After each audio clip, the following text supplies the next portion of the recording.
Hi, hello, and welcome to the library. I'm sorry, I'm not ready. I overslept today.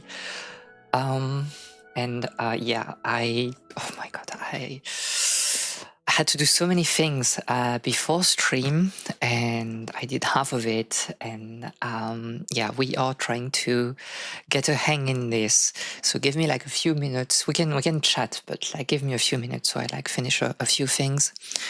This is a very busy stream today because we'll take a look at 2 visual novels, and I think it will be a bit long.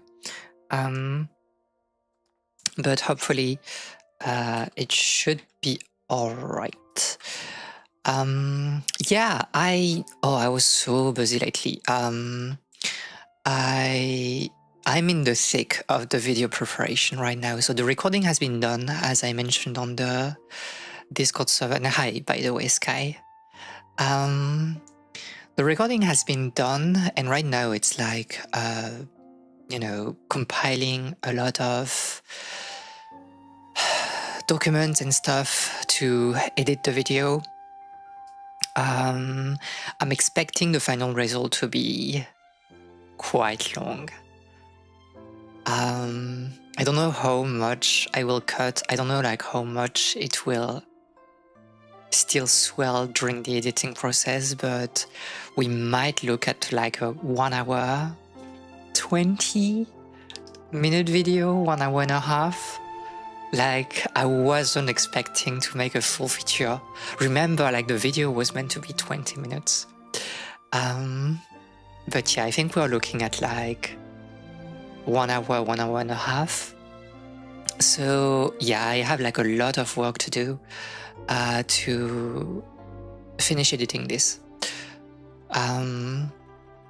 So there was that. I was like, more content, yeah, and I had to, oh my god, you don't understand, I had to cut like so many things from the script. I was like, we can't get into this rabbit hole right now because it would be too much. And because it's the first video on the channel, I need to lay out a lot of like elements about Japan. We kind of talked about them like on stream, but I think it's good, like, I want those videos to be kind of like a series that you can watch. You can watch them like independently, but I kind of want people to watch them like in order, because I will give like some elements, some foundational knowledge that I may not, rethread that much like on the later videos. So for example, in this video, we're talking a lot about the lost decades. Not a lot, but like a little bit. And I don't want to talk like to re-explain everything in the next video. So yeah, this is interesting. By the way, I changed also my audio setup a little bit. Tell me if it's okay. Tell me if, the sound is cutting at some point. Things are just a bit different because I moved my mic and also I changed a little bit the filters. Because it sounded weird when I did the recording for the voiceover. So yeah.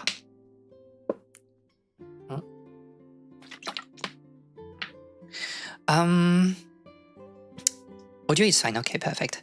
But yeah, we are very, very busy. So I was writing also, like I was writing a lot. Yesterday I was writing, and I didn't finish too late.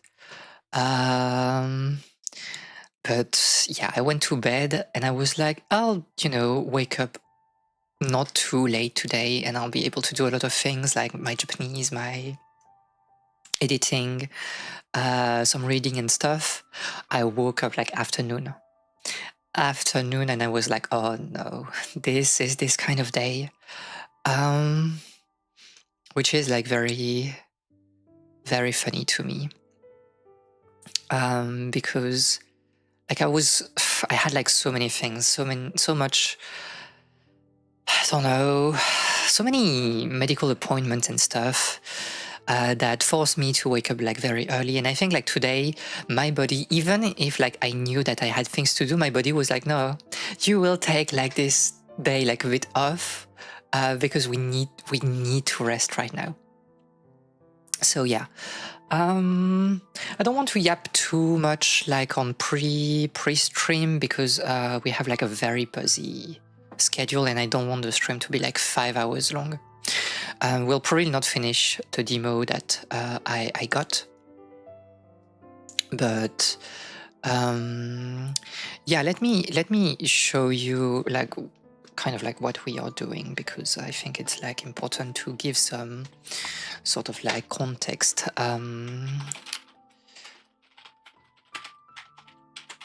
Let me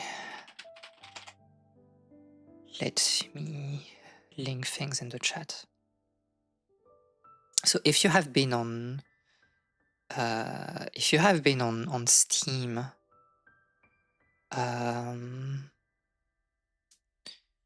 today or like in the past few days, you might have seen, let me put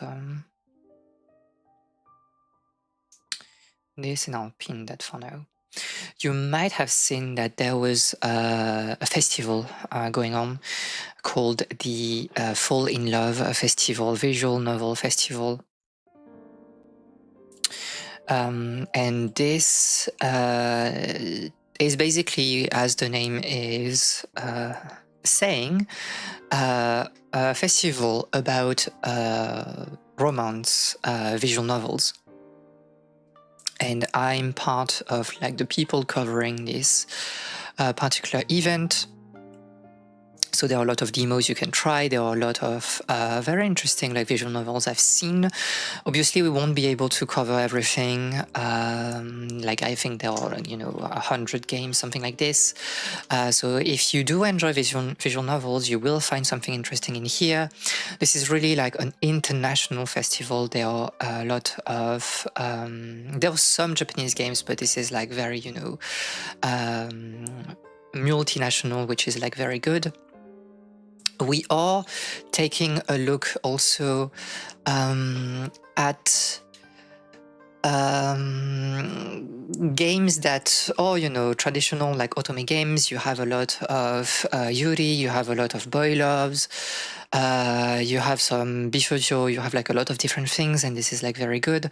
I will be covering mostly Yuri games because that's what I like, I think.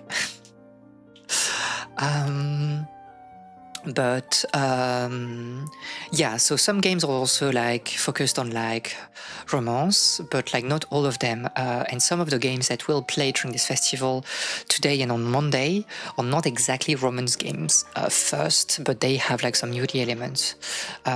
Also, like I have been in touch obviously with like developers. That's why I got like some keys to explore those games. I've said that I want to do something a bit more in the spirit of the library. So we are yapping about culture. We'll be like enjoying the romance and stuff, but I really want to talk about the context, about the references, talking about intertextuality and things like this.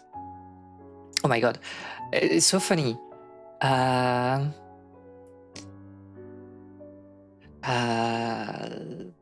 So funny that the background music is like obviously a reference to like Gymnopédie Satie by Satie. And I was like, wait, are we listening to Satie right now, or are we listening still to Genshin Impact? I wasn't sure, but yeah, okay. And so yeah, we'll have like a sort of like academic lens. I don't have like, those games are not like about Japan, so I'll try to do my best, but this is also like a little bit outside of my usual comfort zone nowadays, although like I still enjoy literature in general. But yeah, so we'll try to go through the games. We'll try to play as much as we can. I plan like 2 hours for each game, and I will finish the demos, the games on my own, and there will be like a companion video on the YouTube channel, not like a stream, but like a full-fledged video, which will be me talking about the games. and give like my opinions, like some sort of like reviews of like all the games we'll do, and talk a bit more about the references in those games, because like I will yap right now, but I also want to do some more research to be able to do like a proper review, as I used to do when I was, well, a few years ago when I wrote like video game reviews. Like you wouldn't read my review for, you know, gameplay explanations or things like this. I was like intently focusing on cultural aspects and talking about the world in general instead of just the games. Okay, that's enough yapping. So let me go to the scene and hopefully everything is working. And I don't know why am I like away, too far away from the mic? I don't think like my model is like picking up like a lot, but let me check what is happening. Why are you not? Also, we need to put that like a bit up because I'm not recording the video anymore. What is happening? Why is it? Sorry, again, like nothing is ready. What?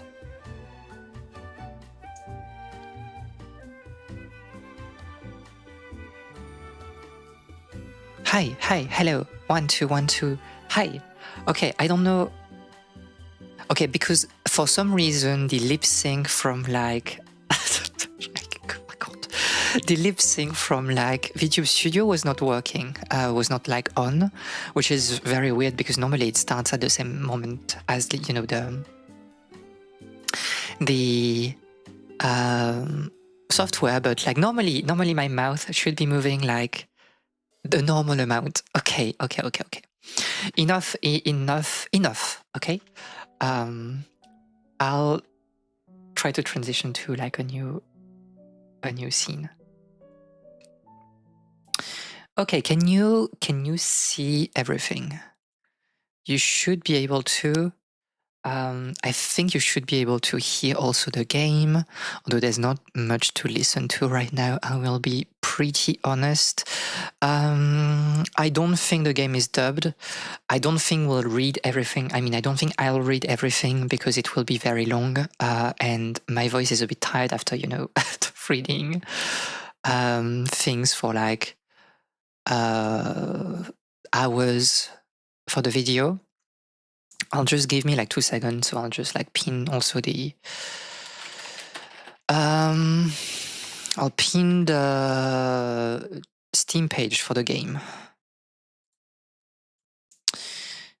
so you can check it.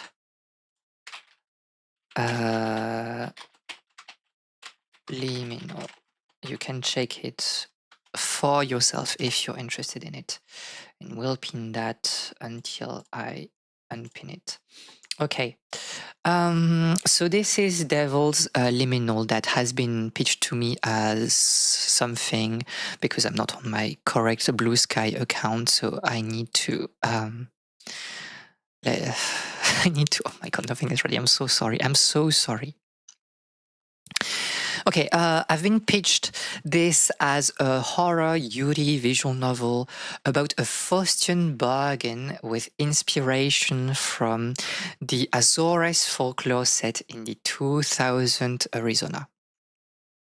I've been sent also like a list of like content warnings because it seems to be, you know, quite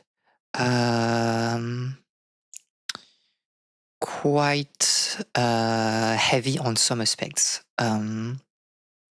So some things are not depicted, but there will be some amount of, as I can see, some amount of domestical violence. So please, you know, take a look at the content warning and just don't, you know, close the stream if it's not for you. We'll be back with another game in 2 hours. after that. But like, if the Devil's Liminal seem a bit too much for you, please, take care of yourself first. It's okay. Already like the aesthetics. This is very, from what I've seen, this is very like one bit D3rd pixel art thingy, which seems very nice. So yeah, it will be about like Southern Gothic and Azores folklore. I'll be honest, I don't know much about Azores folklore, just like the bare minimum, but we'll try to take a look at that together. Okay, so without further ado, let's begin. There is an early build. This is an early build of this game. Maybe bug. Yes. Content warning. We talked about that. Okay. It has already been decided. What you choose does not matter.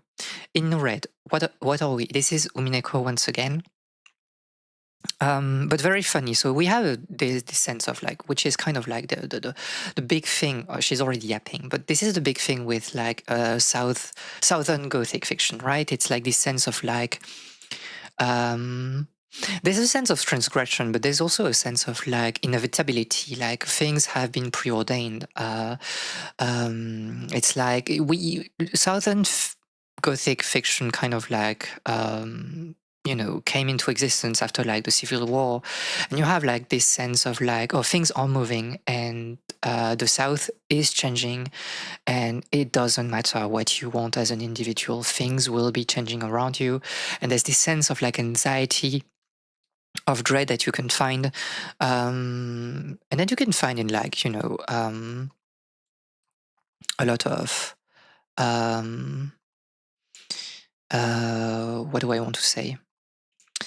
A lot of author starting from like Faulkner, but like everyone like after that really talking about like, the weight of like religion, how things are kind of just happening because you're born in this place and you just don't have a choice. You have a lot of characters also that are like, let's say, ugly compared like to the standards in Southern Gothic, and this is like, yeah, you're struggling being in your body, basically. Okay, so we start like very early.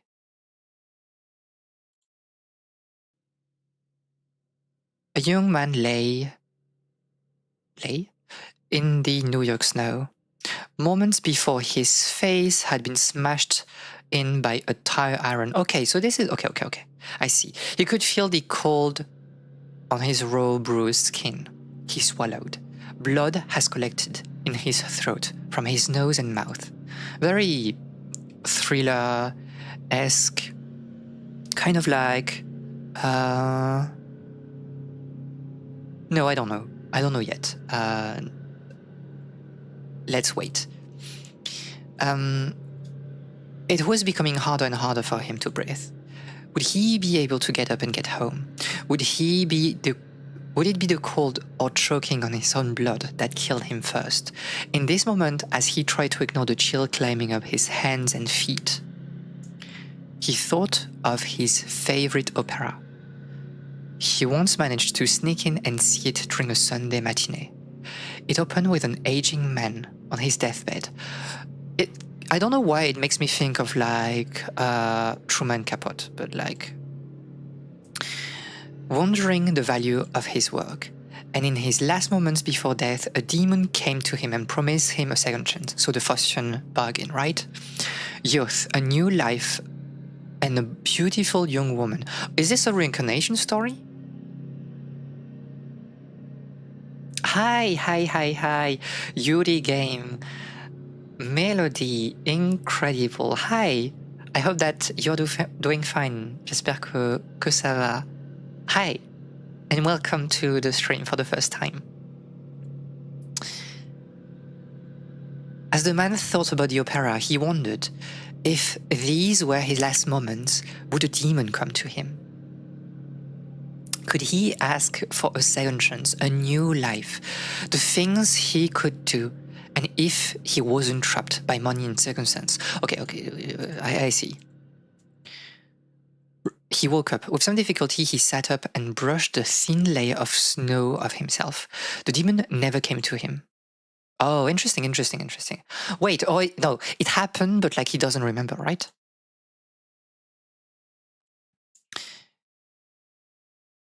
Sunday night. Oh, I love the art style. I will try. Give me like 2 seconds. Oh, the music is this is we are jamming right here.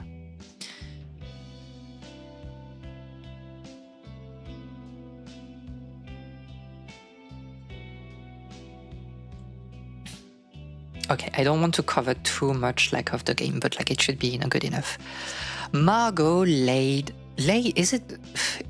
There's a grammatical mistake, no? Or am I crazy? Like it's the second time we see like Lane here. Am I crazy? The music is good. The music is really good. It was weird being back in her old bedroom after 2 years. Is she moving back with her parents? She hadn't expected how much she would adjust to living in a dorm on the other side of the state, but no, it was her home that felt alien to her. She rolled over and examined the art on her walls. Oh, okay, because it's happening in August, if I'm not mistaken. June or August, July or August. And I think this is like, we play like every day one by one. So this is like summer vacation or something like this. As a freshman in high school, her old art was a little embarrassing to her, but it did serve as a nice reminder of how much she had improved. She would be starting college soon. Imagine starting college. She wondered if one day she would be embarrassed by whatever art she made in college too. You will never escape. It's impossible to escape the dread of checking your early work. For now, tomorrow would be her first day at work. She felt incredibly lucky to find a summer internship in her hometown. Apparently, they have been having a hard time finding recent high school graduates who were interested in social work. Okay, interesting. They told her it was a job that people were uninterested in, but Margot thought it might be that people wanted to leave town as soon as possible. So you find this theme obviously a lot, like the decay of cities in general, and this is like especially the case nowadays. If you have played like other games, you know about Night in the Woods, right?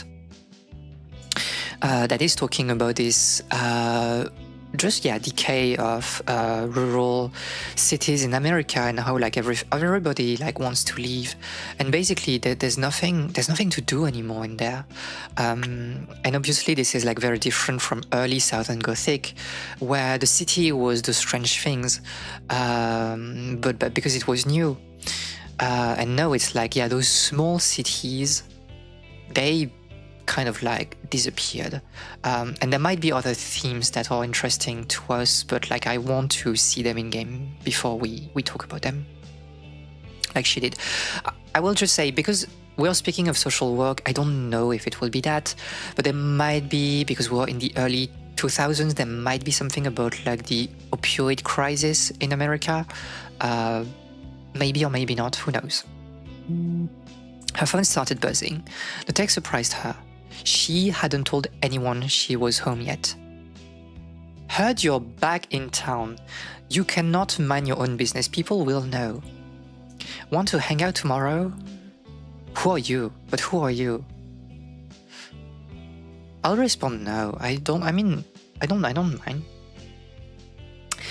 We have like Eptad, the dev from Devil's Liminal. Yeah, you said like you were like busy today, but thank you for coming on the stream, and I hope that I'll be able to talk in an interesting fashion about the game. But thank you for saying hi here, and I hope that your day will go very well. Nothing to do, it just exists on your phone, +2. But like we are in the 2000, right? Like you didn't have like all those things on your phone at the very least, I think.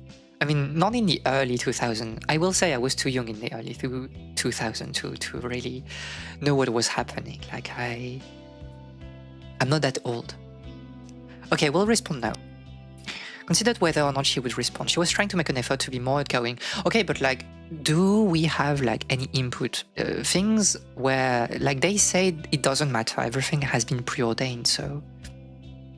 But it seems we can make a choice here. I was trying to make an effort to be more outgoing. Couldn't hurt to catch up with Lee, but who is Lee? And hi, May. Let's try to plan something tomorrow. I'm gonna head to bed now, though. Okay, it was safe to go to sleep. So we were in June. Monday morning. Monday morning? Isn't that like a Monday morning? Kokoro from Xenosaga episode 1.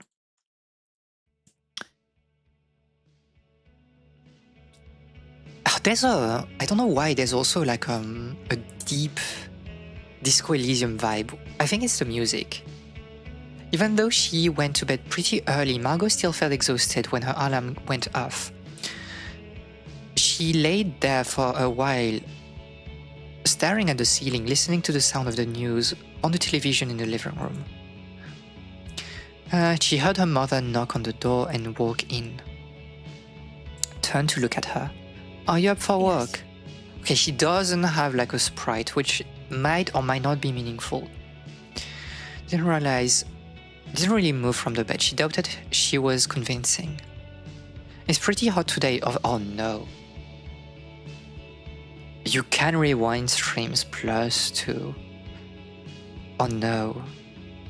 Oh no. This is like American units. I cannot read them. What is like 110? Is it like 30? I don't know. Can someone do the conversion for me, please? Like 110, how much in, in Celsius it is? Please? Oh, in this case, could I get a ride to work? Oh no, she's speaking. She's speaking. This is dubbed. No, I'm rushing out the door as it is. Okay. She sat and started riffling around her dresser drawers for an outfit. Definitely America, it really is. And hi Kevin on the YouTube chat. She sat up and started riffling for an outfit. She wondered what it would be like to walk for work. I mean, especially in America, right? Like, you need the car. Margot's work wasn't too far from home. By the way, Algorithm sent me here. Nice to meet you. It's very nice to have you on the chat. Thank you for coming. Oh, wait. 43 degrees Celsius? Are you crazy? Oh my god, this is not even hot. This is like... This is hell on earth. But the Arizona summer heat was oppressive. Yeah, I mean, yeah. You shouldn't... Okay, you shouldn't walk outside with that temperature, by the way. Like, you will die. This is not fun. And especially when you don't have like any, shadows to hide beneath. A scene from a Western movie. A shape broke the pattern of ripples. A sort of heap in the middle of the road. Huh? What was it? Was it an animal? She had only seen a cat outside once before. Oh, this is crazy. Is this like the average like American experience in small cities? Like, you don't see cat outside? She knew they wouldn't survive long in this weather. I mean, yes. After leaning over to see that there weren't any injuries, Margot crouched down to see if the cat was still breathing. Slowly rose and fell. I hope I can move her without hurting her. Knew at a minimum that the cat needed to get out of the road and needed water. Among the businesses near her new job, she remembered seeing a veterinarian office. How sure how the veterinarian office worked. I mean, that's kind of what you do, right? Like, it shouldn't be very different from other countries. Like, if you see, I mean, an injured animal, like, I think it's fine to go to, like, the veterinarian, right? It's so hot that dogs start needing shoes. Yeah, like, you will burn just like touching the asphalt. probably, I don't know, since I'm from Indonesia. Indonesian moment, by the way. But like Indonesia, you also have like this, yeah, you have like, but weather is hot too, right? Especially during the monsoon. She took off her jacket and swaddled the animal. But yeah, like I think it's very different, obviously, from like the type of cities you have in America. Okay. Work. My flag. My country, by the way. Not at all. Margot hurried to work after dropping the cat off at the veterinarian. Oh, this is really Disco Elysium coded, the music. Tropical country, so it's hot. Yeah. I mean, it's getting hot everywhere, to be honest, but yeah, some countries are a bit more insane than others. She was afraid her boss would think it was a lousy excuse for being late to her first day. And that we get soggy and hot. Fortunately, she seemed to be understanding.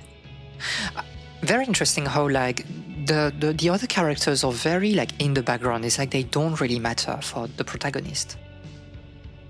The start of the day consisted of orientation for the new summer interns and being shown around the veterans' home.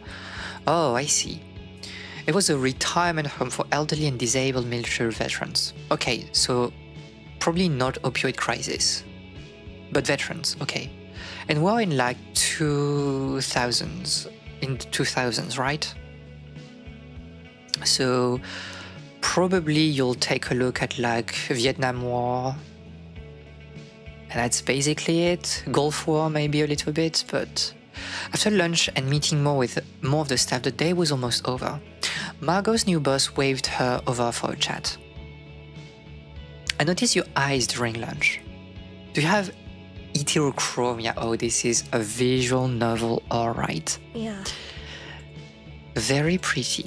Thank you. I don't think I've met anyone with heterochromia before. I mean, isn't that like super rare? Heterochromia. What's the prevalence of heterochromia? I've never met anyone with heterochromia. A fewer than like 200,000 people in the US. So like 0.2%, something like this, right? What is the theme of this game? So this is a horror Yuri video game about a fortune bug in 2000 Arizona, and this is also like inspired by Azores folklore. I don't think I've met anyone when you're here, okay? You're moving to California for college soon. Yes, in August. What do your parents think about you moving so far from home? It's fine. You're pretty brave. I ended up staying in Arizona for college. I wasn't able to live that far away from my family when I was 18. I mean, this is also crazy, right? Like moving to... Because the US is so big there, you're basically moving to another country at this point. I did not leave my city for college. I've had a lot of friends say that. What do you think you'll study in school? She is not sure. Happy to answer any question. Social worker. Talking about the veterans home a bit more. Head out. Okay. Heterochromia for human. Well, I mean, that's not... That exists, but like, yeah, you don't see that. Like, I've never seen anyone like this in real life. It's funny how common it is in media, but it's possible enough where one character in a setting having that isn't completely out of the question. I mean, yeah. I think like you can try to like ground it in reality. I think it works. But yeah. Like it's like you have like one heterochromia character in every story, right? On cats, yes. On cats it's like way more common for some reason, but like I'm not a specialist on that. Phone vibrating. Okay, this is Lee. Flustered. Yeah, I completely forgot about you, Lee, but like you are not... I'm sorry. If he's a boy, right? So that's why we don't care. Maybe. She started fumbling with her phone to type a quick response. She felt a bump and the phone clattered to the ground. Oh, I'm so sorry. I didn't see you there. It's okay. I shouldn't have been standing by the door. A chance encounter. crouched down to pick up Margot's phone. She handed it back to Margot with a smile. Don't worry about it, she is raising immediately. Have a good night.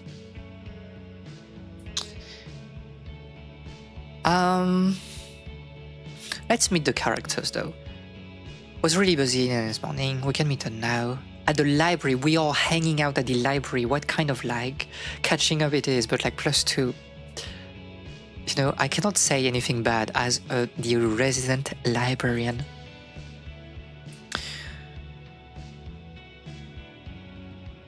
We'd meet up with our friend Nikki and walk around the desert, then stop at the library to have snacks. Stop at the library to have snacks? What do you mean? Read comics. Oh, she is like, okay, she is enjoying books, very good. He looked exactly the same as she remembered. Damn, we are really in the 2000s. Good to have you back in town. Thanks. Thanks. And I pulled a pack of cigarettes from his pocket. No smoking. Huh? I thought you quit. You have joined the Discord server. Yeah, if you want to join the Discord server, it's in the description of the stream. And we have like a lot of very nice people in there. And I'm posting like updates on things I do also.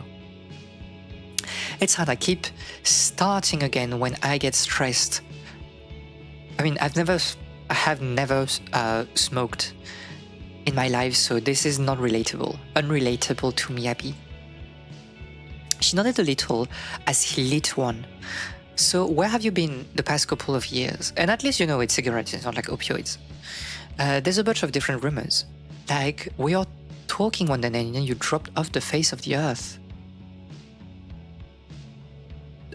Rumors. What? Like what? Just dumb stuff. I wouldn't worry about it. Oh, no, I would worry about it. I'd rather hear it from you than someone else. Some kind of delinquent. That you dropped out, you're pregnant, you're lesbian, all kinds of stuff. Okay, sure. I mean, she is lesbian probably. But this is a bit crazy though. Seriously? Bored losers. I mean, +2 Lee, like, you are a good guy. Probably. Yelling. Huh? Mom? I've been looking everywhere for you. Let's go. Let's go where? Okay. He shrugged and put out his cigarette on the bench. See you around. A quick hug. Interesting. Oh, I love this screen. In the car, Margot looked out the window. She stared ahead at the road. Been looking everywhere for you. What do you mean? You weren't at... I thought you were busy. Oh, okay, she means like... Wait, where's the log? Oh, you weren't at work, but like not like you skipped work, but more like you left work by yourself, right? Was off work earlier than expected. Oh, we are skipping like this. What is happening? It's a bit like foreboding, but... What is happening? Mm-hmm. Miss Silva? An update on the cat you brought in. Has made a full recovery. Okay, this is not... Shigatsu wa no Kimi no Uso.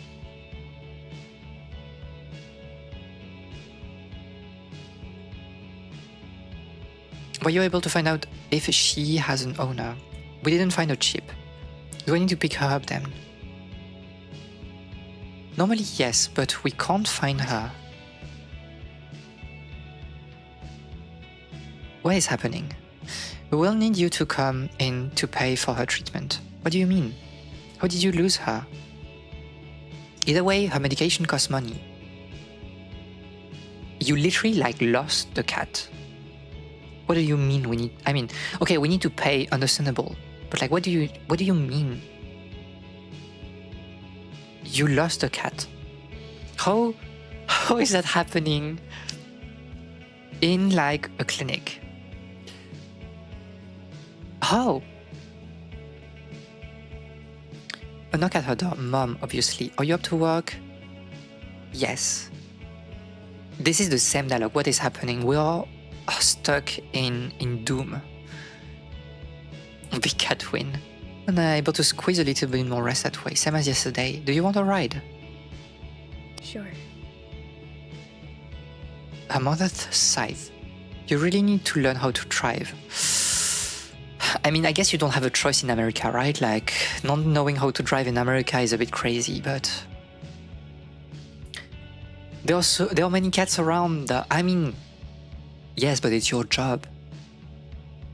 Erica sat her down for a quick meeting. And to help me organize the recent files. Currently, she's studying. Obviously, the information in them is confidential, but take a look at some of the documents. I think seeing some of these files will give you a better idea of what the residents are like. Then maybe you can spend some time with them. Sure. I mean, I think she's like pretty proactive as like an intern. Like I think she's a nice kid, Margot. Get into the rhythm, stepped out and left her alone in the office. Glad to be this was a quiet day, realized she felt nervous about the prospect of talking to residents. What would they have to talk about? I mean, a lot of things and also like nothing. Hey. Hey. Oh, Oh. A professional smile. How can I help you? My grandma's room, 203. Up in the second floor. Wow.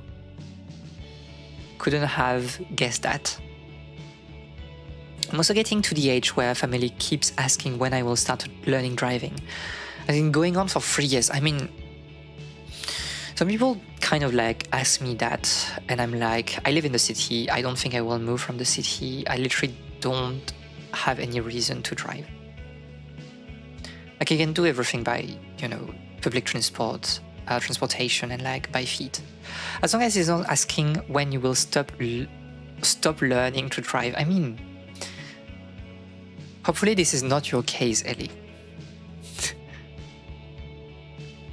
Couldn't help looking at her. Where had they met before? Literally yesterday. What do you mean? Didn't we bump into each other yesterday? Yeah, sorry about that. Don't sweat it. Did you start working here recently? I haven't seen you before. Just for the summer. Cool. I'm planning on having lunch here. Want to sit together? Yeah. sure. If I want to move from my city, I want that place to have a lot of fishing spots. Why are we talking about fishing spots? Why are we talking about fishing spots? Do you mention that because of the video, or was it like... Kevin, was it a random comment, or are you talking about fishing spot because of the fishing video I'm making? Okay. My parents have been telling me to get a driver's license for a while, but I don't really want to drive. I'm too unfocused and prone to daydream, so it would probably cause an accident. Fish mentioned. I mean, this is also like the thing. I think like most of like, I mean, depending on like your, I don't want to talk too much about this because we should play the game, but like, I think as like a younger person, you have less reason to have a car, to own a car, and to know how to drive. But maybe at some point in your life, you'll get like into a moment where, oh, you will need to have like a car for, work, whatever. If you have a child, I think you need a car. You need to know how to drive. And you could argue that it's good to like have your driving license like early when you're still a teenager, so that it's done. But yeah, like if you don't plan on having that, I think it's okay to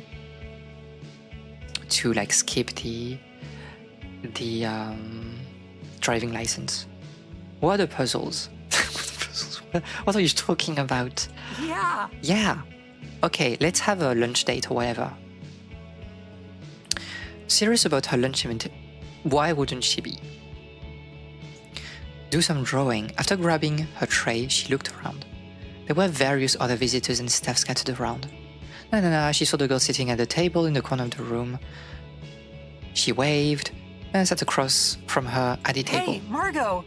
I wasn't sure if you were gonna join me. I came by to visit my grandma by myself today, so I was kind of dreading having lunch alone. She usually Understandable. likes to nap around noon. Who are your parents though then? Or do you... I mean, okay, let's wait. Hey, What's up? What's what's up? your name? Oh, sorry. I got ahead of myself. They shook. Felt something like deja vu. I'm back. I'm back. I'm staying with my mom for the summer, so I'm trying to find people to hang out with. So you are with your mom? Okay, but like maybe your mom is at work then. I get that. You mentioned you're just here for the summer too. Yeah, graduated from high school. Now I'm so unrelatable. It's like a bit weird because it's so unrelatable to me. Like it has been like, you know, like in visual novels, you have like a lot of like young characters, a lot of like high schoolers, but also like some young adults. And I think like nowadays I'm like I can't relate to them anymore. I'm just too old for that. Driving is insane. I need to renew my fishing license more than my driver's license. The fact that like in some countries that you don't have like to renew your driver's license is crazy. Like in France, you don't have to do this at all. Helping my mom with work, I don't know if that counts. Sure it does. Your grandma lives here. She was in the army nurse corps. She's pretty cool. +2. Beck seemed so animated and excited to meet her. Started to feel a little less afraid of being home. It's very funny, this sense, like this, because in Japanese fiction it's like you want to go in the countryside to feel like home because it's where you grew up. But here in Western fiction, this is mostly the country, right? It's like, oh no, you don't want to spend time here. It feels like wrong to some extent. It's better to live like in the city in the future. And also because like America is like a country that is built like on the present. Past doesn't matter, future doesn't matter. What matters is the present right now, and that's it. It's also giving me slight True Detective vibe. Season 1, by the way. Meet the Grandma Yuri, +2. Always keeping another... She felt present, aware. Was it a lucid dream? She couldn't remember if she ever had one before.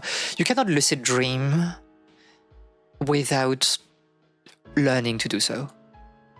I mean, you can, but it's like a bit different. It's just that you're conscious, but you cannot decide from, you know, my personal experience. The first time she had a lucid dream, and it takes place in her bedroom. What is going on? A girl sat at the foot of Margot's Listen. bed. I need your help. My help? What's going on? I am trapped. I'll show you how to help me. Why me?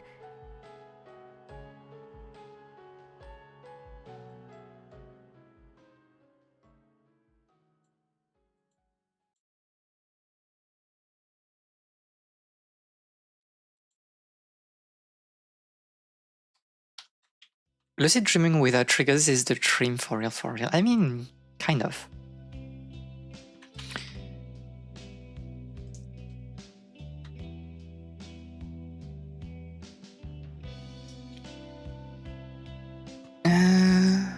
I don't know. I don't know what is happening. I mean, probably this is like a spirit. The girl was like kind of like a spirit. Like this is like the Azores like folklore part, but a cat? What is happening? She was the same one from earlier in the week. How are you here? Cutie, by the way. From the expression on the cat's face, Margot half expected her to respond. But instead Margot was left trying to fill in the blanks for how she ended up in the room. I don't have a litter box or cat food. And she didn't know anything about taking care of a cat. It's funny, like, is it that hard? To people?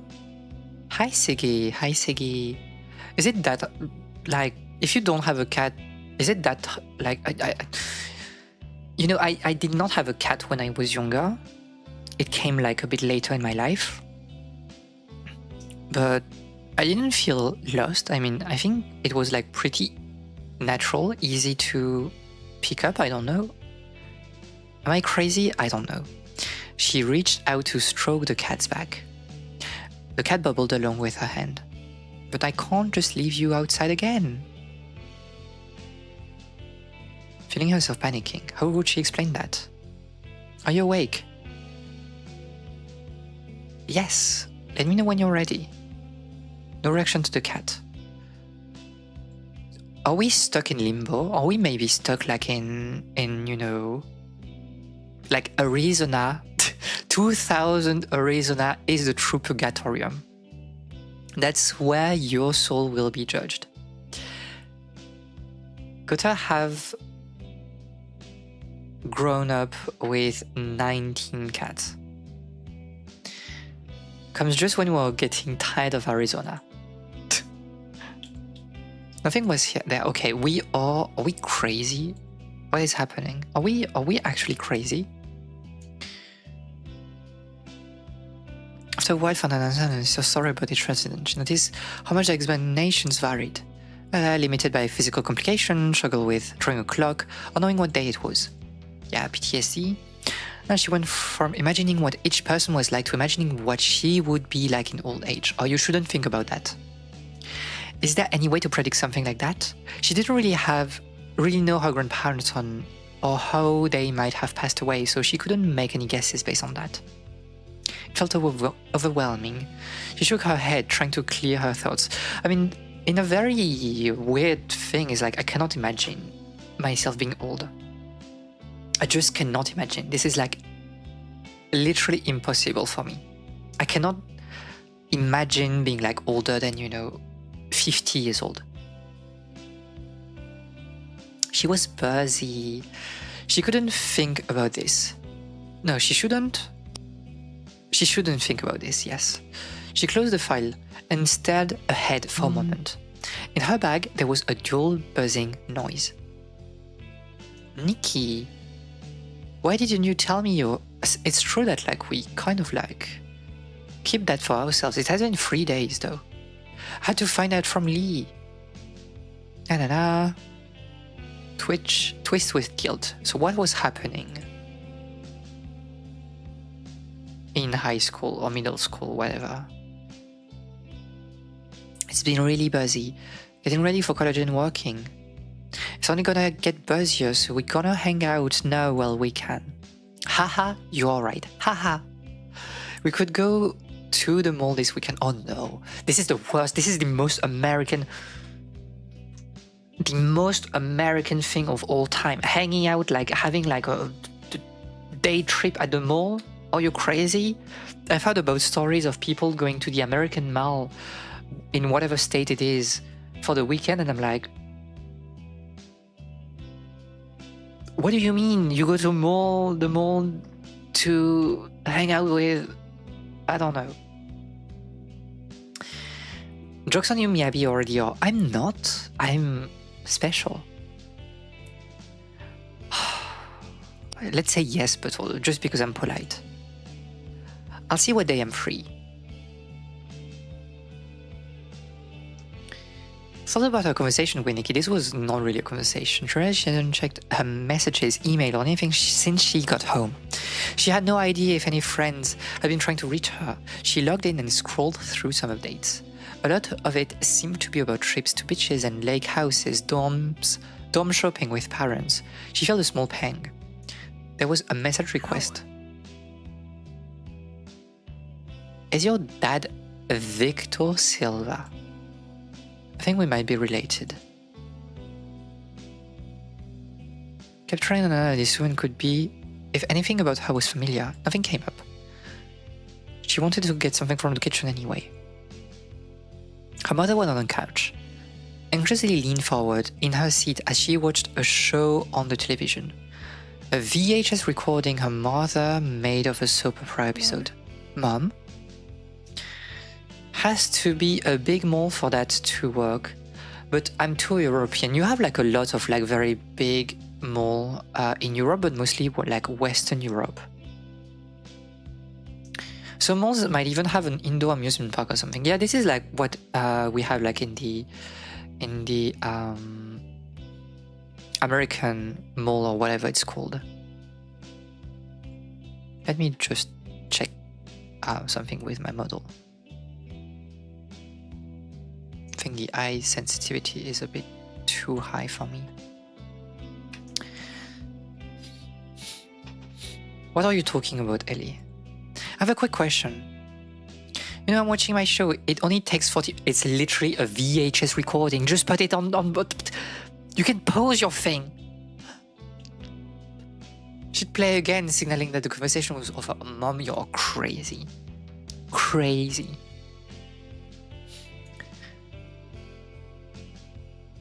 I remember that, like, in my family, people would watch, like, during, like, just after lunch break, there was, like, The Young and the Restless. And this is, like, a memory from, like, childhood. Like, just watching, like, an episode of, like, The Young and the Restless in the background while doing things before going back to school for the afternoon. And it's, like, I know so much about, like, The Young and the Restless as, like, a passive watcher.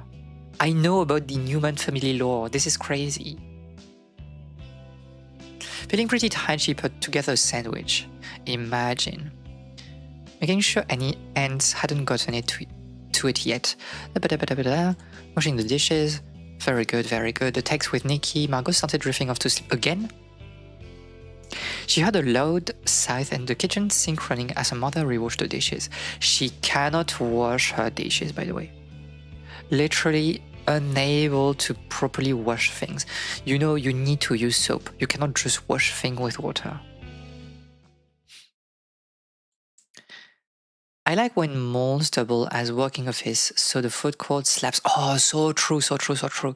I have like this is not exactly a mall, but this is like a sort of like office district, but they also have like a lot of restaurants and like a cinema and things like this. And this is like the closest, let's say, big cinema that I have like next to my place. And oh, the food is so good because like people are working there. So +2, my +2. Thursday morning. And I suddenly woke up at the sound of her mother's voice. What? Something very important. What is happening? I won't be here tonight, so be sure to lock up and turn off the stove before you go to bed. You don't need to don't worry about that, she said.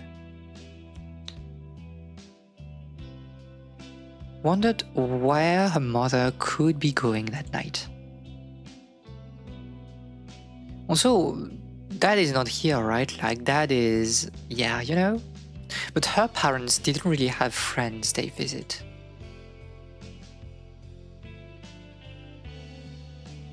A couple of months since Dad left or Dad passed away. She noticed a bush down the road rustling. Cat? And Margot didn't want to find out if there were scorpions around.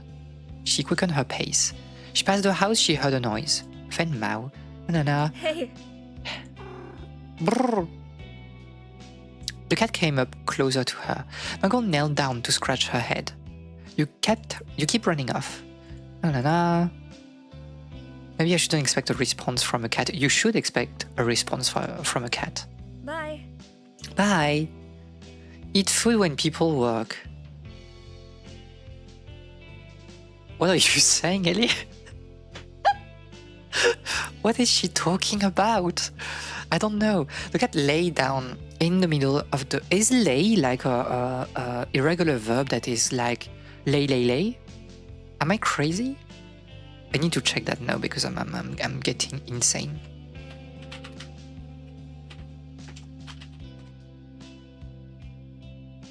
Laid.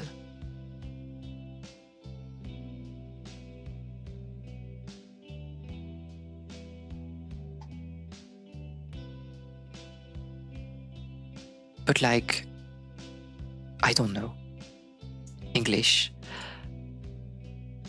The meal deals, it's so good, it's so good. Oliver Kasdan and a walk during her lunch break. There was abundance of Orlando bushes in front of the homes. She remembered that when she was little and was being cautioned about how dangerous the plant was. It is, yes. She couldn't remember. There was so much from... Okay, when was the first time you started, like, sense that, like, your memories started to slip from, like, childhood? I will be honest, for me, it happened, like, very early. I think, like, when I was, like, 14, like, my memories from, like, childhood really started to slip. And, like, nowadays, this is, like, I just can't remember. I just can't remember. The most random bits of details would occasionally surface. She had forgotten the faces of any of her old friends. Oh, but that doesn't happen with me. I remember all the faces. You remember, but do you remember like stuff, or do you remember like a lot? The food at my school is like non-spicy Indian curry. I mean, food from school, it's, you know, I don't have like good memories personally, but she remembered begging her mom to let her cross the street when walking to her bus stop so that she could avoid even accidentally touching Orlando's. The weird things happening since she got home. That girl in the dream, the cat, and her phone. Are you free after work today? Did we share phone numbers?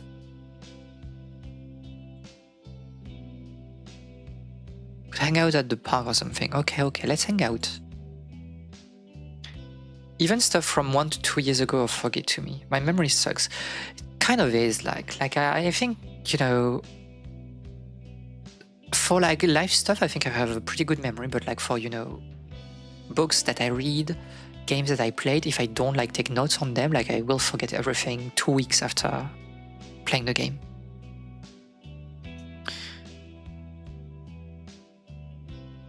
How would you know when they start to sleep if you can't remember from the start? Well, your special case, Ellie. I remember too much. She sees ghosts. She knows too much. Margot sat down and texted Beck that she was ready to head out. I just realized that the character used flip phone in this event. How nostalgic. It's in the early or mid 2000s, so yeah, flip phone it is indeed. Maybe more properly at like 6, I stole... Maybe more properly at 6, I stole a kid's bike, collected stickers, and injured myself too many times on accident. What do you mean you stole a kid's bike? I didn't know you were such a delinquent, May. What did she think that? In the parking lot, convertible car. Very, very interesting.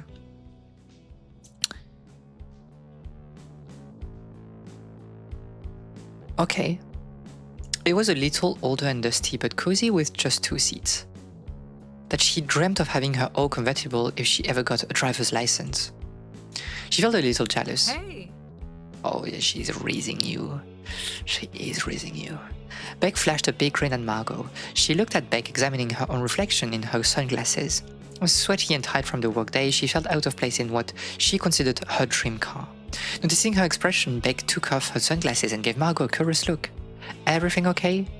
I realized I'm a little tired. I'm ready. All right. And then here it is. And there it is, the Yuri part of the game. They weren't in the neighborhood anymore. They were going to the park down the street. Have you ever been to Colorado Rivers? Yeah. I don't talk about rivers in this. I figured we could hang out there, bits looking at the dead grass at a park here. I mean, especially in small, you know, town in America, right? Like, you can have like great parks, but like it costs money to like maintain them. So if you can move out of the city and stuff, yeah, I might just go for like the big river or something like this. I would have warned you to bring a swimsuit in that case. Oh, she was like, okay. This is a line about... Oh, my ears are in the way. This is a line about her being like self-conscious, right? About her body here. The problem with having parents that recorded everything is you don't know if it's all a psyop, real, or just a dream. +2. Bully May. I remember biting a kid at a... It's crazy.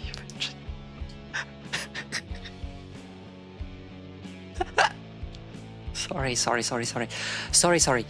I think it's pretty okay, not like that uncommon as a child. It's how I learned to bike without help. You stole a kid's bike and you learn to drive, to bike on their bike. It's crazy.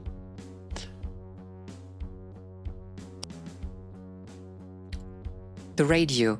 It was said to the only classical rock station that reached their town. What is classical rock? What do we mean by classical rock? I only left for a couple of years for school. My parents started moving around a lot. My mom moved back to be closer to my grandma. I guess now that I'm going off to college, she wants to be around her. +2. I'm kind of surprised by how much it feels the same as I remember. I'm impressed you remembered all of that from when you were little. Only remember bits and pieces. Pretty good memory. Since you were gone for a while, does it feel any different being home?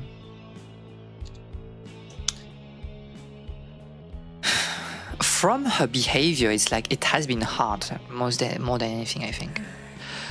I'm not used to living at home anymore. It's been kind of hard. I feel like I'm waiting around for my life to start again when I move away. Oh, interesting. Hopefully getting out of the house today will help a bit. Maybe. They parked at the natural reserve and picked up a well-worn trail near the water. I forgot there were nature areas like this. It's all desert in town, you know? Yeah, I really like it out here. By the way, are you not much of a swimmer? Why do you ask? You seemed worried about it earlier. It's her body, 100%. I'm not a strong swimmer. Maybe I could teach you. They walked for a bit, with Beck stopping at each new sign about the local flora. Her face seemed to light up as she eagerly looked around and found each plant. +2, she crouched down, examining a cluster of flowers. It was an unfamiliar white and purple flower. A paintbrush flower? An Arizona passion flower. Like passion fruit? What is this? Arizona passion flower.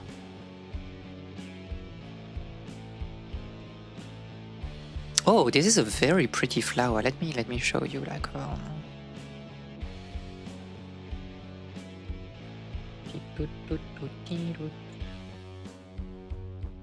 well, it's below, but so pretty. So this is the flower we saw in the beginning, of the game or whatever, the title screen. Such a pretty flower. Like, I'm reading a lot about flowers lately for RP, but interesting.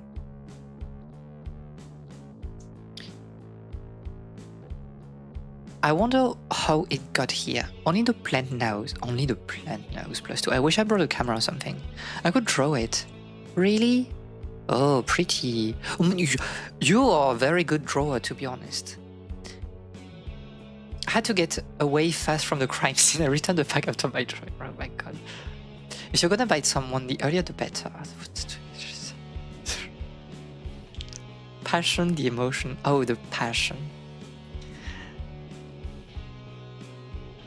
Can't believe you can just do that. I wish I knew how to... Oh my god, I'm traumatized by the river.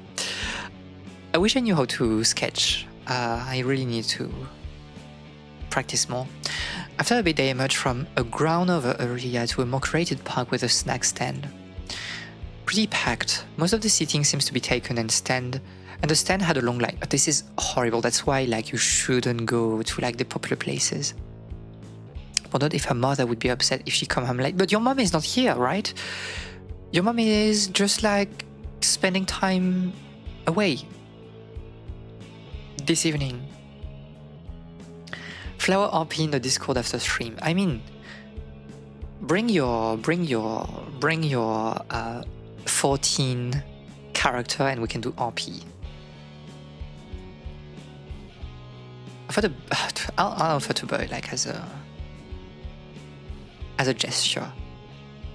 I can get it since you drove us here. Okay, sure. And there it is, a date. Margot sat down in okay, it's interesting. Looked at this soda in front of her. I don't want you to feel like you owe me for the ride. I don't, I just wanted to do something nice. And there it is. Glance at Margot's bag. Can I look at your sketchbook? How about... maybe it's better if you show me your sketchbook like a guided tour. Oh my god. Oh my god. Do you want to be an artist? I think so. Maybe I could do comics or something. Flinch and the child is crazy. That would be so cool. What kind of comics? Probably something supernatural. Ghost and Oh, stuff. she's so shy, this is crazy. It felt so easy to spend the afternoon with Beck. Wondered if Beck might think Margot was being too friendly with her. Margot wondered if Beck might think she was being too friendly with her. What do you mean? She's like the outgoing one here. They headed back to the car.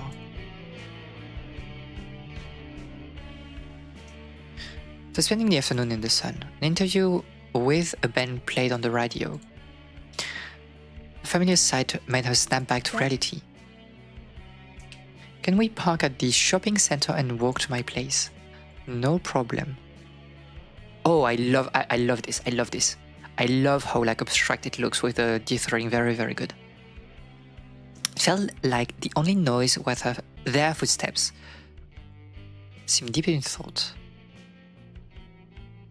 Hey, Beck was looking up at the sky. RP as an Aster. I mean, are you choosing? Are you all choosing your flower? It's like tag yourself. I'll be a white carnation.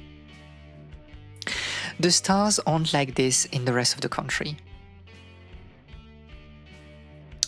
Yeah, kind of obvious, mate. I think both of them might be great voice actors. I see the talents. I think so. Like I think so. It's very like down to earth right now, but like especially Beck, I think is really, really nice. It was bright with stars. This is something that I miss. Like not living in a big city. You haven't lived in another state before, right? No, my private school wasn't that far away.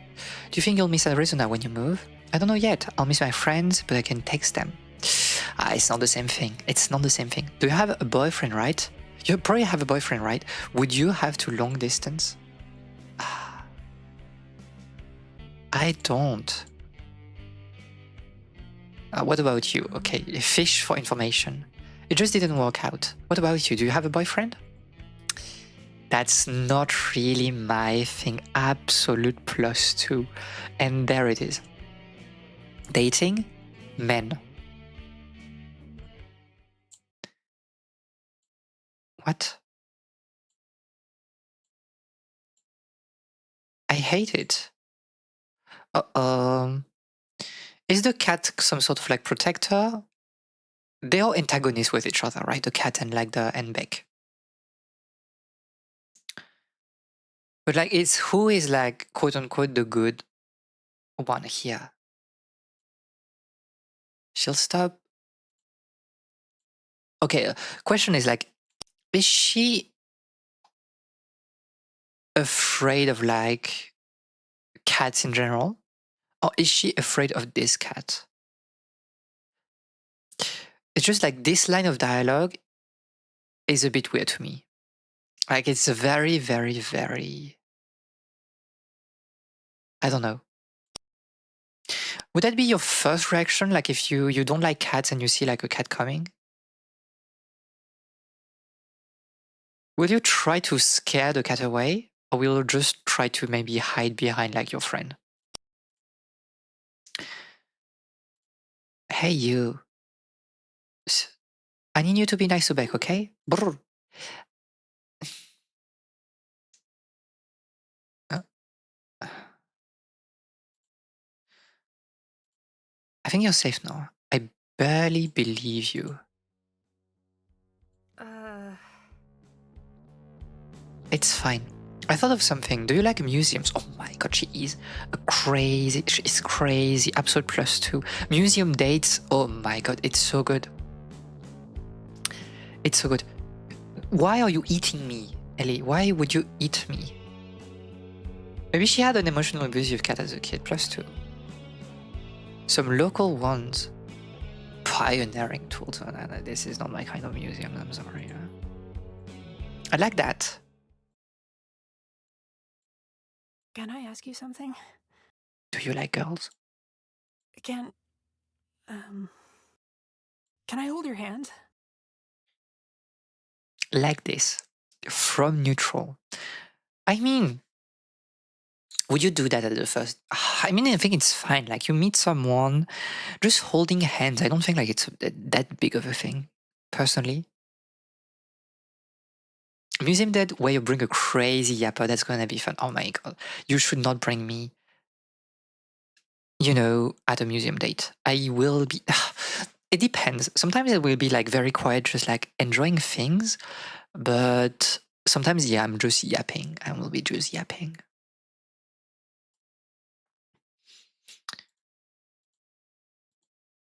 I hope I didn't assume too much. It's not that. What if her mother was home after all? She remembered a couple of times friends did come near the trailer. Afterwards, oh yeah, okay. Scold her about the culture shock of seeing it. Aye. Or start asking who they are and if Margot was trying to sneak them into her room. What if her mother was home but kept the light off? Just go away then. Like, go around the corner and just like, you know, kiss or something. No, I mean, I want to hold her hand.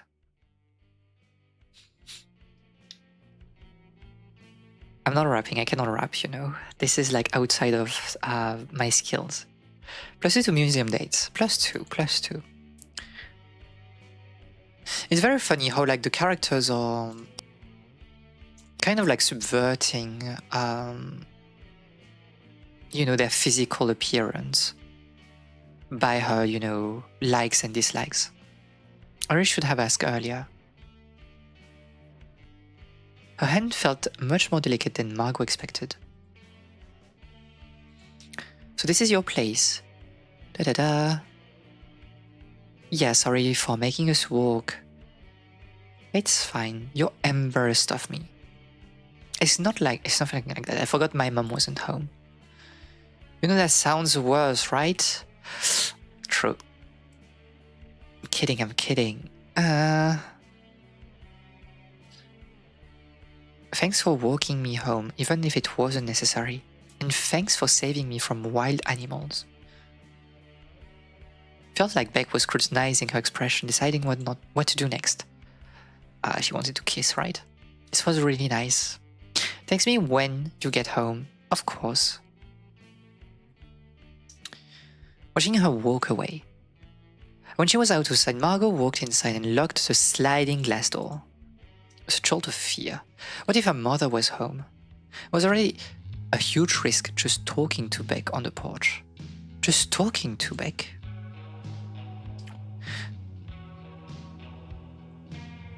It remained quiet inside. Her stomach growled. Forgot about having dinner. Quickly she could make. Cabinet, they were all empty. But paper plates. This is like the most American thing, I'm sorry. What do you mean, like you use paper plates instead of like using a regular plate and washing them? I'm a bit sorry here to be judgmental, but like, what do you mean? Margot sighed to herself. She looked at the stars in the sky, thinking about the sensation of Beck's fingers interlaced with hers. Friday morning. Living room in the morning, her mother wasn't here. The dishes were still hidden away.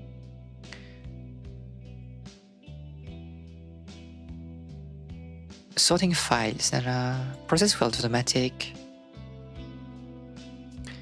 Got home safe. Wish we could have stayed out later, by the way. Paper plate only okay when you have a party. I don't have a party. I don't have parties anymore. So, like, we just have dinner and we use real plates. I guess paper plates would be okay for me at a picnic, but couldn't Beck talk to anyone she wanted. Why Margot? No. Would you be interested in meeting some of the residents? Yeah, of course. She is so upbeat about this. It's mostly people who choose to live here because of health problems. The two women who were medics in the World War II. In World War II, by the way. Some men playing card games. Margot made a mental note of the information about everyone.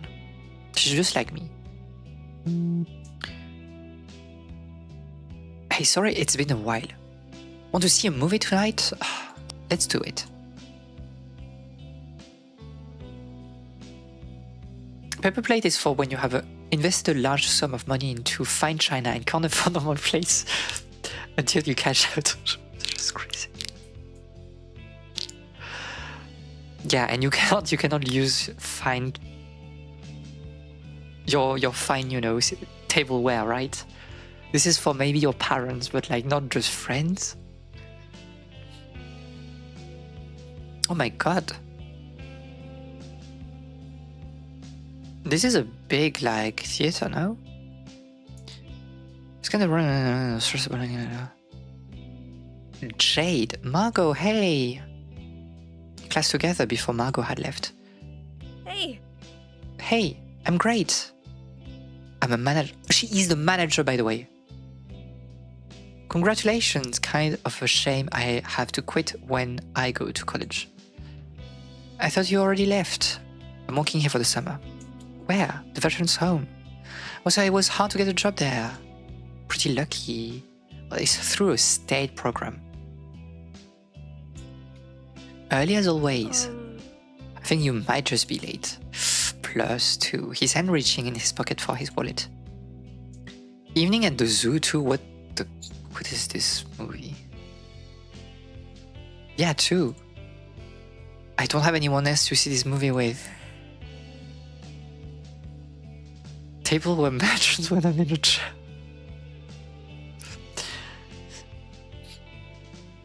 Like, okay, but like, of course it's, I mean, I do agree with you. This is a reference, but like, does it sound appealing to you? Do you want to go and watch like Evening at the Zoo 2? Not even Night at the Zoo, Evening at the Zoo 2, by the way. Of all the, maybe I'm just too like crazy in the other way. Like if it's not about a 3 hours long film where nothing is happening and it's just like people reading, books in the film, I don't go to the cinema. I wanna go to a zoo in the evening. Yeah, but like you do it yourself. You won't watch a movie about it. It was empty. The movie had already been out for a while. 2 seats in the center near the back of the theater. Why would you choose like, if it's empty, why would you choose like seats like near the back? His hand came to rest on Margot's shoulder.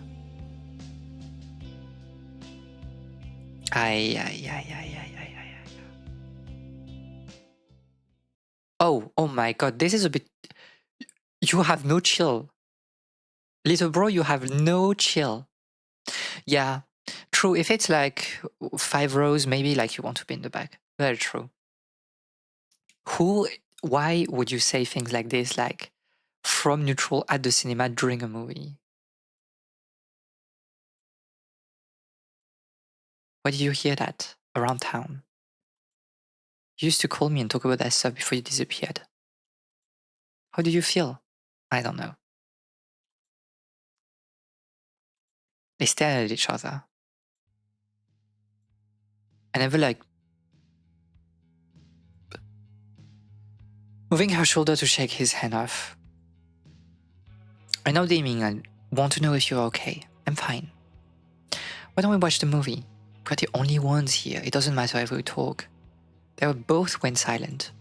I think what I missed the most about having you around is that you always held me accountable. What are you talking about? You're the only person who ever said I could live here, get a nursing degree or something. And you're the only girl who will tell me to shut up, then shut up. I don't know where I'm getting at. Bro. Twitchy with this whole head dog talk nonsense about eating zoos for 3 hours plus 2. I guess the movie was boring. You see, nobody cares about evening at the zoo. I'm sorry. Evening at the zoo too. He has baked in addictions, killing it now. No, but like, you can't do this. You can't do this. You can't do this. I mean, I know we're at a theater, but what's wrong? Would you quit it? Bro. Literally, like, you talk about like her father dying, and even if like the father was, you know, a bad person for multiple of reasons, and then you start like, you're not even reasoning, you're not even flirting, you're literally like, whatever, it's you, whatever. Do you the thought talking about her dead father was flirting or mood settler? Yeah, go smoke and die of like, you know, lung, you know, diseases. Incredible behavior here. Good writing though. Good writing for me to be like that annoyed with him. She turned back to the screen. What could she do? She felt the anxiety building up again. Watching the movie wasn't going to help. For distraction. After a while, she started to wonder if she was coming back. She didn't care about the movie anyway. She'd probably head home, right?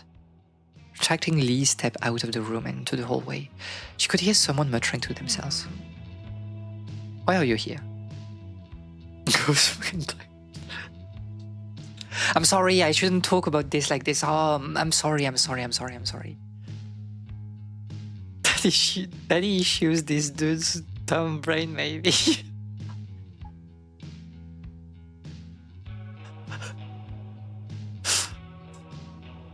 You're so funny, mate. Vexed by the wall, looking at her ticket. Back? Oh, man, then let's watch. I hope she has a better. I hope she's not watching, like, Evening at the Zoo too, though. Out on a date. Well, Woman. Her stomach twisted. Yeah. I'm being nosy. I should let you get to your movie. A curious look. Is something wrong? You seem kind of stressed out. Just trying to find my friend that I came here with. That doesn't sound good. Do you need a ride home or something? I'll be fine, I just want to impose or anything. Don't worry about it. I'm not excited about this movie anyway. Just didn't feel like being at home. Which movie is it?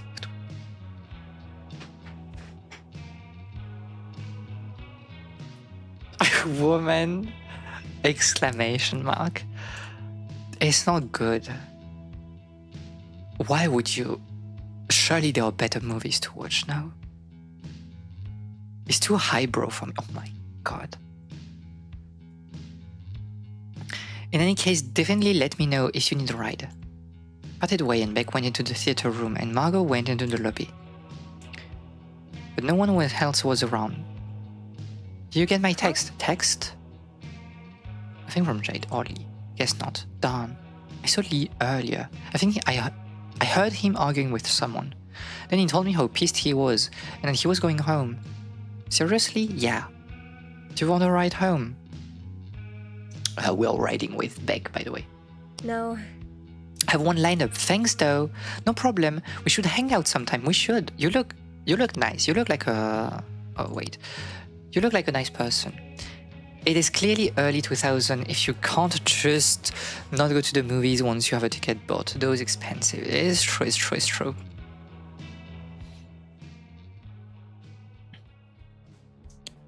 Want me to park down the block again? Pretty sure my mom is home. Can I be nosy? Yes. Then your friend. I think I'm pissed. Girl, you're not the problem. Listen to me, Margot. Listen to me, Margot. You're not the problem. Bro was insane. This is not your fault. You did nothing. You literally did nothing wrong. You look like someone who wouldn't talk about my dad's death. Try to touch my legs and then go smoke. This is crazy.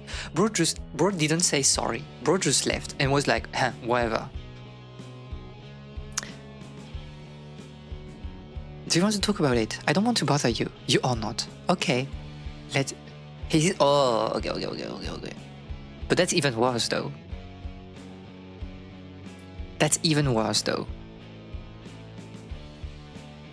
I'm sorry to say. Like, you think because she's coming back for you? Get a job.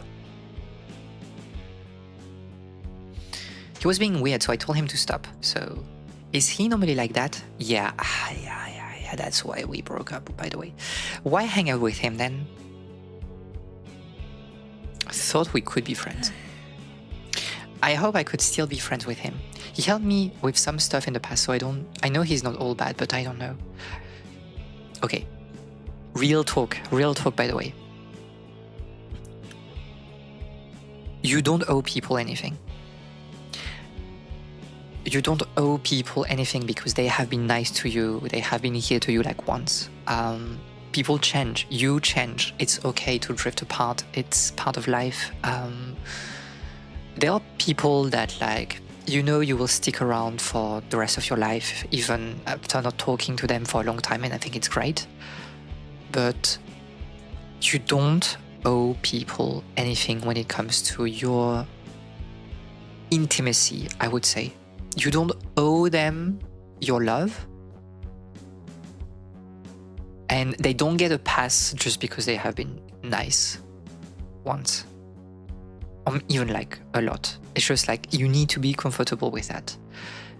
I do understand that, you know, and I will say this is like good writing. I think it's like it's great because it's really the sort of things that you know you would experience probably as like high school graduate. But like it's nice to want to be like friend with your ex. I think it's like something that people should do more.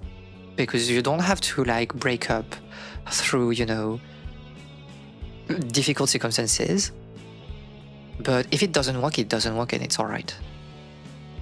It doesn't make you a bad person and it's okay. In game, I got the Yuri because I chose the right prompts in real life. Oh no, +2. There's nothing wrong with trying to see the best in people. You think so? Yeah, that's very admirable.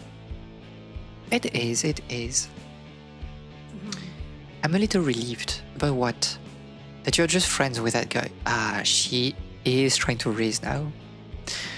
Attention on something else.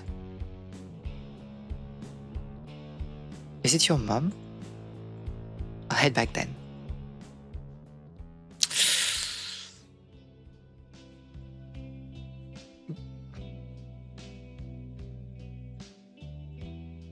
Who's that? Your new little... Oh my god, your new little friend. Like, Jen... okay, real talk. Why are you even coming back, like, to... Why are you even coming back to your hometown? Like, you live with your mother that is like... Like, your new little friend is crazy. Yeah, of course you go immediately into your bedroom. Fine then. Mom fumbled the cutie. Oh no, it's like mom is like upping. She is crazy. She woke up to feel rested and ready for the day. I'm closing. She forgot the dishes were gone. After trying every cabinet, she realized she would need to ask her mother. She wasn't sure if her mother was still home or awake yet. One of those makes it easier to find dishes, she thought. Mom? What is it? Oh, what is it? What are the dishes? You need to use a proper plate. I'm tired of washing.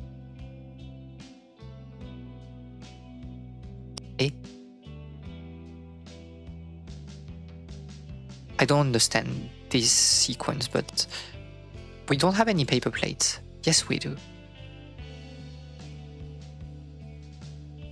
Okay, but like also Margot, you can learn to wash like plates. It's okay, you know. Again, it's not that hard. You scrub, and that's it.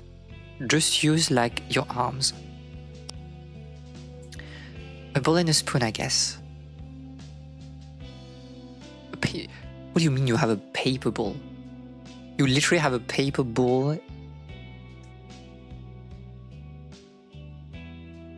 I'm going back to bed. No, I will stand up for myself, by the way.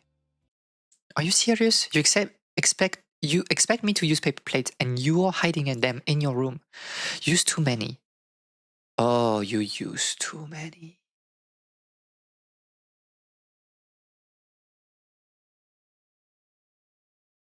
Is it like a fatphobic comment?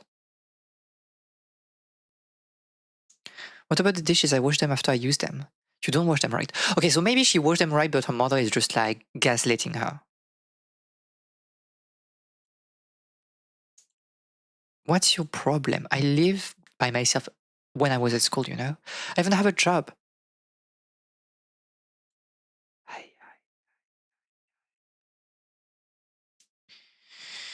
I don't know, I feel like especially in America, there is a stronger sense of you stick with your family no matter what.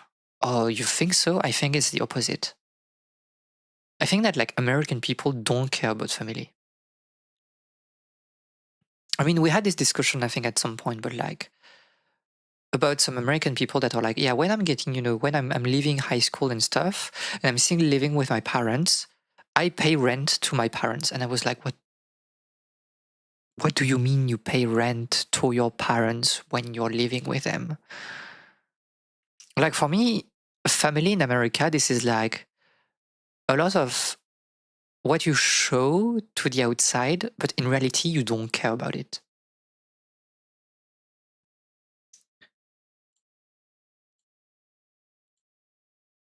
She looked down at the ground beneath her. It was just a wooden board, covering a sunken spot in the floor. She couldn't stomp anyway. She couldn't do anything. She kept thinking about how different things were just a month ago in her private school, how different they will be a couple of months from now. She just had to wait it out. Focus on getting ready for work and leaving. She just stayed focused. She got to work just to be faced with an empty parking lot. Oh, she's in purgatorium right now. She's in her own brain. It was Saturday. Okay, but like, it shouldn't be completely empty now. Even on a Saturday. She thought about what to do. She was already dressed and outside, so she headed to the park. Maybe some time alone would be nice. She pulled out her sketchbook and flipped to an... I will say, okay, because like we have like half an hour to play before we need to stop to check another game.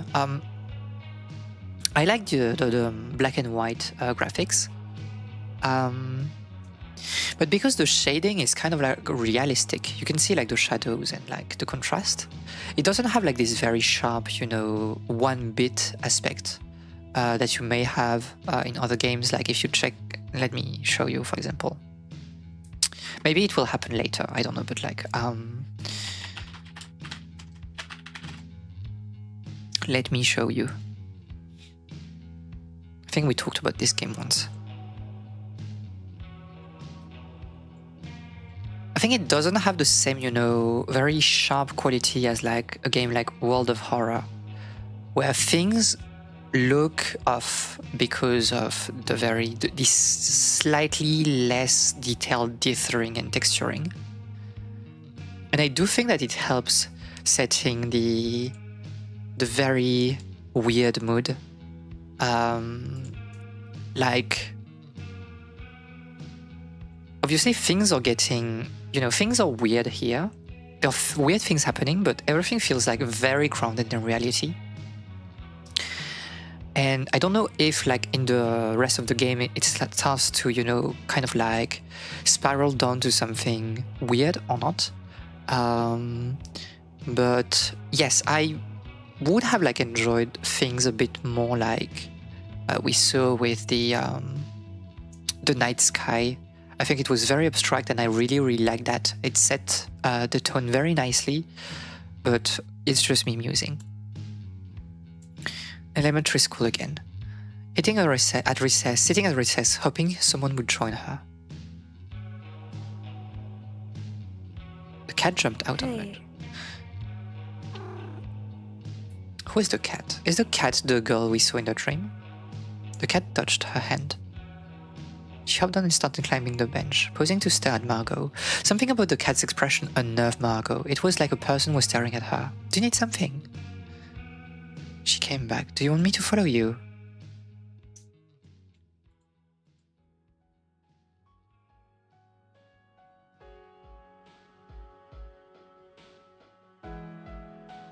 Okay. Interesting music. After a while, Margot started to worry, looking around for scorpions and snakes. No, she saw something. Looking at her expectantly. An old rusted car from the 80s. Holes. I mean, they look like bullet holes, to be honest. Did the cat want her to open the door? Do you have kittens in there or something? I will show you how to help me. Okay.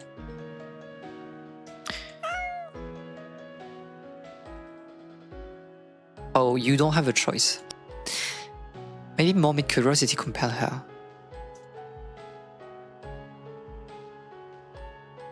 Sending Margot toppling to the ground.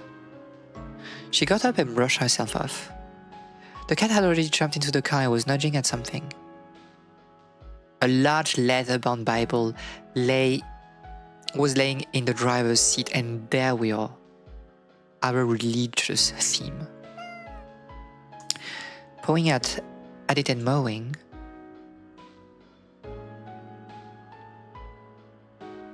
Yeah, I don't think like this is exactly I can't read the first word. It is sicut Deus scientes bonum et malum. Oh, eritis sicut Deus scientes bonum et malum. Flowing through it. In the margins there were handwritten notes. Witches? Origin of the world. Recipe for things she didn't understand. Instruction on how to deal with creatures she'd never heard of before.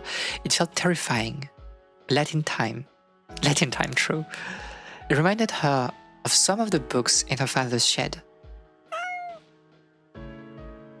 And look at the notes on the page. To understand the voice of an animal, must be bitten by the animal, placed blood on a music box, and while the music plays, the animal will be able to speak if they wish to? She muttered the instructions to herself, looking between the page and the cat. Is this real? Is this real? This has to be a coincidence. Can't be any cat showing me how to make animal talk. I'm trapped. Could it be related? Too supernatural. She was really into the supernatural. Her favorite childhood movies usually involved ghosts, monsters, vampires, and she vaguely remembered having a friend who was convinced that Margot was a vampire. Weird friends, but at the time Margot really wanted to believe they were right. It meant that she could have a bigger, more interesting life outside of her trailer. Oh my god, this is great. She could be whisked away on some grand adventure. She felt embarrassed thinking about that time. That's kind of the thing also with like Night in the Woods, right? It's like you're stuck. You're just stuck in here. Maybe she was really gullible. Reading the notes in the book, why did she so desperately want everything in front of her to be real? She started to look into the cat's eyes. What if she was just asleep, her head down on the park table, having another lucid dream? What would it mean for her if it was real? Would it give purpose to her life? Yeah, you know, like, I like this. I like this. This is my vibe. graphic ways. She didn't realize how long she had been laying in bed.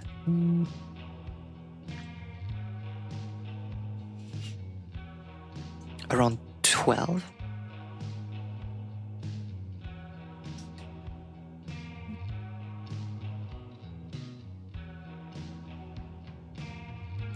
Sorry.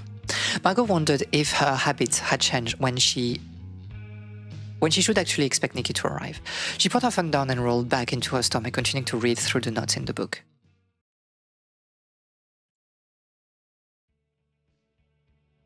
Nikki hadn't changed. It had been over an hour since Nikki said she was on her way. She lived within walking distance and Margot started to regret not meeting at her place. She considered the logistics. What if she started walking now? She tried sketching, but she felt impatient. She thought about going back inside, but didn't want to interrupt her mother watching soap operas. But you don't want your mother to, shout at you. Her car was a worn cream color with slightly torn seat. She always seemed to smell like burning rubber.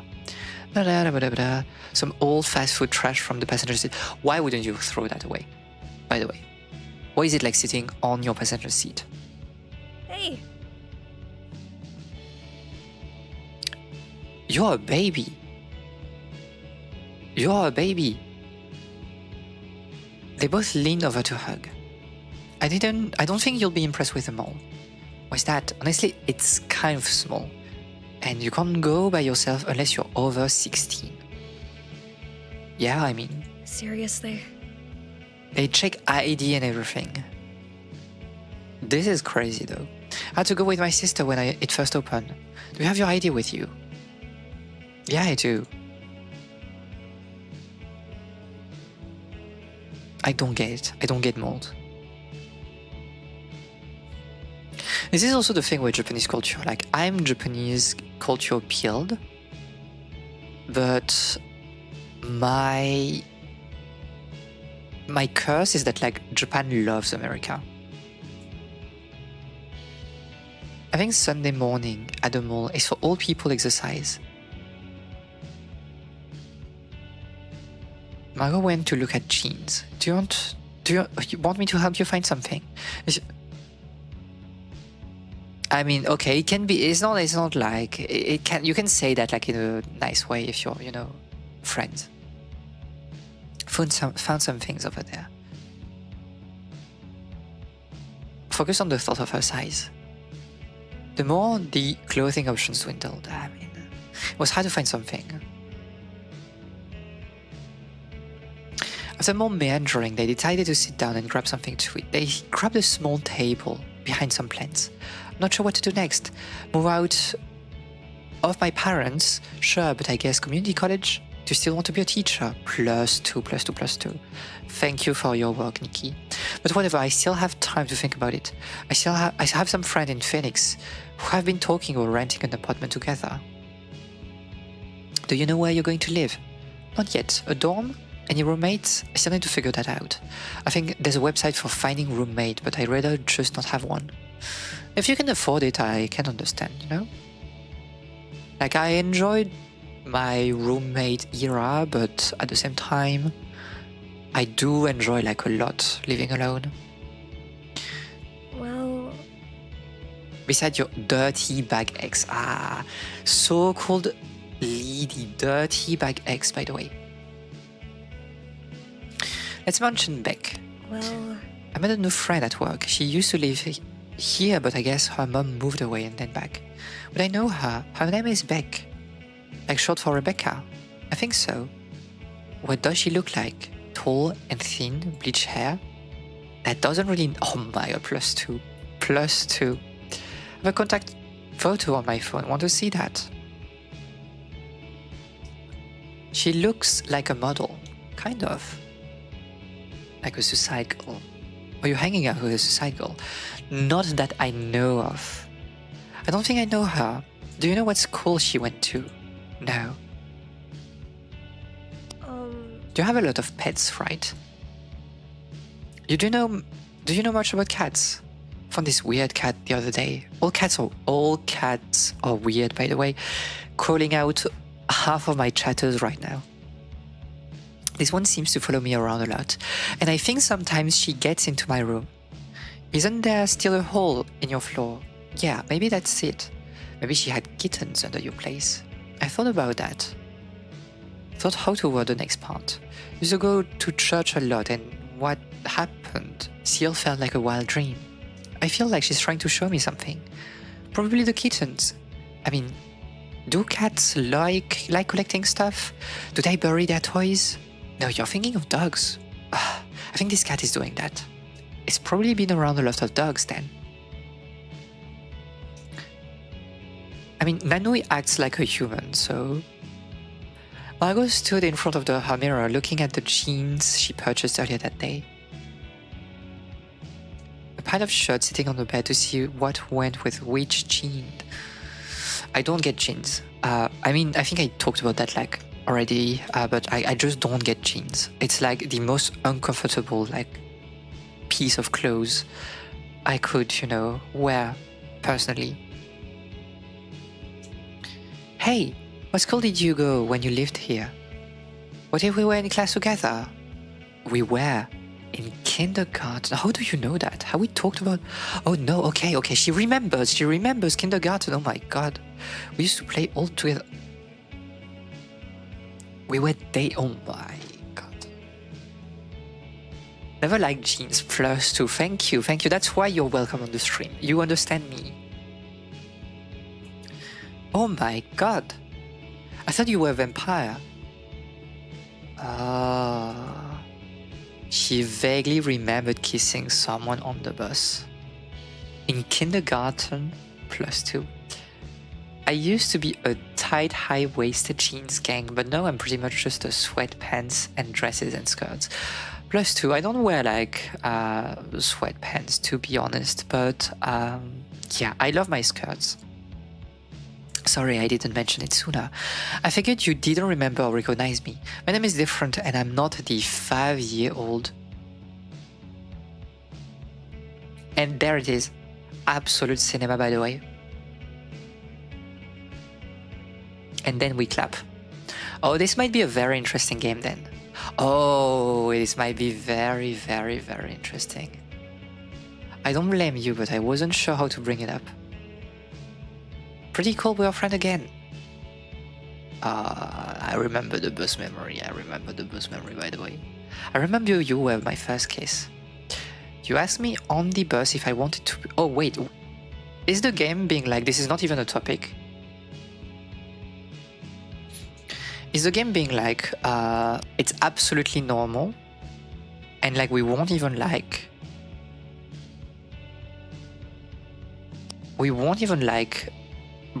broach the topic? Very romantic. We never talked about breaking up, right? Guess that means we're still dating +2. We touched scrapped knees one time. Things were pretty serious between us. I think I've been thinking about more. I feel like I've been thinking more about when I was a kid. Maybe because you're going to college soon to be an adult. Interesting. She felt awake. Something was on top of her. The cat.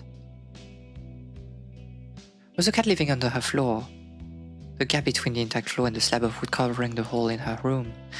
Margot had always been afraid of it, thinking that cockroaches would crawl in. In comparison, the cat was much better. Remember the book.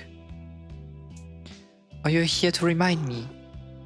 Stared back. What if the cat really was the girl from her dream? What if she really did need help? A music box. She could see what would happen. The music box and her blood. She was stuck in the idea of her blood being involved in the mix. She didn't know if she was sick or not. She didn't know how to get tested. Oh, interesting. The sense of freedom I got when I first got to wear skirts and dresses, never going back from that. It's just that good. It's just that good. Although, like, I will say, I like when things are like a bit also, like okay, real talk, Miyabi talk. I dress very formally. especially for stream. You know, a lot of streamers are like, when I stream, I'm like very comfortable. Sometimes I'm wearing nothing. I'm like, no, this is work. So I will dress like extremely formally. So I like when, you know, things are still a bit tight, but like not, you know, your entire... I don't know how to explain myself without like saying too much. So let's not talk about this anymore. Margot continued to lay on her back, staring up at the ceiling. In the other room, she could hear her mother watching the news. A string of grave robberies. Grave? I don't know English. Does that actually still happen? A satanic cult. Dressing up is fun just for yourself too. +2. What about the other things? She would hear about the news, like stories about you. Okay. Real talk again about America. Who cares about UFOs, by the way? Apart like American people. And Japanese people that are too American peeled. I mean, do you have that a lot in your countries? Like in France, we call that ovni and not like UFOs, but it's like you really have to be delusional to be interested in like UFOs here, I think. You would never see that on the news. Maybe it's just people who want the world to be a more exciting place. I mean, if you live in the, you know, countryside, let's say, understandable. We call them ovni here too. Oh my god. There's too much fantasy belief to have room for sci-fi here. You're so real for that, to be fair. Was she any different from them? Margot absent-mindedly pet the cat. I mean, I'm very much like, I do enjoy my science fiction, but like I'm very like fantasy peeled. So like for me, it's very weird to see people really interested in like UFOs. But it's nowhere near as big a cultural phenomenon as it is on the US. Yeah, it's like really an American thing for some reason. But also because like fantasy is not that much of a thing in America. Like, I mean, you know, homegrown fantasy. Of course you have like a lot of fantasy writers, but nothing that stems from like local folklore a lot. Because American people hate Native Americans, right? So what if you can really talk? What would you say? Are you up for work? Yes. I can't grab you today. You really need to learn how to drive. We are really living in a loop. Ask one of your little friends. She left the room. I mean, we need to talk more about fantasy one day. And I think we'll talk about that like in literally like a few minutes when we'll switch games, but... In the living room, Margot's mother was in front of the television. Mom? Do we have a music box? Why? I read an article about them recently. Oh. Check Danny's pawn shop. Who's Danny?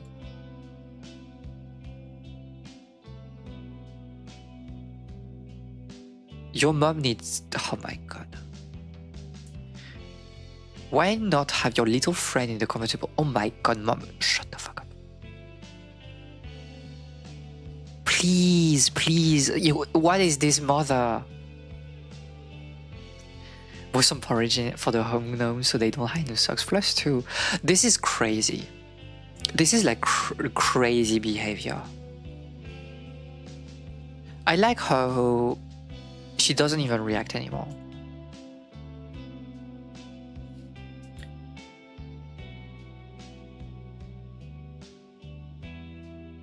Also, I will say, I get the idea of like having, you know, to do the days one by one.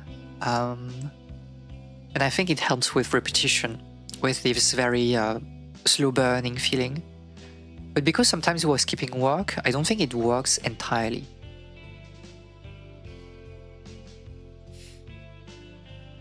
The pawn shop, what I mean is that because we don't repeat all the scenes every day, sometimes I don't feel that the time is really passing. The pawn shop has a typical dusty mothball smell of a second-hand store. Around her, all cameras and novelty knives under glass displays. Oh, KG, her mother was with details. Danny owns a pawn shop. Oh, he must be the secret boyfriend that she's been visiting.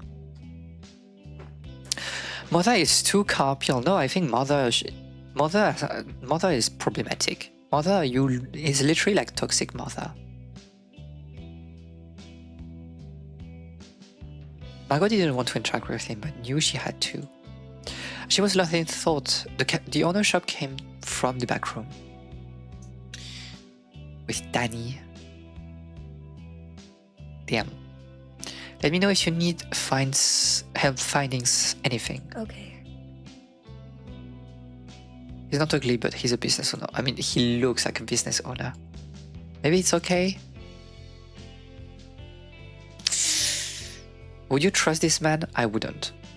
You look familiar. Have you sold anything here before? Have I sold you anything here before? No, have you sold anything here before? Okay. You're Ines' daughter. Yeah, Ines' mother. She was right. You look nothing like her. Just like the photo, though. Do you have any music boxes? Sure. Anything specific? One that plays for a long time? Go ahead and see if you like this one. A lady brought it in last week. So this is related to like... It's too much of a coincidence. Dark and empty. Mother was out, maybe with Danny. She went to her room, music box in her bag. Briefly glanced at her reflection in the mirror. Didn't look like her mother. Resented how much she looked like her father. Trying to focus. A music box and the Bible in front of her. She eyed the music box. It had a small dancer holding back a black sword with an unusual handle. Looked like it might be actually a sharpened piece of metal. The whole box had a handmade quality to it. No, I circled around to sit by the music box. She stared intently. You have to bite me, right? What if I'm sick? What if you're sick? Tetanus? An infection? The cat latched onto her hand, drawing blood. To be fair, it has been like a long time. I haven't I haven't bled genuinely. Oh, I say that I kind of like cut myself in the kitchen a few weeks ago. Holding her bleeding hand, and this is very weird because I don't normally cut myself, but holding her bleeding hand, she placed the wound on the dancer's saber. Oh. With blood in place, she wound up the box. Maybe if she put a hand sanitizer now, it would be okay. She dug into her bag trying to find a small bottle. Is it working? You have such a pretty voice. This was the girl. I need you to do one more thing. The steps should be in the book. I need hair from your mother and father. Then burn it. The music box stops and she started moving again. How? I mean, if it happens in reality, like, I would slap myself against the wall, like, slam my head against the wall because, like, this should not happen. Were you in my dream? Nudge around the book, flipping pages.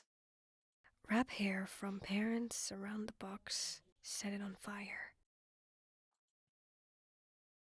Add more blood and set it on fire. Okay, but like... your blood dries very quickly. Mine doesn't. I bleed for a very long time. Lack of... oh, I don't know how it's called in English. Placket, but I can't remember. Let me check because it's interesting. How do you say that in English? Platelet. Platelet. Scrap.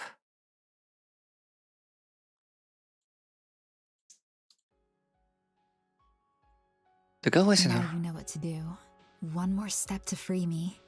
I'll try to do it tomorrow, but I still don't really understand. Well, there's nothing to understand, I think. You never told me why I need to help you. Tomorrow.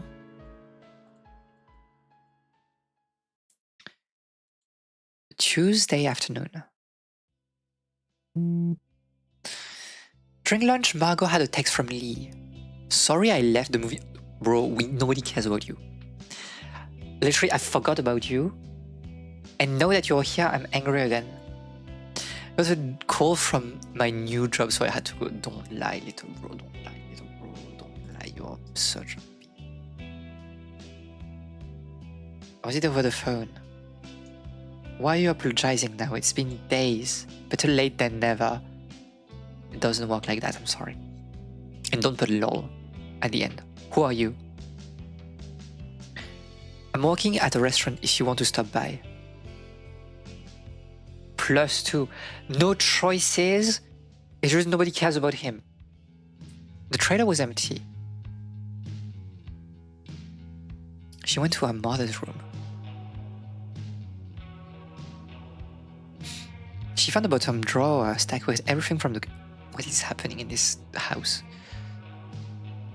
After cooking, she sat on the couch. She wasn't alone. The cat was there, watching her. You want me to get the hair?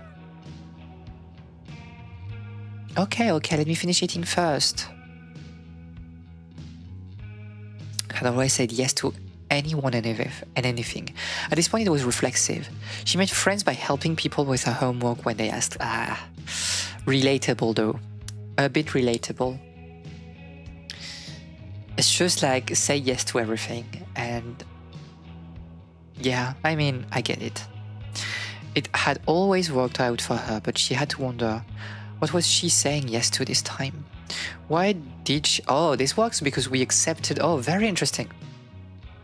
Because in a visual novel, you have a choice of like, do you want to hang out with them or no? Or not? And like, obviously you want to see the scene. So you will say yes to everything, even if it's not something you would be necessarily interested as a player. Very interesting connection between story and gameplay. Why did she feel a pang of guilt from even considering saying no to the girl in her dreams? Finished her food and washed the dishes. She checked her phone and the driveway before heading back to her mother's room. On the dresser was one of her father's old combs and an old brush. She pocketed her hair and left the room, careful to make sure everything was the same. Music box, book, hair, and hand sanitizer. What do you mean hand sanitizer, by the way? You cannot just sanitize your hand after being cut, you know? You need like... matches. She needed matches. She looked at the cat. Are you ready? Okay, let's do our crazy ritual. Figured the best place to do it would be out in the desert, where Margot first found the book. And we'll probably stop after that, after this scene. His little sword still had her dried blood on it. She breathed in and pushed the raw spot on her hand down to its edge. Again, she bit her lips in pain. With the new blood on it, she turned the key to let it play. Yeah, you don't have a choice. Watching the flame slowly travel down the stick. What was about to happen? Was it right? She dropped the matches onto the music box. It quickly caught fire. The cat's pupils were wide. The flame reflected in her eyes. The flame grew bigger. Margot couldn't look away. She couldn't look away from the cat's eyes, and around them the world seems to disappear. The fire pettered out. The stars, the distant lights dotting the mountains, everything was gone. And there were the only things left. The cat flinched and yawned. Her eyes grew bigger, seemingly bursting from her skull. Her shoulder blades and joints stretched, the surrounding fur tearing away to hang slack from her body. Raw bone and muscle jutted out. The yawls gave way to human screams. Margot desperately wanted to look away. She had to look away, but she didn't. The smell was sickening, like burning and rot. Fresh skin bloomed across the exposed muscles. The girl stayed hunched over, holding her stomach. She started to cough and gurgle. She vomited. Chunks of bone and coagulated blood landed on the void between them. This isn't right. She wheezed out her words between sputters. Her gaze moved from the ground to Margot's face. Tears and blood ran down her face. Her hair stuck to the sweat on her forehead and neck. Something went wrong. Margot still couldn't move or react. Did I do something wrong? Was the hair from the dad or not? The words seemed to take all of her strength. The girl stared at Margot, clenching her teeth. She tried to stand up, but fell back down. What did you do? I don't know. The girl crawled to the book and scrambled through the pages. As she moved, Margot noticed a large tattoo on her back. It was the same thing as the symbol in the book. The girl's eyes darted across each page. This can't be right. There has to be another reason. She shut the book and wobbled again to her feet. Her knees shook as she stumbled to Margot. Margot wanted to move away as the girl placed her hands on Margot's shoulders. Weird repetitions here. This is the second time it happened, by the way. Margot could still smell the blood on her. The girl closely inspected Margot's face. She turned away and started slowly walking. We're heading back. Margot came back to her senses. But wait, The girl shook her head. No one else can see me. Thanks to you, I hardly exist. And the lights were still off. The girl locked herself in the bathroom. Margot went to her bedroom. She felt too shell-shocked to do anything besides sit on her bed and wait. The door cracked open. Margot quickly wiped her face. The girl walked in and grabbed the book from Margot's bag. She quietly watched as she started flipping through it again and back to her book. Finally, she looked up, visibly exasperated. It's ridiculous. I can only find one reason for this happening. I guess I'll start by asking, do you have a soul? What? I guess I'm not dead or anything? Maybe your memory was erased. You couldn't be reanimated. What's going on? What do you mean? You are a cat and now you're human, and you're asking about my soul now? It's unimportant. What's your name? Clara. Clara? What happens now? That's what I'm looking at my notes. I'm trying to figure that out. In any case, I don't have a body now. I'm stuck.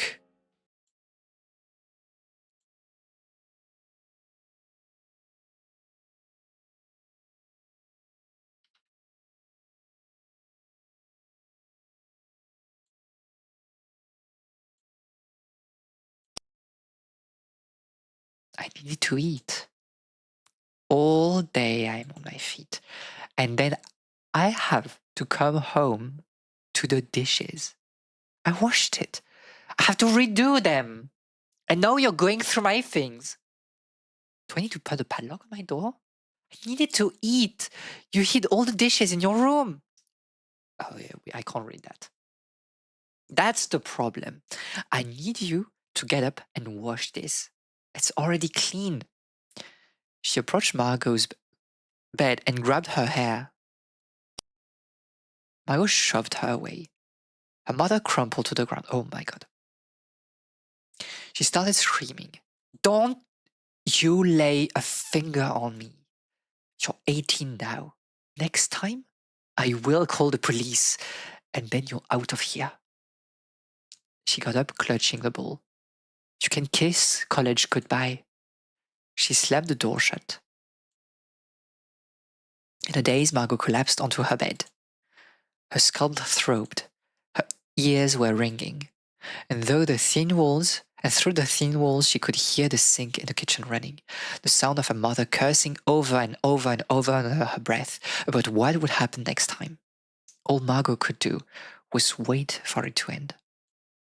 And Clara was gone again, just like when she was a cat.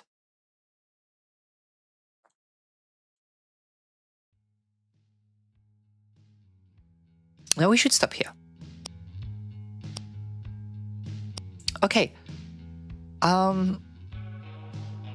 Let's talk a little bit about the game before we change and we swap to something else.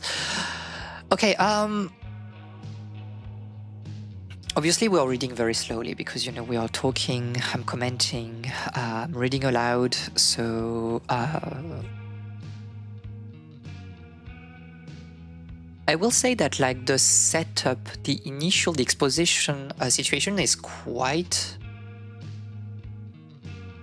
long to some extent. And I wasn't expecting things to be that, grounded, I would say. I was expecting things to be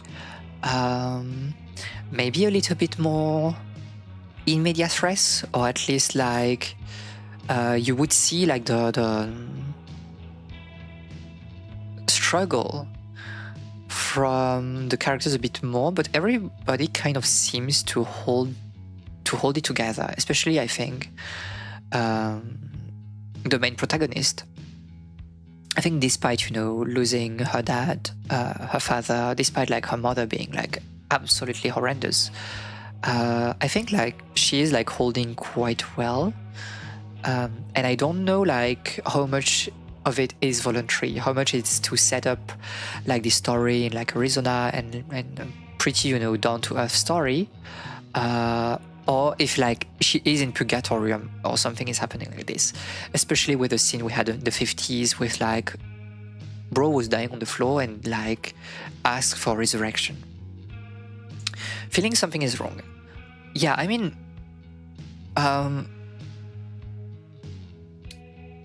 for a while now, but especially when Clara mentioned Margot. So, yeah, because like you have a lot of scenes I think that are not here. We just go through the days and sometimes things are not happening and it's like, why is it not the case? Is it like, are we kind of like reading the story in the future and kind of looking back at the story and just like things were not like in the diary, for example?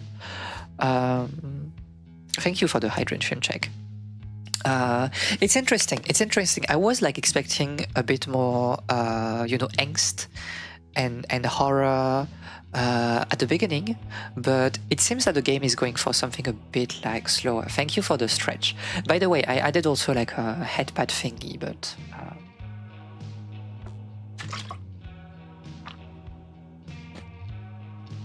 yeah, and the stretch. Ooh. It cracked. Yay! So funny. Thank you for the headpads. It's very funny because you have like this whole like Azores folklore, as was mentioned in the description of the game, through obviously like the whole like witchery thingy. I'm not very like privy to witchcraft in the Azores Island. Like obviously it has to be a big thing like in islands, right? You have a lot of this in the Caribbean as well, witchcraft in the Caribbean. So I'm expecting it's the same thing in the Azores Island. But like those islands are related to Portugal, right? You know that like Portugal kind of discovered those islands in, I can't remember, probably like the 1500, something like this. No, 1400s. Probably like end of like 1400s. And you have like this like Portuguese colonization also with like the Catholic Church being like a big part of it, and it's kind of the same thing as with like the colonization in the New World, right? You have some amount of Catholic practices that would start to warp a little bit and kind of like blend, get hybrid. There's like a hybridation with like local cultures, and you see that a lot with well, in Southern America, for example. Like one example I have in my mind right now, because I was really interested in that when I was studying history in uni, was the whole hybridation between like the Pachamama local beliefs, and then the cult of the Virgin Mary, and you have like those long processions through the countryside and the mountains where things would blend that way. And I think we are looking at something a bit similar here. It's like there's the Bible, but there's something like a bit more than the Bible. Something that feel like deeply local to the Azores like islands, although there's no pre-existing culture then there, right? Like I think like it was an habitated archipelago before the Portuguese. But yeah, I would say also like it feels very like 2000s, but this doesn't have the angst I was expecting. I was almost expecting from like a southern gothic story, and maybe this is me like putting expectations on the game. I was like expecting things to be a bit more like I don't know, oppressive in a sense. Like this is weird. Things are weird right now, but they are not oppressive. They're like, if I didn't know that it was a horror game, I would be like, I wouldn't even have put like the word horror next to the game. It doesn't scream of, body horror. It doesn't scream of like anything really crazy. Obviously, we have like those scenes of like domestic violence, but like it's not like horror per se, right? It's horror related. So interesting. Obviously, things will evolve at some point. Like the setup is interesting, but it's a very weird, in a good way, not in a bad way, but it's a very weird opening. Going through the days and like nothing is really happening. You can like hang out with friends, but at the same time, it feels like there's no point in that. And also everything feels a bit disjointed between the cat, between Beck and Leslie, or the characters. I don't exactly know. I have no idea what the game is trying to do right now. But this is interesting. So I'll obviously finish the game on my own, and I will talk more about it like in my review in a video later. But feel free to check it out for yourself. The Steam page is pinned on the YouTube, the Twitch chat. So yeah, interesting. And I love the music. The writing, by the way, is like pretty simple, but like pretty effective, I would say. It feels natural, like the voice acting. I'll definitely give this one a try. If you do finish it, because like I'm swamped with things, I won't be able to finish the game before like I'm done with editing the video. But if you do play the game yourself, if it isn't too much, please feel free to talk about it on the Discord server. I'm really eager to have like your opinion on it. If you read, if you go further than we did on stream, and that shouldn't be hard because we didn't see like too much of it. But yeah, that's it for Devil's Liminal on stream. Let me save once again because I'm just like this. But yes. And then, okay. So we all know, continuing, let me check things. I'll go through... I'll go through... my messages, and and I need to launch the other game. So the second game I think is not an early access. I think the game is completely out, has been released I think 2 years ago, if I'm not wrong. And so you can play this entire game. I think I've been told that it's quite long. But again, we'll play. Sorry, the sound is very loud in my ears. And there it is. Okay, violence and nudity. You can see again the content warning. Let me move a little bit my ears that are too big. You can see a threat of incest, suicidal tendencies, a lot of things, violence, child violence, other things like this. So you have been warned. Again, if certain themes are too much for you, please feel free to leave the stream. So this is a French game. By the way, the sound is very loud, I think. This is a French game called Chronotopia, a Second Skin, which is a rewriting of Donkey Skin, which we call Podan in French. And this game has been created as a kind of love letter to forgotten European fairy tales. So there are unlockable archives to discover the real folklore, inspiring all the twists and turns in the plot. It's also a time travel journey of self-discovery for the protagonist. The game focuses more on story than romance compared to your typical indie visual novel, but there are secondary Yuri and Otome options. So yeah, we'll take a look at that. I will try to talk a little bit more about like European folk tales because I think it's a very interesting topic. And kind of like before we begin, I kind of want to talk a little bit about children's tales and stories in Europe, because it's a very fascinating history in terms of like a literary history. And you know that I love yapping about literature. So one thing I think that is very important to understand is that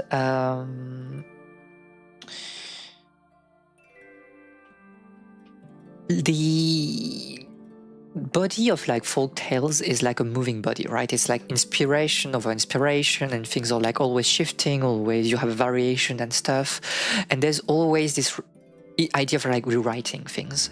You will learn the stories, like you will hear the stories multiple times just because several authors compiled it in a different fashion or just rewriting it, and I think it's very interesting.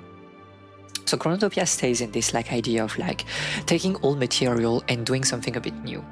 Let me also like show you something, because I think it can be interesting.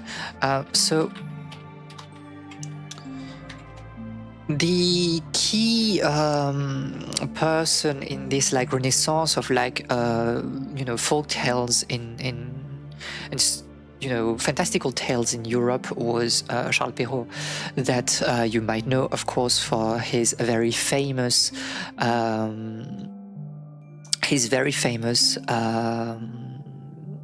collection of stories, the stories of time, present and past, I think is the name in English, something like this.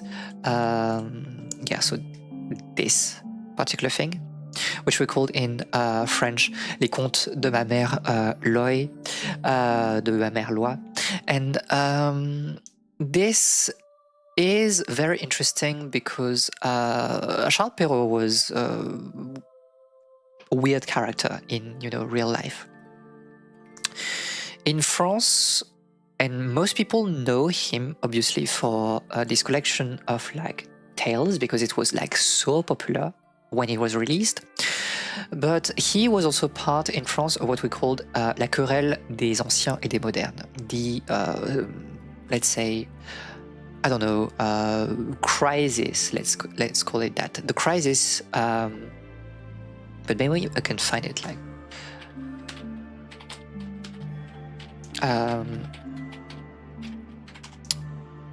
we have like the quarrel of the ancients and the moderns. So basically, the idea here is that under like Louis XIV, Louis the 14th, you had like several types of people writing. You had like what we called the ancients and, well, what we call the moderns. The ancients were like basically nobody did better than the ancient writers, you know, ancient Greece, ancient Rome. And we're taking inspiration from them. It's not that like people cannot write anymore today, but like the narrative, let's say, ideas of antiquity are still so good that we should like stick with them. And other people were like, no, I don't think it's true. We live right now in like the height of France. Literally the most powerful country in Europe. At this time, like 17th century. Perrault was part of like the moderns, was part of like this group of people that were very pro-modernity in some ways, pro-French power, French monarchy. And this is very interesting because you need to understand that like Perrault was not just a writer. He was like a sort of like propagandist for the royal power. The quarrel of the ancients and the moderns is rooted in political strife. It's really about like the moderns being like, oh, we love the church. We love like the new rules that have been laid out by the royal power because it's good morals. It gives like more body to France. This is what France is nowadays. We don't need to, you know, rely on the ancients anymore. And in the other end of the spectrum, the ancients are like, no, we refute the power of the king to some extent. And some of the people in this strife, and namely Boileau, which was one of the ancient, was like, he was from Port Royal, and Port Royal was like a place, a literary place, a place of like knowledge that was really away from like the power of the king. And this is really about the Republic of Letters, about like upholding some sort of like freedom in creation. So there's like, what I mean is that there's a political like, you know, background to this quarrel between those two groups. And it ended with some kind of like compromise. With people saying that, yeah, it's good to rely on previous like classical ideas, but we can still like improvise and create something new. And so Perrault is kind of like known for being like the instigator of like this quarrel among people that are, you know, very interested in like literary history. But he was obviously known for his tales. And they were extremely popular back then. Like, it released and it was like a hit, a monumental hit immediately, because there was nothing like this before, really. Like, there was an oral tradition of like storytelling, but nothing that was put like on paper, and it really worked. And especially because it was kind of like advertised by literary salons. We have something called précieuse in French, which refers like to those women that would try to clean up their language, and also they would like spend a lot of time in literary salons, and this was just a hit because that was what people needed at that time.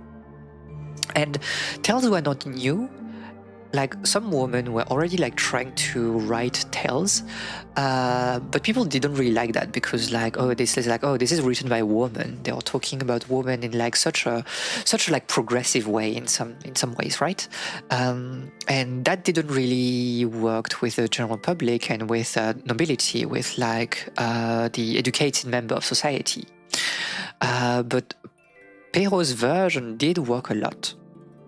Because if you have read all the stories, if you know all the stories that are being there, can we have a list of the stories or not? I guess not. But like all those classic stories that you might know, like Podan, Donkey Skin, Cinderella, and so on, Puss in Boots, those are stories where women are in passive roles, right? What really worked with like Perrault's version is that, like, yes, he's taking inspiration from a lot of things, but at the same time, there's this sense of like women need to stay at their place. And it's mostly a story about how powerless they are to some extent. And some of the story don't finish in a good way, right? You might remember that Bluebird is not a nice story. Donkey Skin is not exactly a nice story. I mean, it ends in a good fashion, but good-ish fashion, but it's a bit of a crazy story. And yeah, so that's kind of like the thing with Perrault. And that was expanded, obviously, by the Grimm brothers a bit after, that did their own version, and especially like the Aschenputtel for Cinderella. And they took also like a lot of inspiration. Like Perrault opened like a door, opened the path, and the Grimm brothers really expanded upon it. Trying to insult some sort of like romantic ideas into it. So yeah, and we'll talk maybe a bit about that also. But you have very interesting thing. Not saying long, but I always had an interest in romance visual novels, and you taking part in this event and posting about it led me to take the plunge. Well, thank you for being here. Again, this is more like story than romance, the games that we have chosen today, but hopefully we can see a little bit of romance still. And we can talk about like Doré at some point. Doré, who did like a lot of interesting things also in terms of illustrating those stories.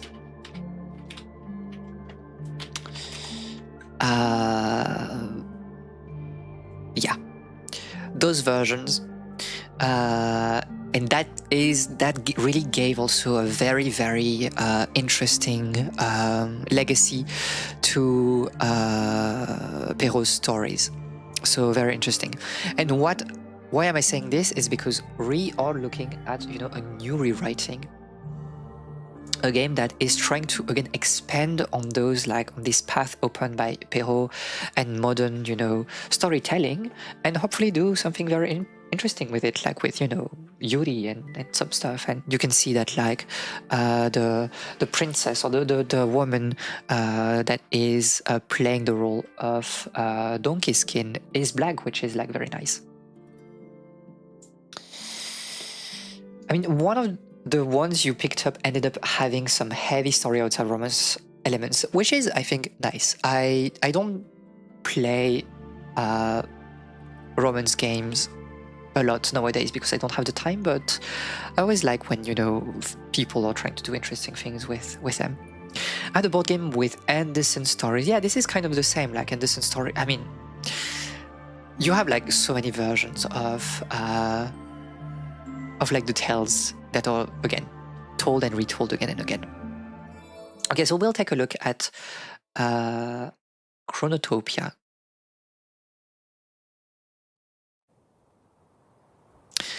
Oh, this is a very, oh my god, this is a very Umineko peeled thingy. So we might want to go in full screen. Which is, it will be like a bit annoying with the chat probably. Let me change things.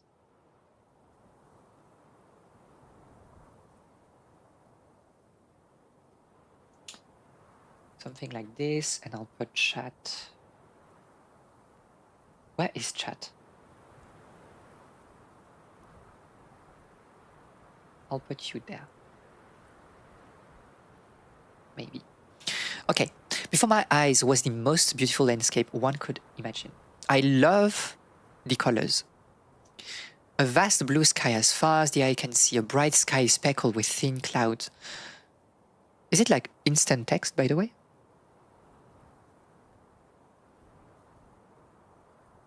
Yeah, obviously this is a French game, so you know French. I could never have dreamed of a better place to honor my last moments. In fact, it's almost a waste. Oh, she's trying to kill herself. I can't remember Podan. Okay, so just to go quickly on into that, the story of like Donkey Skin is this. Okay, the queen dies. We have the dev. Hey, yeah, with us. Seems you're on time. Yeah, we just started. So correct me if I'm wrong, Helia. So the story of like Donkey Skin is in Perra's version, I think, is like the queen dies, and she's like, I want you to remarry, but only with someone that is more beautiful than me. And the king is like, okay, checking the kingdom, but literally no one is like as beautiful as his late wife, and the only person is his daughter. And so he is asking his daughter in marriage. His daughter is like, oh, this is completely cooked, so I will send you into like errands, and you will have like to craft to make like several dresses for me. So you have this dress that looks like time.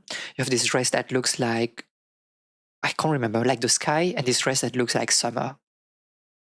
And the king is making those dresses, and then the girl is like, oh, I need to find like something else. So she asks the king to kill his donkey that is able to basically sheet gold. But the king does it and gives like the donkey skin to his daughter, and she flees away wearing like the skin, and she becomes like Donkey Skin. And there's something with a prince afterwards, and I can't remember exactly what is happening. The fairy tale only starts after, but I like the purgatory segment, to be fair. I'll read it, not everything maybe aloud, but we'll see. By the way, let me also, because it's Chronotopia, let me change things in the stream thingy. So we are like Chronotopia. Chronotopia. Wait, is the game not on the internal game database? I can't. Oh no, this is tag. I'm just an idiot. I'm sorry. Sorry for being an idiot. Chronotopia second skin. Okay, there it is. And I'll put Chronotopia here. And then I'll take this. I'll take that. I'll take this, and we can pin that. So if you want to check the game by yourself, it's literally pinned here. I should have. Oh my god! I actually forgot to put the order by Chronotopia, and there it is. Okay, better now. Pin this one. Okay, perfect. There's a recap of the Piero version in the archive later if you want. Good. We'll take a look at the archive afterwards because I'm really interested in archives in general in games.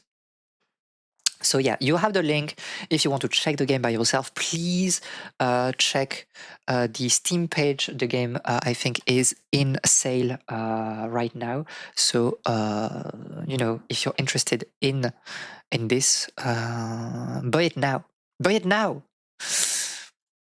The light is too dazzling, too powerful. I'm falling apart on the spot. The thin strands of hair periodically obscure. Oh my god. I love the writing. This is like my type of writing. Periodically obscure my eyes. My own weight takes me down in an endless free fall, lower and lower still. Oh, just before we continue, let me take a look at the... Can I change language like on the spot or not?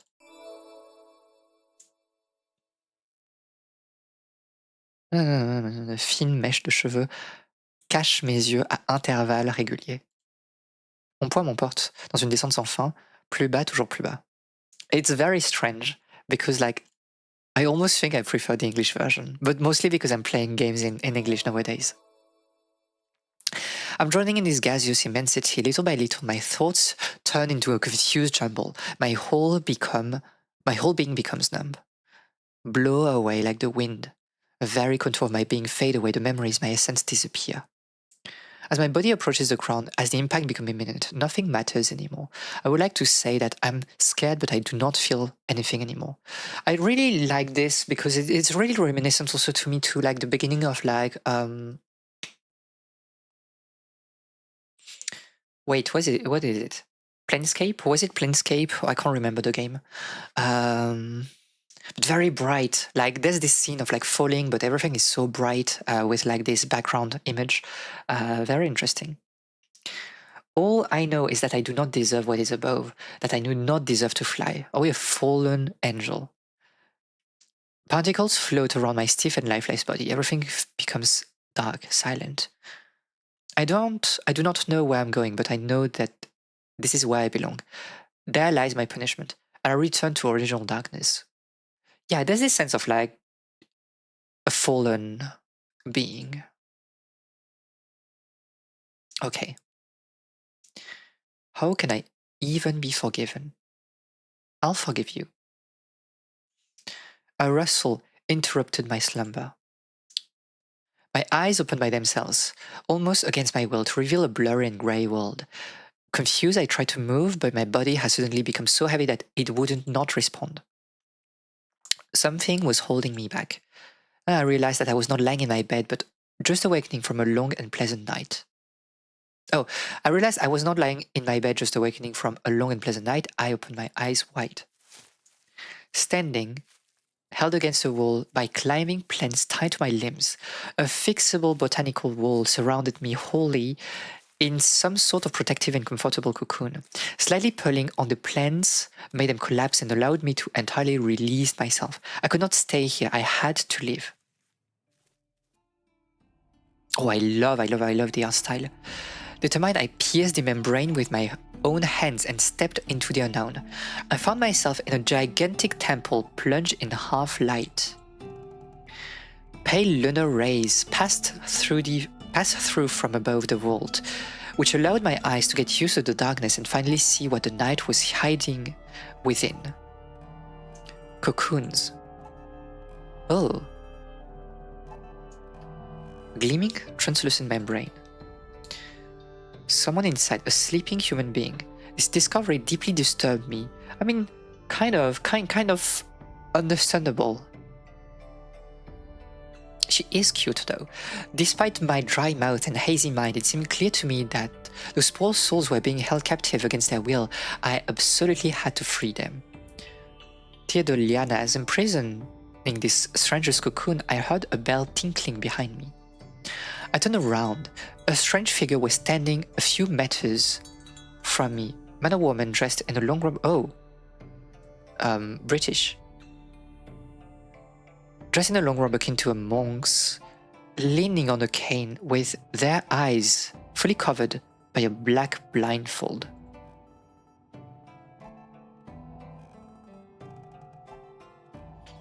Oh, wait. Okay, this is like Umineko, but not completely Umineko. Wait. Chat, you need to move. You need to move.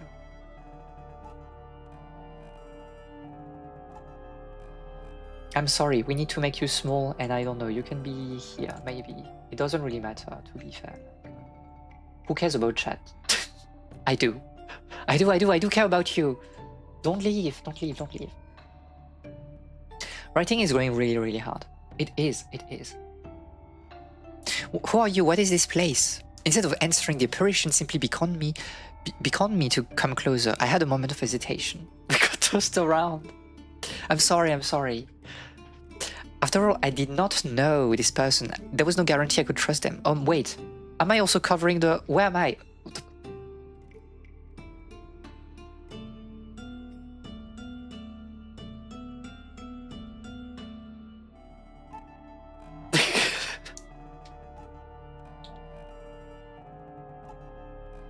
Yeah, I can go sideways, to be fair. Oh, no. Too much. How do you rotate yourself? Is it control? Wait, no, it's here. Oh my god.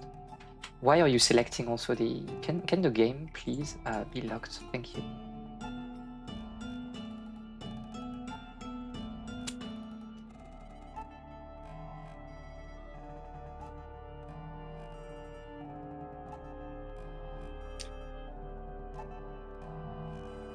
I'm a professional streamer, by the way. Okay, I think it's good. I think it's good. I think I shouldn't be like... I shouldn't be on the text. But he was also the only human being able to provide me with the reasons of my presence in this enigmatic place. Could I even hope to understand without their help? As I was remaining motionless and mistrustful, very, very, very beautiful word, my interlocutor reached for me. I sighed. This blind person appeared quite harmless. Had they wanted to coerce me, oh my god, the inversion, they would have probably tried to do so earlier. No Spider Miyabi? I mean, I don't want to become Spider Miyabi yet. Don't check the chat too hard or they'll be sick. I mean, they're already, crazy and sick. I think it's okay. It's okay if you cover a few words. We'll survive. Yeah, but oh my god, I missed it. God. It's because when I'm using like this, or maybe we can use that. Oh my god, I don't know.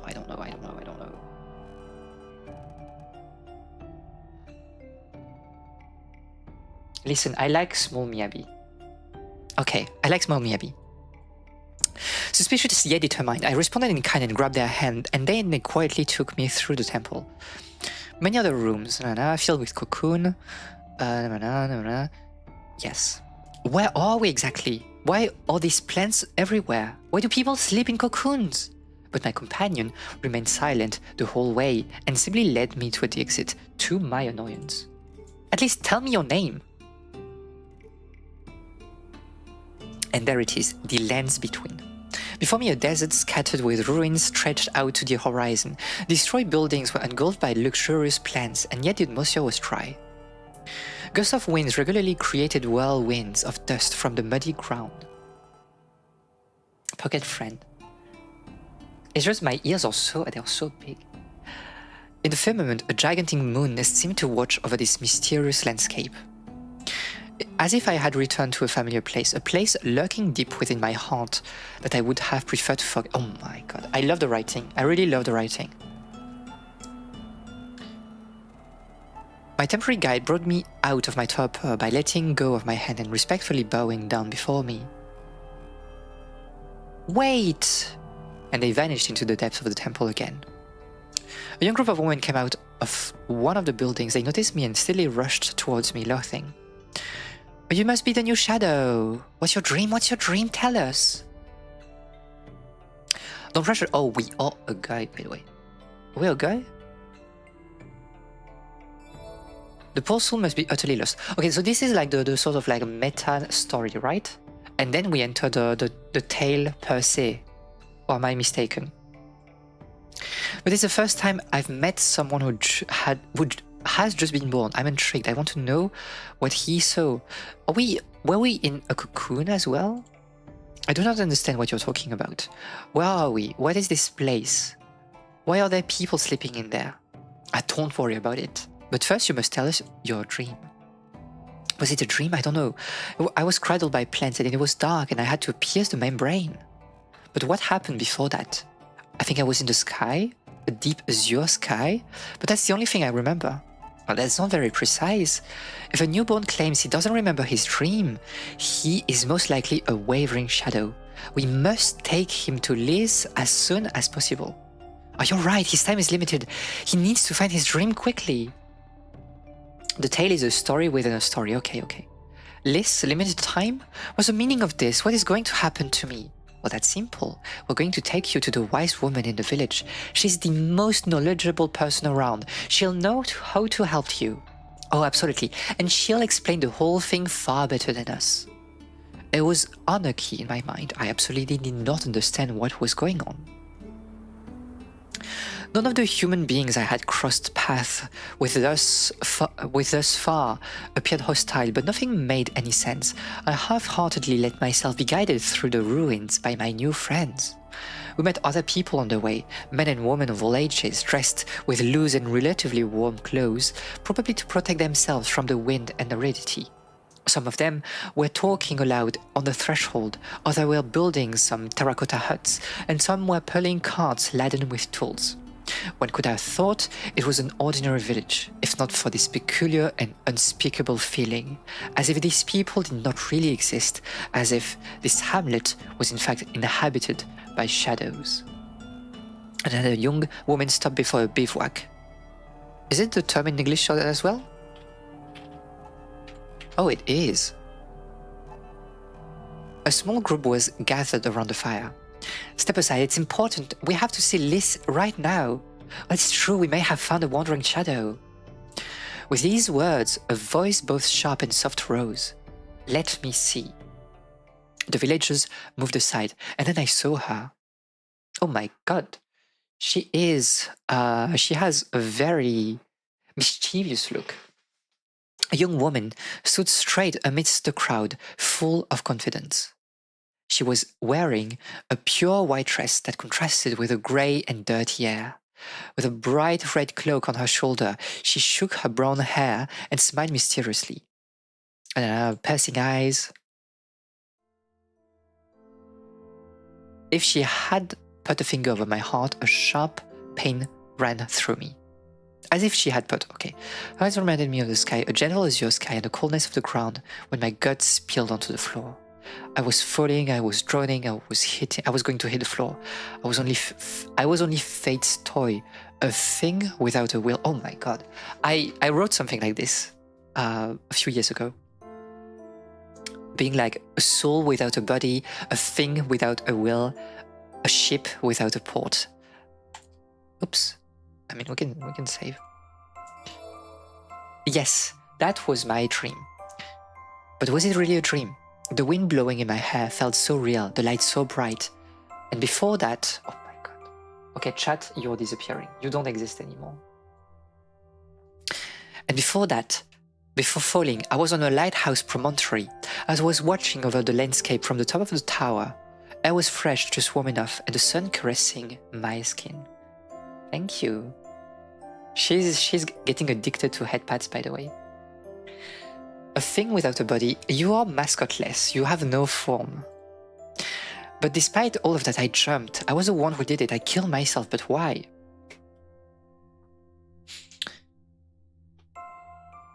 I wanted to say, no, I mean, it's not like FF6 coded. To the moon coded a little bit, but I do not know. I don't remember why I did it. Yeah, no, not too many head pads, else, you know, people will just spam them. When I finally came back to my senses, maybe I'll put like 5 minutes. Senses, the young woman was staring at me with a large smile. I just got a piece of a memory back, right? Who are you? Oh, how stupid of me. I did not introduce myself. Where are my manners? My name is Liz. I'm this village wise woman. What's the word in French?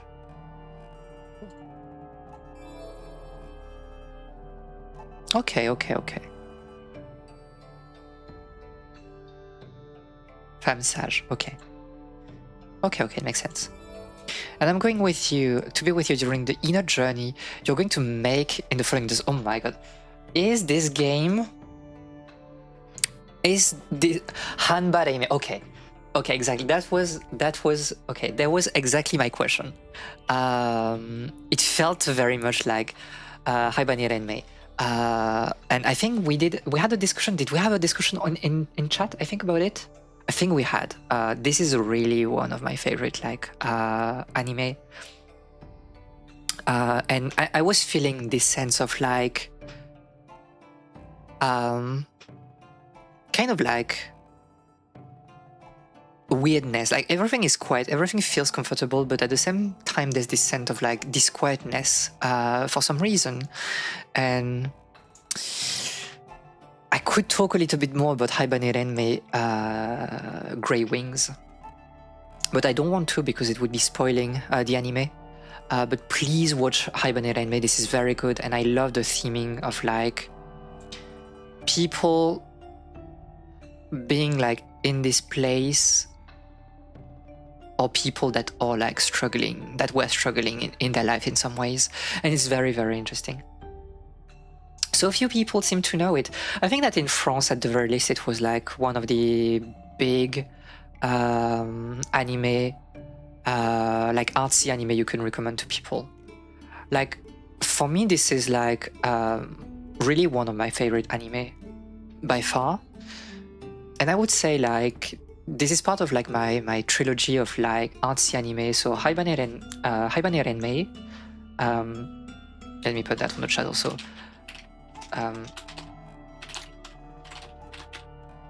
Aria the Masterpiece, and also like Mushishi. Like those three anime for me, like they kind of like were very similar. Also like Angel's Egg, Tenchi no Tamago, but I can feel the vibe. I can feel the vibe why you were inspired by it. And also, second question, were you inspired or not by the house in Fata Morgana? I don't like the game personally, but I can see some similarities. Was that also like an inspiration for you? I do not get it at all. What I'm doing here, what is this place? And the rules of this world. Can you... then you can ask me everything you want. Is that alright with you? It's not like I have much of a choice, do I? Deeply pessimistic. Oh, I love her expression. If this is how you're going to be, go on. Ask me anything on your mind right now. Like, where are we? A timeless space which doesn't have a real name, but you can think of it as a purgatory. Okay? In this world, night is eternal and you'll never see the sun. There's no end to the moor wherever you go. Nobody knows if it leads anywhere at all. Nobody knows where these ruins come from, and nobody knows why we're the ones wandering here. We don't need to eat or drink, much less sleep. Okay. We're just here. The shadows. And what are the shadows? You wake up one day in a temple and use your time as you see fit. Okay, no, okay, I see. You haven't read Fata Morgana yet. Fata Morgana, I mean, I don't personally like it. I like the beginning because it really felt like this tale within a tale, and I really loved what it was trying to do in the last, let's say, 2-3 first stories. And then like the second part, I don't like it personally because I think like it's just like a way weaker version of Umineko with poor narrative choices in general. But I really love the beginning. That's why we're called born and dying. Okay, so you wake up and then you go back to sleep. Oh, you can wake up multiple times or sleep forever. This is also very Rêve de Dragon, Ouroboros, the TTRPG. That makes me think of that. It's a tradition for each shadow to be given a name based on the dreams they had while they were still sleeping in their cocoon, okay? Then those dreams are in fact memories from your previous life. Okay, Grey Wings, I see. Your presence here is like a transition. If you manage to put your previous self behind you, you will be able to come back to life and have a second chance. So this is like a purgatorio in the strictest sense of the term. Not how you picture afterlife, right? Rather surprising. It would be better for one to know the basics of metempsychosis beforehand, but that's not very common. So metempsychosis basically means like the migration, the transmigration of the soul, and is a belief like in ancient Greece, and obviously you have like the belief that like the soul will like travel from like a body to body through like some sort of like reincarnation cycle, but like theories depend on like the school of thoughts. So yeah, I don't know. Strangely enough, as long as we are alive, we never worry too much about what comes after. Rebirth and the transmigration of souls, these concepts seem so distant to us. And when it's time to die, nobody is ever ready. +2. What exactly happens during a shadow's birth? What is going to happen to me? It's quite simple. The village council will gather to give you a name and will let you live among our tribe until the next time you're called to sleep. If you wake up once again in the future, we'll give you a new name and so forth. Yeah, okay, interesting. Yeah, that's it. That's a natural process when someone wakes up with clear memories of their dream at least. But because we have partial memory, we cannot have a proper name. As what wavering shadows are, people stuck between worlds whose flame could vanish at any moment. Okay, why can't we remember our dreams? Is locked in the purification hall for several days so they can meditate and get rid of the mist in their mind. After a few days, if they manage to get their memory back, they will have the right to join us. Oh, denied. Or cursed, you will lose the ability to see as well as the ability to speak. There will only be one way left to atone for your sins, to become one of the temple's priests. Like that person I met when I woke up, they were blindfolded and would not speak to me. They were indeed a priest, so they couldn't answer you. Oh, interesting. Priests watch over the temple, and this is where most of the shadows wake up and where the faded shadows come to sleep. So you do not do anything special to keep them asleep. No, actually the shadows who are on the verge of fading are irremediably drawn to this place and come stand to the walls by themselves. You can consider your cocoon an extension of your body. That is disgusting. It's okay. I find it rather poetic, you know. +2. Spend their lives serving the community. She said that it was some sort of sin, right? Like you are sinning by not remember your memory, which can be tied to the idea of like, oh, you did something in your life, but you just don't want to remember. You don't want to interact with it. There's no other way to save weathering shadows. Is there no other way? Simply throw them into the purification hall. I offer to help weathering shadows recall their past using a method called mnemotherapy. That's why those girls brought you to me. Why are we different?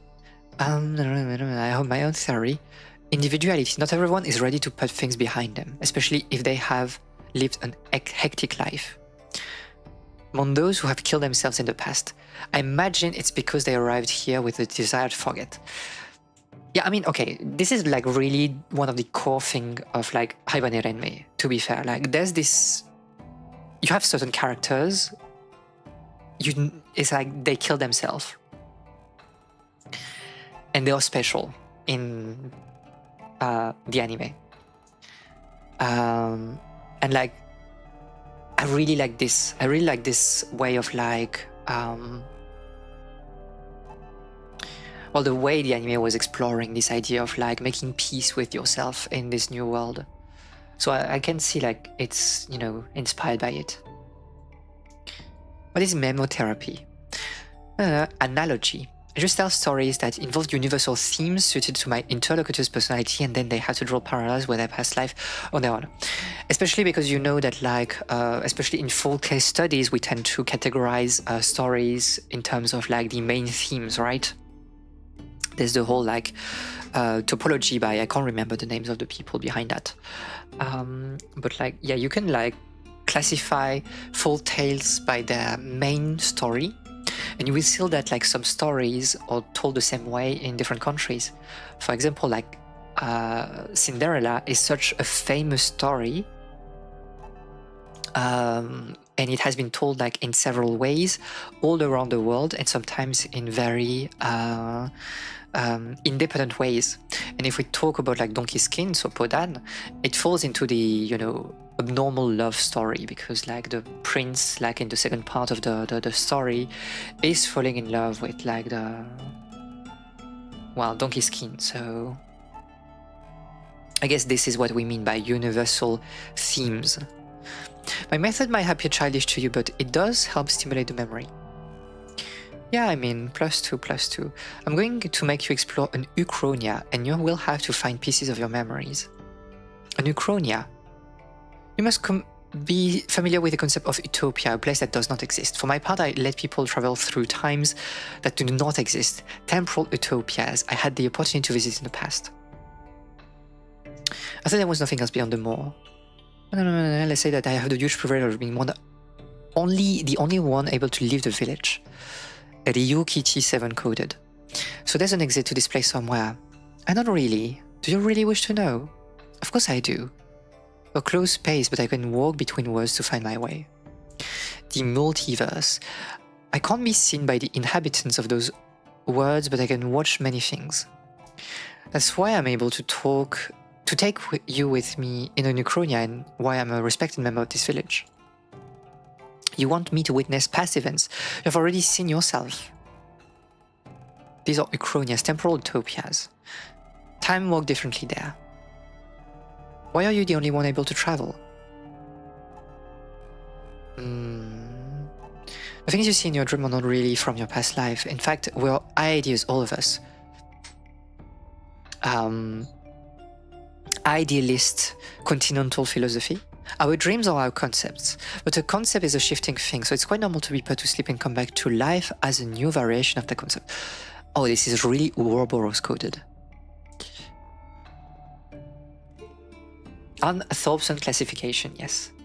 I'm going to leave early today, but come some errands to run. Yeah, thank you for... I mean, we'll just take a look at Chronotopia for the rest of today, but thank you for coming by. Nobody here realizes it, or rather nobody wants to admit it, because if there is an idea there, then there is someone who thought of that idea, and being the toy of some unseen being is not pleasant. I don't know about that, but accepted myself as an incomplete idea. But ideas cannot feel anything. This is ridiculous. We have to be human. The ideas graveyard. Oh. Incomplete characters. Oh, I love this meta discussion about creating characters, but like they're only partially realized because like there are some aspects of them like you as a writer you don't think about. Very, very interesting. Preposterous. You have to be a human being. I was joking. That was so funny. And then I travel from one world. I'm a witch. Ryuki T7. The chosen one. Okay, yeah, she's playing like on Chronia 7, most often paradoxical loss in time. Especially focused on fairy tales, not only because they are extremely well suited to the exercise, but also around things they already know about them. Oh, so true, so true. If you have been like a long viewer in the stream, you know that we talked about the Tone Monogatari. The Tono Monogatari, old folk tales from in Japan, and how like there are so many like obscure stories that people just don't know about because they're not popular. They're just not popular. You know everything about the original fairy tales. Various lands in the same country. Sometimes the story can unfold in a entirely different way. Can you tell what is wrong and what is right? The truth behind a fairy tale you must have heard about. And you'll realize that different versions of the story does not necessarily contradict each other. It's actually quite the contrary. They're all true at the same time. Oh my god. Okay, have you played Umineko? Is it like Umineko field or not? Because this is the same thing. I'm not sure I understand. It's just that like Umineko is not about fairy tale, but about like detective stories, but this is the same thing. Okay. I want to see the archive. Where's the archive? This is save and load.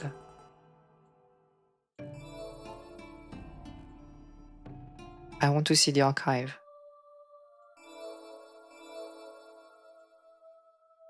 Oh, yeah, we talked about Gustave Doré just before.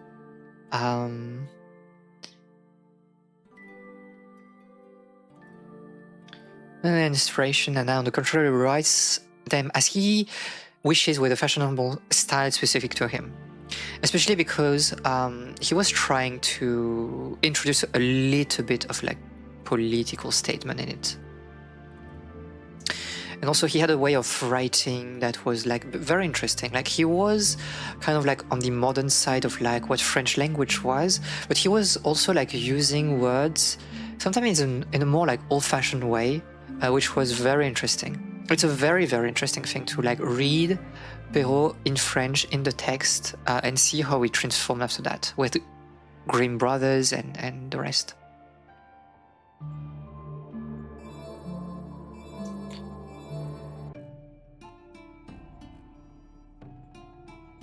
Okay, active and kind and keen companion, the lazy people.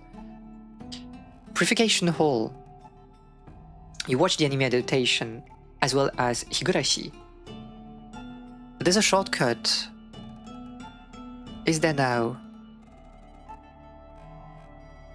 Am I cooked? But yeah, the anime adaptation of like Umineko was like really, really not good. But the visual novel is crazy. This is one of my favorite games and visual novels. Bottom right.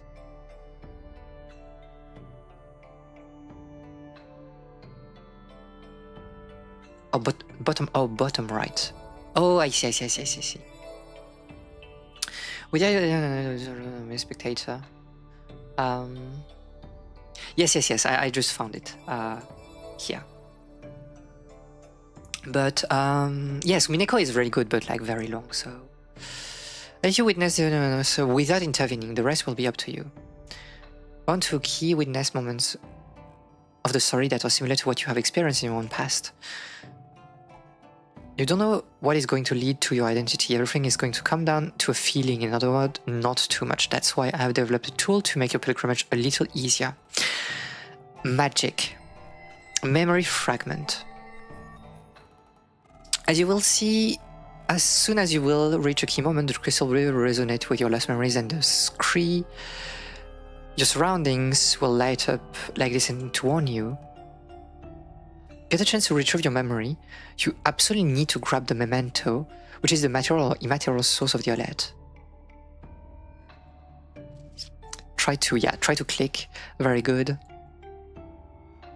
I like it. The way we are breaking up like the wall, but quartz after being found and turned into true memories, and that's how we gain our true memories back. I'm counting on your alertness to bring back as many as possible, of course. Collectibles. Interesting information, you have to have an idea of progression of a folktale is. I will say, sometimes the text is like a little bit hard to read when you have like the character behind. Because I think the text box is a bit too transparent. Hiding in the background, I call them elementals because they're spirits based on 4 elements. But quite frankly, I don't know why the rock crystal has decided to reveal those elemental spirits. Maybe you will obtain something if you manage to collect them all. It's easier to let you know. Okay, let's go. Yes, I am. Thank you. And there it is.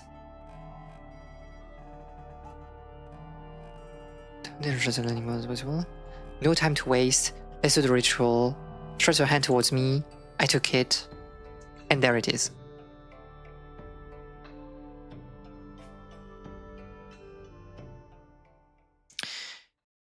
Am I even capable of remembering, of atoning for my sins?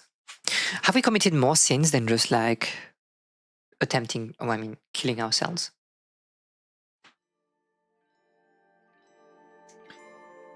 Because again, it feels like very Fata Morgana appealed. Once upon a time in a land far, far away.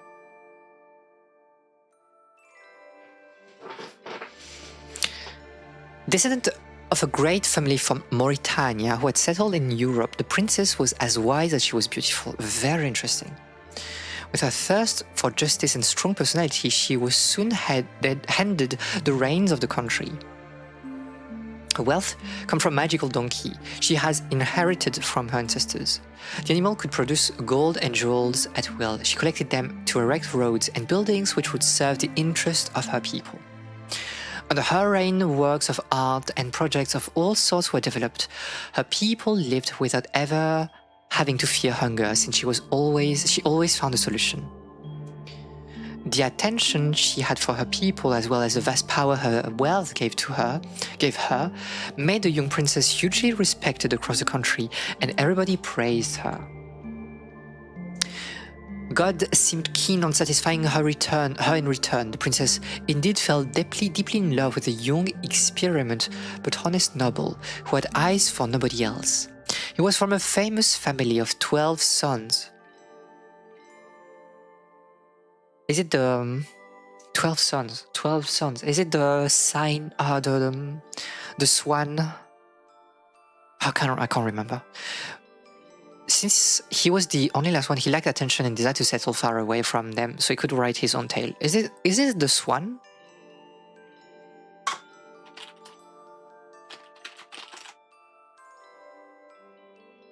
No,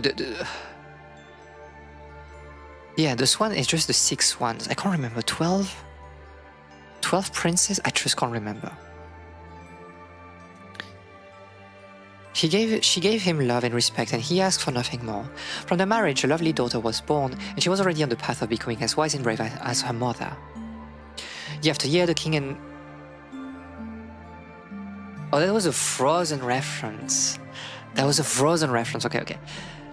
The king and the queen ruled together as fairly as possible. The magical donkey from which came their wealth was treated as well, and the couple's life seemed perfectly desirable. A magical atmosphere hung over the realm, and there were rumors the queen had to be part fairy to meet success in everything she was doing. No other country looked more like a fairy tale come true than this one. As the couple enjoyed their life, full of ideas to make their country a better place, misfortune eventually struck. The queen, who everyone thought invulnerable, fell critically ill. Even though the king called her best physicians in the world, nobody was able to find a cure for the sickness that was devouring the queen from the inside. Days passed, citizens were getting more and more restless, and the family more and more depressed, but to no avail. She was growing to near her last breath as the king spoke to her husband on her deathbed. She would have gladly kept working on major undertaking projects, but as she was even more remorseful for leaving her husband and her daughter so soon, as she loved the both of them so tenderly. So many things to do, so many memories to have, so many beautiful moments to live. Alas, pain was carving a deep chasm into her chest.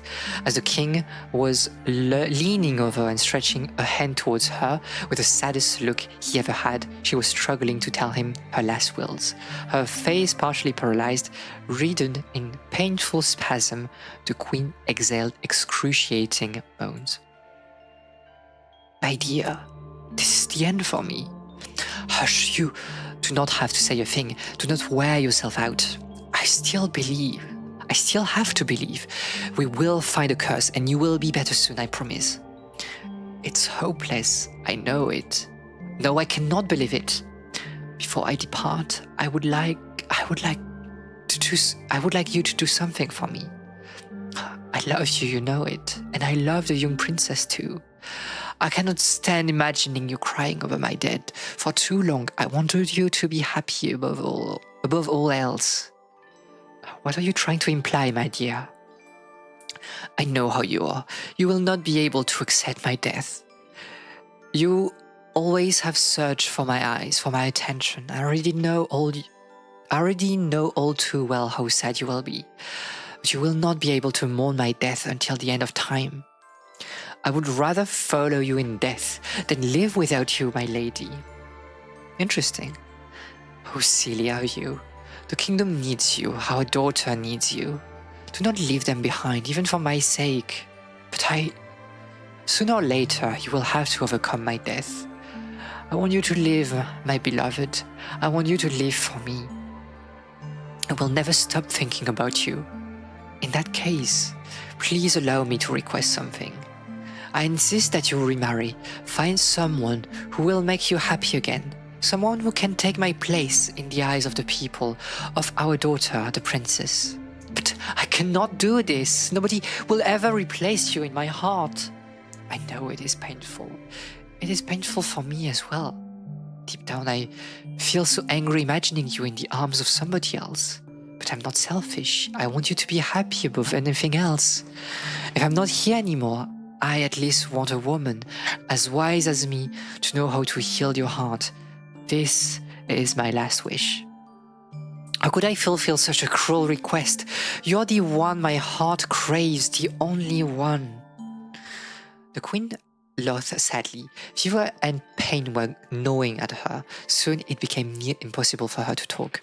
Her eyes were getting more and more obfuscated, to the point that she was unable to make out her husband's grieving face as he cried beside her.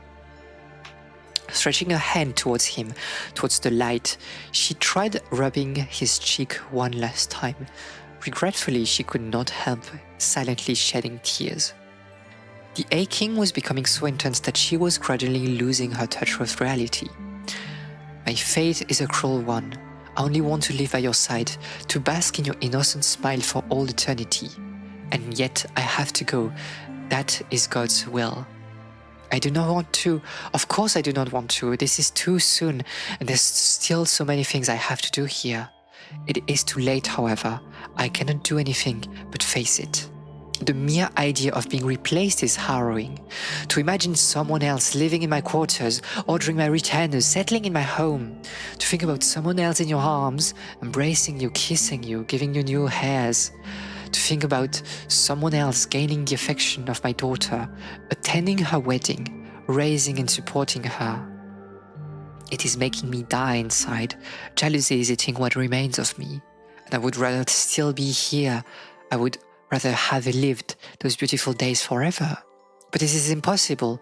So even if it pains me, even if the thought is unbearable, you must find happiness. You must forget me. And that is so painful to me. You probably thought I would face death with dignity, that I would be stoic and calm. That is how people see me. However, I am only human after all. I wish I had been more righteous. But amidst this pain that is tearing my body to dust, all that remains are regrets. And thus they bid a tearful farewell to each other. Sometimes later, the queen died an unbearable suffering, and the king was inconsolable. As sensitive and deeply in love as he was, he considered that no girl from any good family could ever rival his late wife. He consequently refused to remarry and swore to never change his mind. The whole kingdom was mourning the death of its queen. One of the greatest ceremonies ever made was organized in her honor. It went for several days and nights.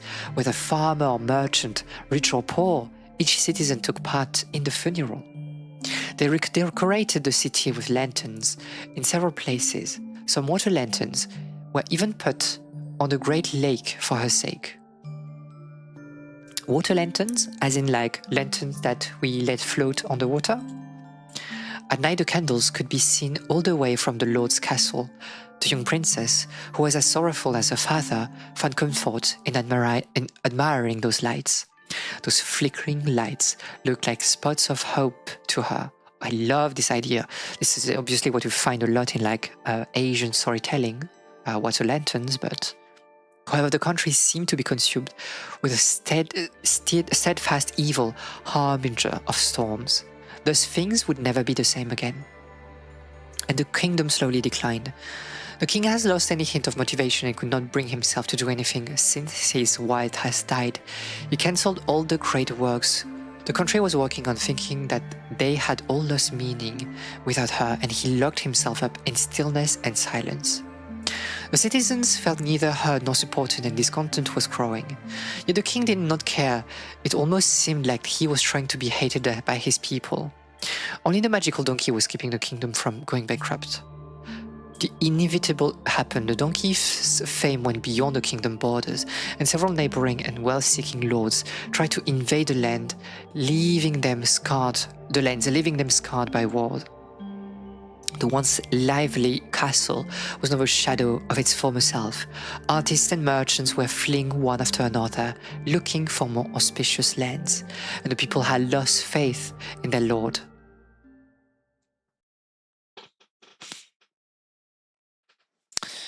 Very Castlevania, Final Fantasy 1 also thingy here. At first, the king's apathy and experience were convenient for the nobles. Since he was handling the countries rather poorly and was showing no signs of resistance, opportunistic councillors took advantage of the situation to seize control of the realm and get richer behind his back. However, the decadent mood was not so convenient anymore. The councillors realized that there was nothing to be expected from the current king, who had become impassive. They had to do something fast for the greater good. Faction appeared. Some thought the king could still take care of the realm and the princess, who liked the royalist. Others precisely hoped that the princess would seize the throne earlier than expected, or some other advised the king to find a new wife who could revive his will, or even that he go back to his homeland and leave the country with a new government. The most extremist nobles had no problem suggesting taking care of the king once and for all, but that last option would not satisfy anyone. Your voice is so soothing. It feels like a bedtime story. I used to read a lot for people, so I try to, read like as best as I can. Like sometimes I'm going a bit fast, so we can like see a lot, but I still try to respect as much as I can from the text. They all lived in the wake of the previous queen, and they all wanted to honor her memory, but no one seemed to understand what she had been trying to build. Interesting. Aurore et crépuscule. Oops. Oh, interesting. You can really just go back like this. This is not a true log, right? Or you have you have a log like this, but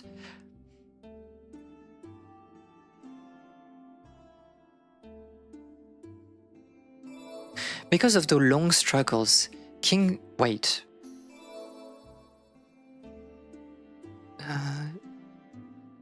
Oh no, okay, it's just that we skipped one thing and okay. Because of those long struggles, King Thibaut was asked to find a new wife day after day. However, he was obstinately refusing to do so. His most faithful councillors were growing desperate. But your excellency, the whole kingdom's fate is at stake. You cannot remain impassive while some are scheming for your death or your replacement. Exactly, your lack of action is folly. You must choose someone to live by your side, to put an end to those complaints waiting on your shoulders. I do not care. Let them kill me, if it's what they want. To follow my queen is my only wish. You cannot say that, Your Excellency. The queen would always think of the kingdom's best interest. If you give up the realm, you will betray her memory. So be it. If you did not wish to manage the kingdom, why then keep this masquerade going? You should have married the princess. Oh my god. You should have married the princess much earlier. Think of your daughter. It is time for her to see something else. My daughter, the princess, may hate me for all I care. My whole kingdom too.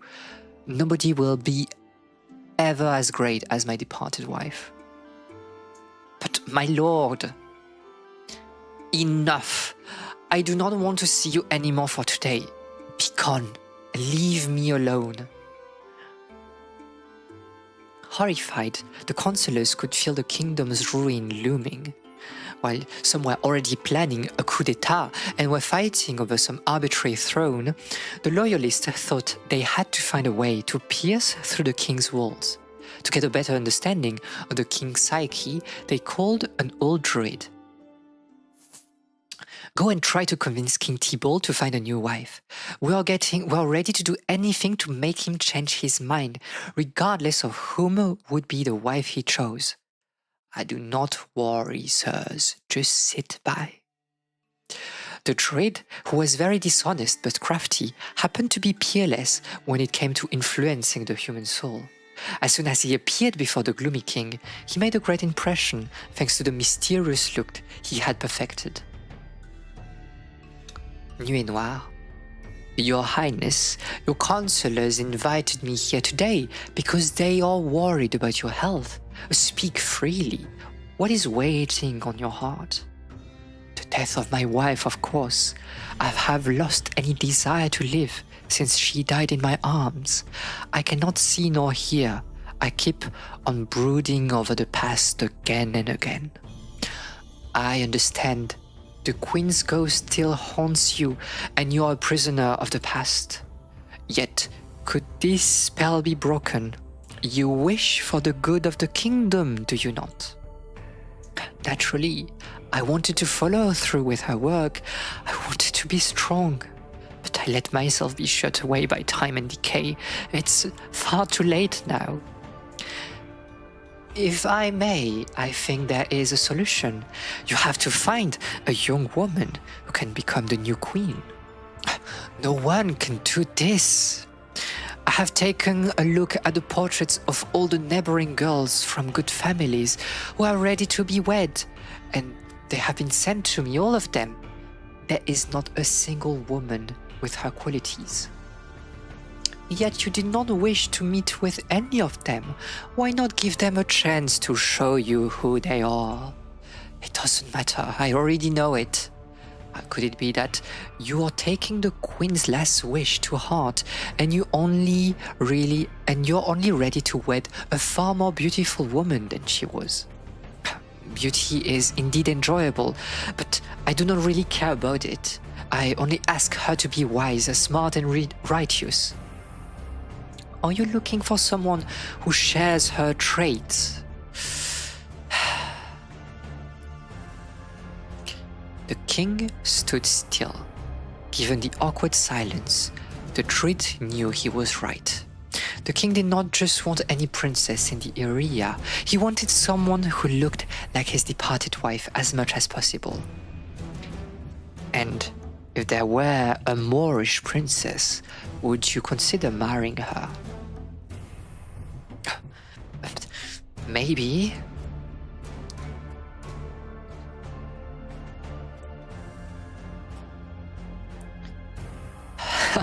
Then, Your Highness, I only know one such person, one righteous and wise princess who looks exactly like our departed queen.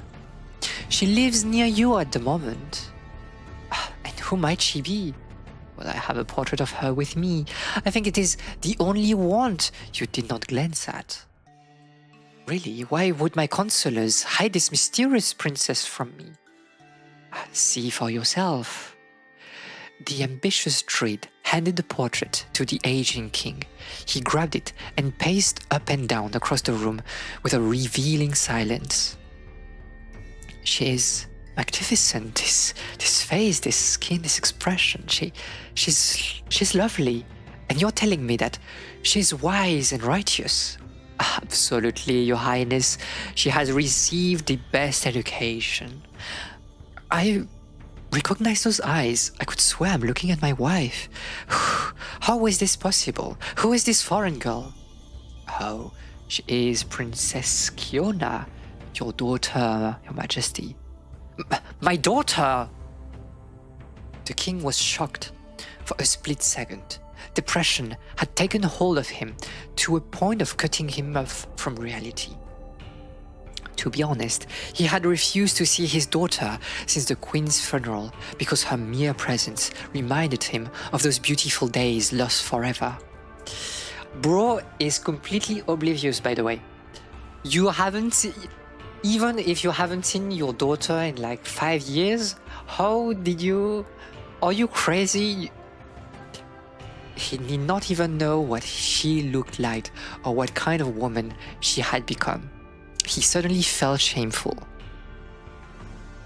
Oops, give me 2 seconds.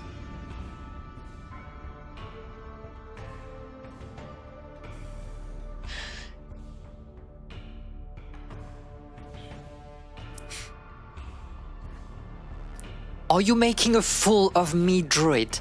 Are you telling me to marry my own daughter? Admittedly, it must sound rather extreme, but think about it, Your Highness. Is there someone else who could look more like your departed wife than her? Is it not troubling? I would even say this is a gift from God. A divine gift, you say? Father of the Year. Princess Kiona looks too much like her departed mother for it to be a mere coincidence. This is God's will. The Queen's soul did not go to heaven, it settled in that younger tailor-made body.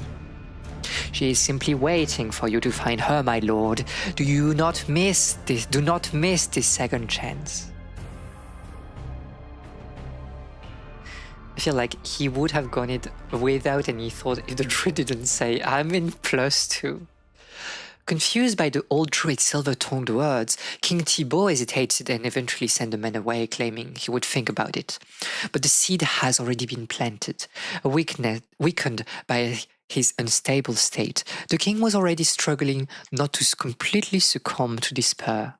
The flickering hope the swindling druid has brought to him was enough to make the king fall into darkness. Little by little, over the course of the increasingly frequent visits from the man who would become his confidant, the king started to give in to the idea. Oh my god, Nano is here. I'm sorry in advance. The druid had a way of implying that the young princess was actually the reincarnation of her mother, and that she surpassed her in everything, so much so that the impressionable king eventually believed him. This new obsession was the only thing which was keeping him alive from this point forward. Nanoi. Nanoi. And thus, he did the unforgivable.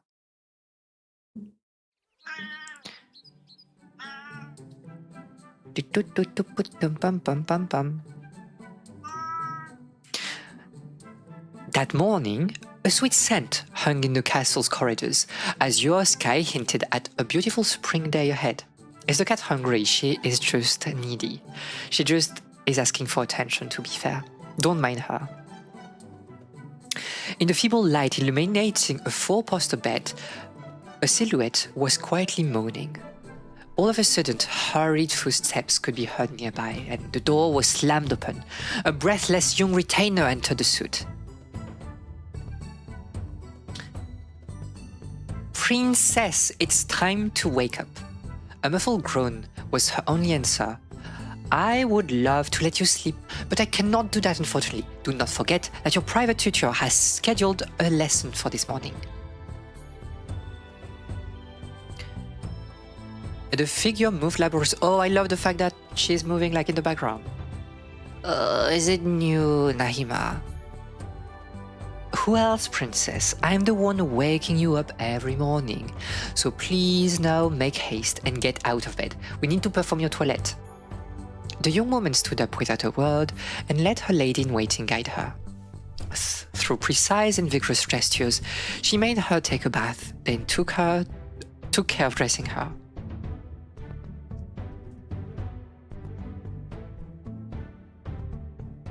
Just as the retainer was going to brush her hair, Kiona finally seemed to get out of her torpor. What is this flowery scent that has been tickling my nose since this morning? Oh, it must be verbenas, princess. It is the season after all. Verbenas are quite exquisite flowers, don't you think? Do you not think? All those colors? Maybe. I see that you're not fully awake yet. Did you happen to spend a rough night? I do not know. All I remember is that I dreamt for quite a long time. And what did you dream about, princess? And there it is. And there it is. My Yuri in my game. Okay. And we are even going for the lady cross retainer route. Oh, I'm taking notes. We were both in a vast flower field on a sunny day. I think you were weaving a crown while claiming me your queen. Oh, it almost sounds romantic. Romantic, I do not know. However, I clearly remember that I was feeling incredibly serene. Do you think it was a good omen? Assuredly. In any case, that is all I wish for you. Your dream was surely very pleasant, princess, but you should not fall asleep again. Do not forget that your lesson is supposed to start soon. Nanoi. Do not worry about me, Nahima. I'm quite positive the poor sod will be late again anyway. Oh, princess, you should not speak ill of your tutor. He is an excellent teacher. What has he planned for today? I do not know. We have completely given up on arithmetic over the past couple of days, and we are not focusing on practicing singing and playing the harp. And we are now focusing on practicing singing and playing the harp. You're only studying music. Why this sudden change? I don't know. This is a request from my father, so it seems. I do not know why. I haven't seen him for years. I thought he had no more interest in me. I'm sure the king is simply a bit shy.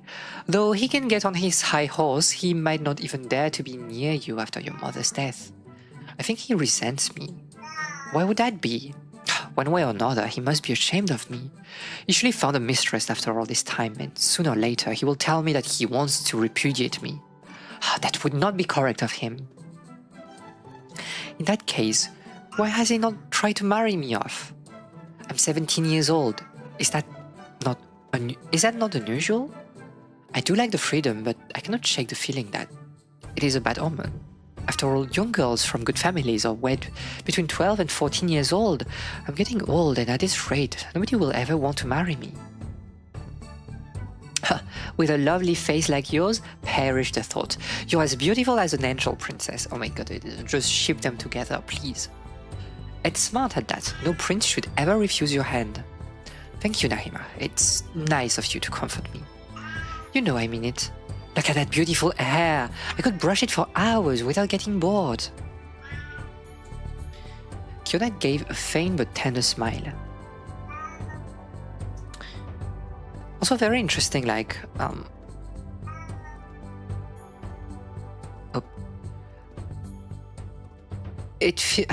don't know.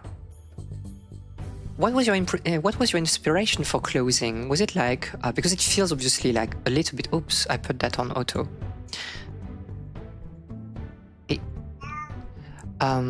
Was it like purely European clothing, or like were you also inspired by like traditional Moorish clothing? But I don't know much about it, so that's why I was like a bit unsure. A faint but tender smile. I've been lady in waiting for many years. Inseparable. Only older by 2 years. Yeah. そうですね. If you just didn't know what the word, I mean, we need to get rid of the father. I mean, it ends well. No, it doesn't. I mean, it does end well in the Pero story, but like, However, unlike Kiona's family, which had already been consisted of famous nobles, Nahima's humbler family has settled in the region as retainers. The late queen herself has trusted a young Mauritanian servant that was how she had become the princess's... had trusted the young woman and a servant. Oh, and that's how she had become the princess's ladies-in-waiting despite her humble origins. I let the artist decide, but I seem to remember she made a lot of research. I see, okay. She was now greatly enjoying taking care of the princess, and the sudden death of the queen had only brought them closer. It was without a doubt Nahima's optimism and kindness that were allowing Kiona to live a comfortable life despite the grim state of the country. Between the lessons intended to hone her knowledge and the time spent with her retainer, the heiress was not lacking in anything, and yet she felt deeply bored, and to her dismay, no party could ever waken the sleeping castle. If things keep going like this, I'm going to die of old age within these walls, she thought, a bit melancholic. No one will ever look at me, and no one will ever come to save me, and I will end up alone in this depressing place. Very funny how, like, she seems to be, you know, very wise and stuff, but she is, like, she really is a teenager, right? A 17-year-old girl just wanting to do things, which is like something that I do appreciate in those type of stories, even if I don't really relate anymore, as, you know, I'm not a teenager anymore.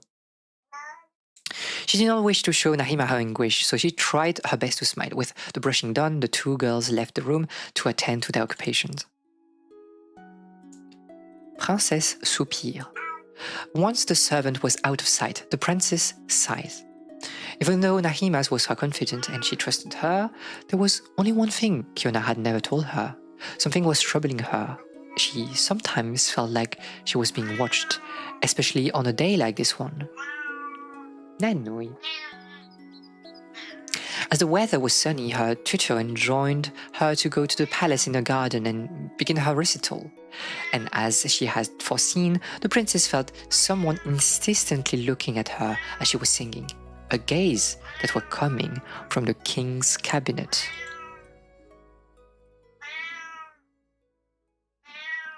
Oh my god. He should not be trusted. She should not be trusted. So very Pentiment-like. My role was project leader, writer, programmer, and translator. So I can explain what I asked the artist, but array is not my area of expertise. Like, yeah, if you want to give like more pointers about like what was your inspiration, like for the setting, the art direction, like I would be happy to get more information. As usual, the king was observing his daughter from afar. Very Pentiment-like. This like, oh, people watching like and from far away, like made me think of Pentiment. Staring at her with a desire that was not hidden anymore. The older druid had grinded him down, and now the king was as desperate as he was convinced he had to marry her. Suspicious. Bro should not be trusted. Bro should be shot down. That day, his counselors had gathered at his request. He was going to inform them of his decision. The mood was heavy. Everyone felt something major was about to happen, and they were as worried as they were eager to hear what the king had to say. Thank you all for coming. As you know, many of you have been begging me to remarry, and until now I was quite against it, as I wanted to keep the promise I had made to my late wife. However, I have finally found someone worthy of replacing her and sitting beside me on the throne. A round of applause filled the room. The counselors seemed both incredulous and ecstatic. Thank you for making that decision, Your Highness. You might have thought us as insensitive, but we were only doing it for your sake in the kingdoms. Absolutely, and we are sure the woman you have chosen will be up to the task. Could you tell us who the lady who managed to entice you might be? Of course, I will not hide the truth for much longer. She, whom my heart has chosen, is Princess Kiona, and I hereby officially announce my decision to marry her. In a shared moment of fear, the counselors fell silent. Some thought they had misheard, others that it was a misunderstanding. One brave soul decided to break the ice and shyly asked, Princess Kiona, your daughter? My daughter indeed. Loud whispers filled the king's cabinet. A mix of horror and bewilderment could be seen on the faces of the nobles. Time seemed to have stopped, and the cheerings had been replaced by contempt and cold glares. Another counselor dared to speak. But Your Highness, with all due respect, you cannot marry your own daughter. The judge says. Did you not swear a few seconds ago to accept my choice, whatever it would be? Are you never satisfied that I'm finally fulfilling my wish, your wish, and this is still not enough? You rascals, be gone! And no, I will not change my mind. I will propose to Kiona this very day. And thus the counselors were chased from the king's cabinet like criminals. Gathered in the corridor, they soon began arguing aloud, exposed all of the retainers who were passing by.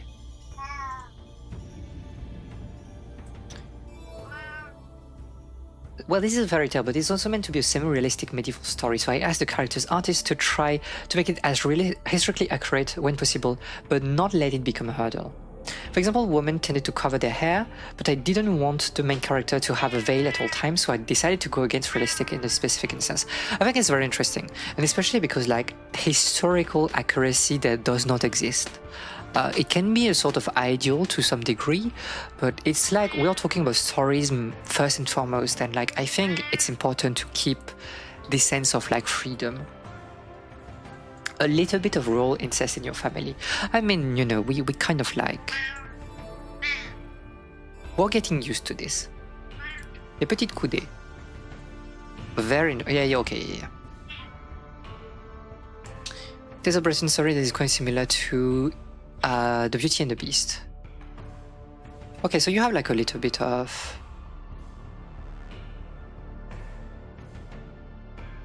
I won't read everything here, but like...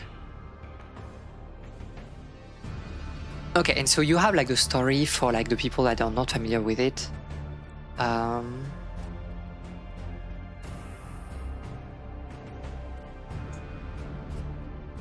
so how long, because this is like of a lot of interest to me, how long was like the research for you know, writing the story, like checking all the different versions of like Donkey Skin? Did you like, I mean, I expect you to like have read like the versions by yourself, but like how also academically, how academic was also your research? Did you like consult like analysis for those folktales or not? I didn't want to go the fantasy way because I felt medieval era brings interesting friction to the story.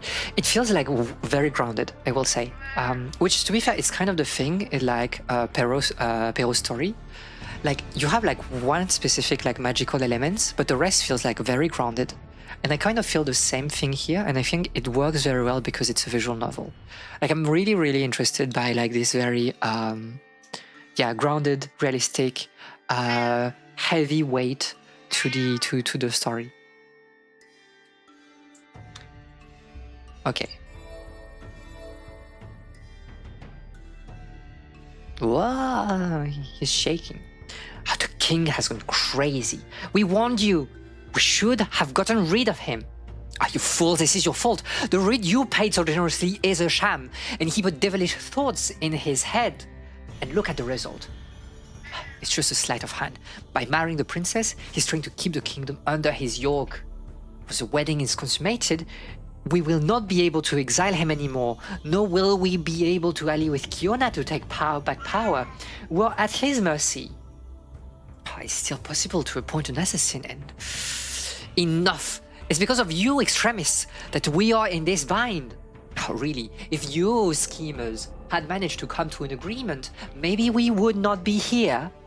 Us!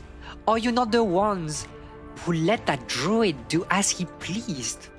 Let us face the fact. You loyalist are at fault. They soon came to blows, and the news quickly spread in the whole castle like wildfire.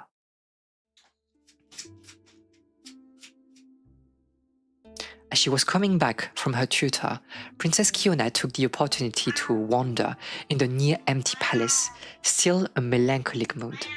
Once again, she had felt her father observing her, whether it be while singing in the garden or later that day during other lessons. He had never stopped staring at her. She had noticed his behavior for quite some time, and she could not help but feel a deep unease. Was he, the man she had not seen for many years, interested in her again? Was it an awkward way for him to make amends, as Namihima had said, or was it for a far darker reason? Kiona had a bad feeling about this. Some other day, she would have dismissed those thoughts, but today was special.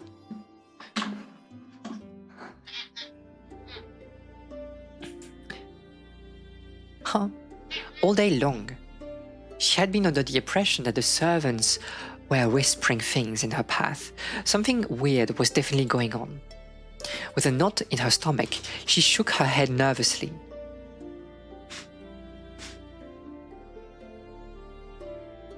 should stop thinking about it. It can only hurt me.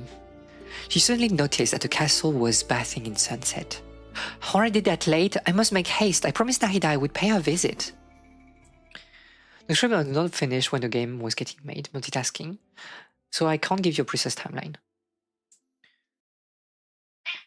As the princess was walking towards the castle's kitchen, where most of the retainers were at all time of the day, she felt a presence behind her back. Reflexively, she turned back and caught a glimpse of a man standing before her. Her heart skipped a beat, like never before due to the surprise. Astounded, she tried to fan herself to get rid of the warmth that was spreading through her whole body. She needed a few seconds to recognize this solemn man, but any possible doubt had vanished. It was the king. You're a fairy tale fan, so you read a lot of them, and one book was especially crucial in making the game.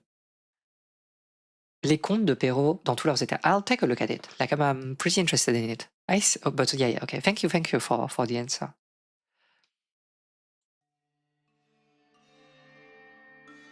Father, I have not seen you in so many years. Are you surprised, my daughter? Well, you seem to be avoiding me since the death of Mother. I regret that very much. Have I made you suffer? Yes, Father, I just want to speak with you again, if possible. All these years, I was only inhabited by loneliness and bitterness. I did not want to see you I did not want you to see me like this, but today I have decided this cannot continue. I'm glad to hear that, Father. Still petrified because of how surreal the scene was, Kiona politely answered while taking a closer look at the old man's faded and worn-out face. I'm just side-eyeing the king, like, dude, what? I mean, had he always looked that tired, that aloof? She could not remember. The unexpected presence of the king could have been a great moment of happiness for the young woman, but in the shadows of the looming night, she could glimpse a red light in his eyes, a crazed and bloodthirsty light. With each word, the king was getting closer, looking more and more threatening, like a raven spreading out his wings. The unease did not leave Kiona's fluttering heart. Is this why you have come to find me, Father, as a token of reconciliation? Better than that. I want you by my side. Do you not? I know a way to bring us closer, but this hope rests on you. Do you love me? I love you like a daughter must love her father. This is not what I want to hear. I love you, my daughter, and I have decided to marry you. Kiona could feel her blood rushing through her veins. Cold sweat was running down her spine. She did not want to believe it. My apologies, Father, but the church teachings, I do not care about those. Forget them. I love you and I want to make you my spouse. But I cannot. This would be a crime. He cut her pleading short with a voice as sharp as steel. Oops. I mean, we have like this button, right? I think you do not quite understand. You will marry me, whether you want it or not. I have your life in my hands, and you have no choice but to obey me. Terrified, Kiona glanced around her, but there was no way to escape. The king's imposing stature was blocking the corridor. Yet an overwhelming urge to run away was tormenting her from inside. She had to find a way. She tried to negotiate. Please, at least give me some time to think about it. The old king scolded at her, displeased. You have 1 hour. No more, no less. I will be in your bedchamber. Finish thinking about my proposal by then. Basically lists all the variations of specific Perrault's tale. Oh, interesting. I added some other fairy tales books, and I discovered with the Wikipedia page, and one I discovered with the Wikipedia page. I mean, this is like very, very useful, but yeah, I see how you worked, yeah.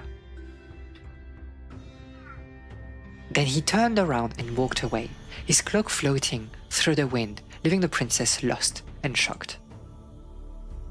As he vanished from her field of vision, turned black by dusk, she let herself fall to the ground. I really like the small animation here.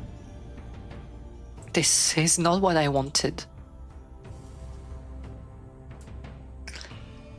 Leaving the princess to her sorrow, the old king went back to the druid who has advised him so well.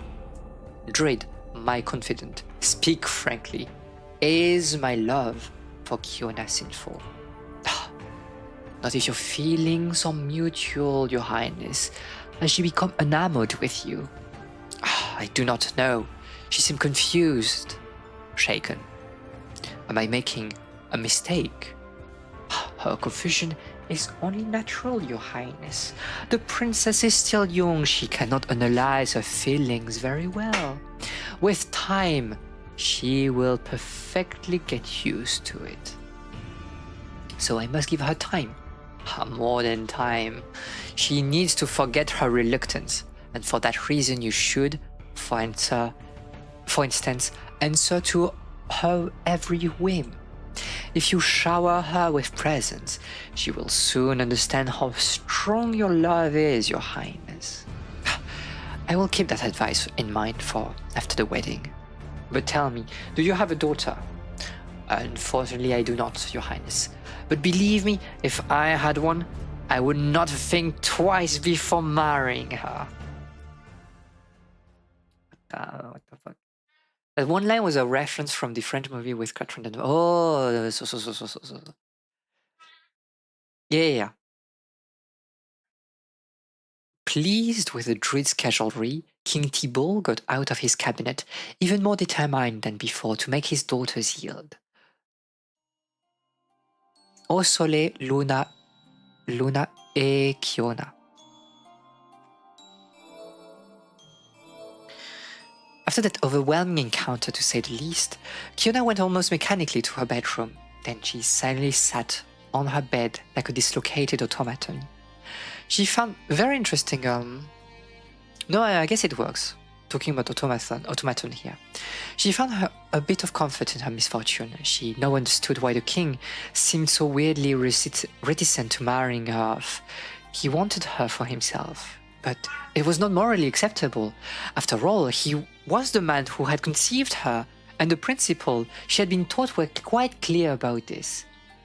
Had he gone crazy? Was he trying to damn her to hell? A rush of disgust violently seized her throat. No, this was not right. In deep, morbid thought, the princess hardly noticed the sound of hurried footsteps coming closer. The grating noise of the door made her jolt. Was he already? Fortunately, it was just Nahima, who had seemed as scared as her. Oh, princess, I have just heard the news from the mouth of another servant. I came here as fast as I could. Thank you, Nahima, but your effort was vain. My father told me I had no choice, that he would marry me whether I wanted or not. The hour for thought I requested is almost over. There's nothing we can do. I do not say that, princess. There is still some hope here left. He will be here in a matter of minutes, and will never be able to find a solution in such a short time.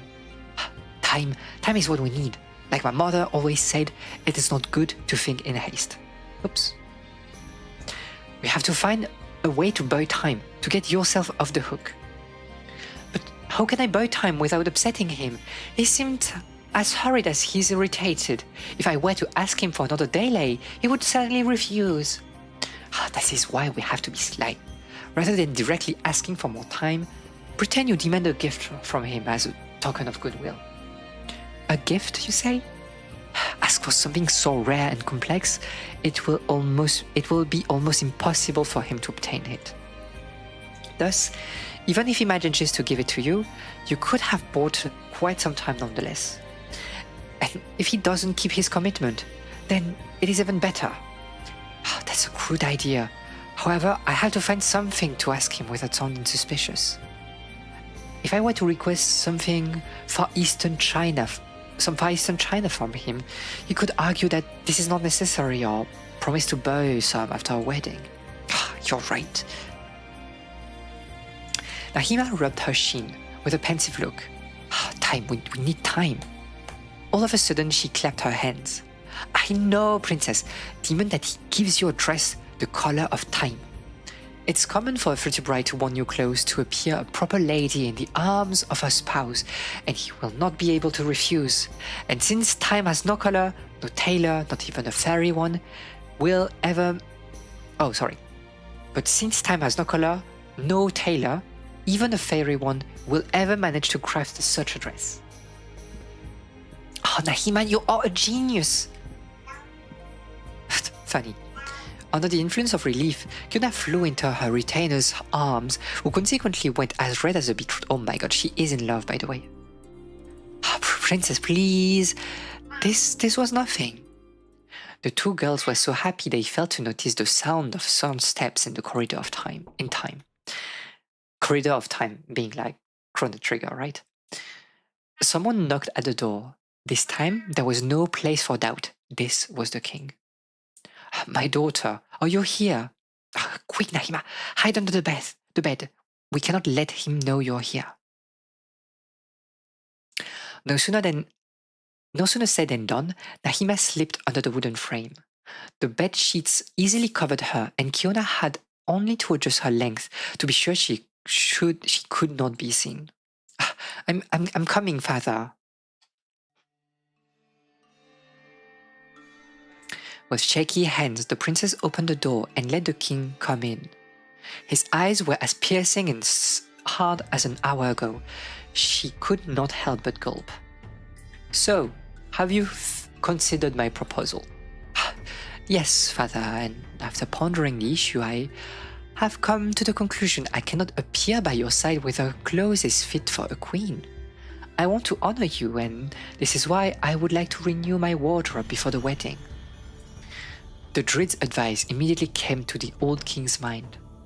The young woman had certainly about to express some whims of hers, and he could not pass on such an occasion to earn her trust. Thus, the king carefully listened to her. Please, speak frankly, dear daughter. I am listening and will try my best to fulfill every wish you have.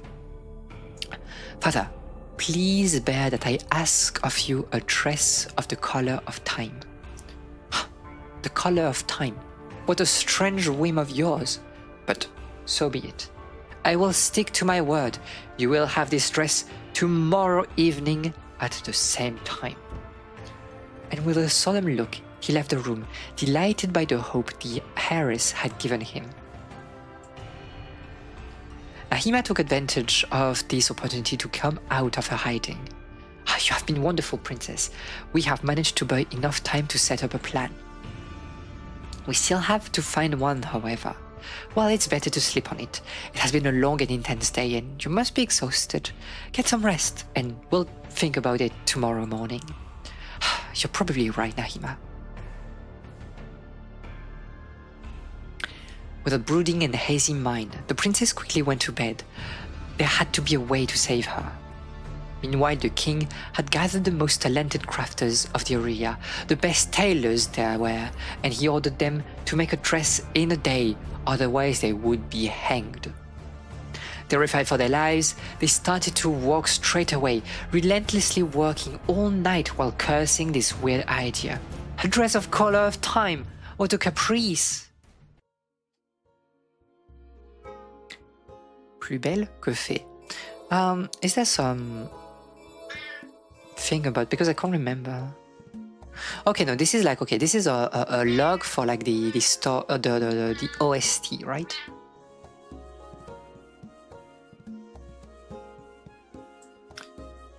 The father of the peasant body, which says of memory.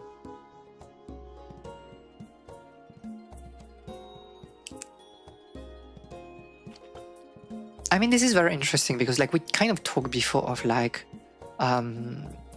tales written by women, and again, this was like a big thing, like in the 70s, early 18th, 17th century, early 18th century. But the genre really picked up like tales after Perrault. So let's read a little bit more. I made fairy tale references with the track's names, so I did it as secondary archives. That way I could sneak up some favorites. I mean, I think like it's a lovely touch. It's a lovely touch because it stays rooted in this idea of like references and like rewriting, but at the same time you have like flavors for like the tracks. Like Nuit Noire is not. I don't think like Nuit Noire is like. I don't know if it's a reference to something in particular. Like for me, like it feels like this common poetic image that would be easily used, like Nuit Noire. It might have been used by some like romantic poets, but yeah, I really like the touch a lot. I do love meaningful track names, and I think it falls like squarely into that. On the dawn of the second day, the princess woke up earlier than usual. Fiona was not in the mood to stay abed. She was pressed for time, and her night has been scattered with nightmares and untimely awakenings. The verbena scent was getting overwhelming, almost sickening. I love that. I love when things are like shifting, so like you have an element and then it becomes something else because of the characters. I was actually thinking about like writing a visual novel at some point, and this would be like a reference to like a short story by like Julien Gracq, and that would be like visiting a manor, and like you could like put music or not, and the description would change thanks to the music, and kind of like warp all the elements of the manor through the lens of memory and melancholy and things like this. So I really love this idea of having elements coming back in a different way. All she wanted was for someone to help her get rid of this unbelievable situation. Still in her dressing gown, she sat on the edge of the bed and stroked her hair, wanting for the retainer who was in charge to her toilet. I mean, this looks like with like this white, hermine fur, and like this looks like 17th century French royal gown. The door eventually opened. "Good morning, princess. Are you already awake?" "I did not sleep very well." If you have any contacts or a programmer, hit me up. So I mean, I'll think about it. Like this is like one project I have in mind, but one day, I'm so busy with a lot of things. But thank you for proposing. "Had a horrible night, Nahima. I could not get any rest. What is going to happen to me?" "I'm sorry to hear that, princess. I understand that you are troubled by your father's proposal, but we have to keep calm to find a plan of action. Know that you are not alone. I'm with you and I'm not going to let you down." "You're probably right as usual. But thank you, Nahima. I really do not know what I would do without you." The young servant squirmed with an embarrassed look. Oh my god, she's so in love. "Princess, there is no time for flattery. First, I have to take care of your toilet." The lady in waiting set to do her work, all the while she was talking. "I thought a lot about this myself, princess, and I believe it would be wiser to tell your private tutor that you are sick. It would grant us more leeway to conduct some research." "Good idea, Nahima. Do you really know what to do?" "You will probably not believe me, but I saw your mother in a dream last night, and I remembered something. After your birth, it would say that she had given you the fairy's blessing." "The fairy's blessing?" It's just a rumor, but there should be some truth to that statement. If your mother did leave something useful to you, we could use it to save you." Fiona skeptically stared at the young Moor. "I would love to believe in magic too, but these are all legends, and I'm too old to be fooled by this nonsense."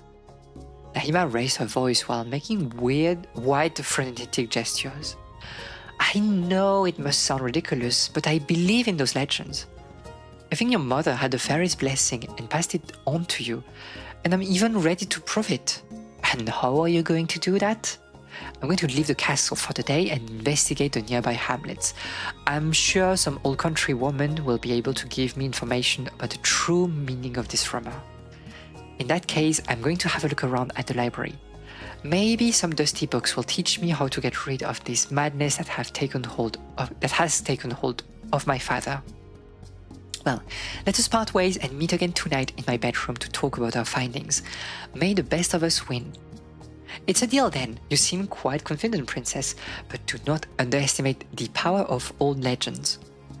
Magic does exist and I will prove it. Okay, very interesting. Is it also like a way to reintroduce some like Moorish folklore or not? Like I'm asking you here because I don't think we'll have like much time to go explore that, but like will it be like legends that are kind of like European like magical legends, or are you taking upon like Mauritanian and like Moorish folklore for this like magic part?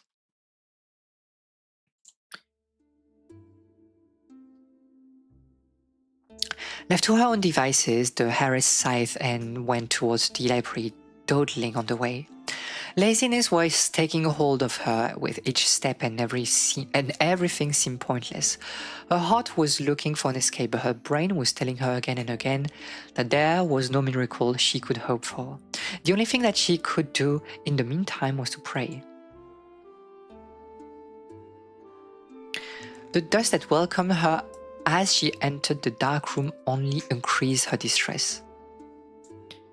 Carrying a candle, she inspected the shelves, looking for a ray of hope.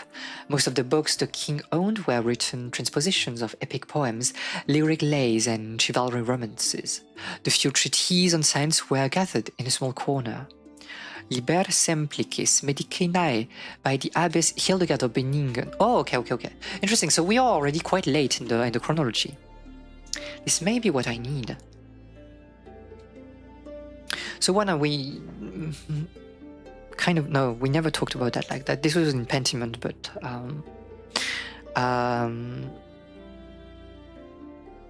like, as you can see, like... we mentioned like Hildegard of Bingen, which is like one of the very famous like literate women that still had a lot of autonomy, kind of like a key example of figures like this in like Eastern Europe.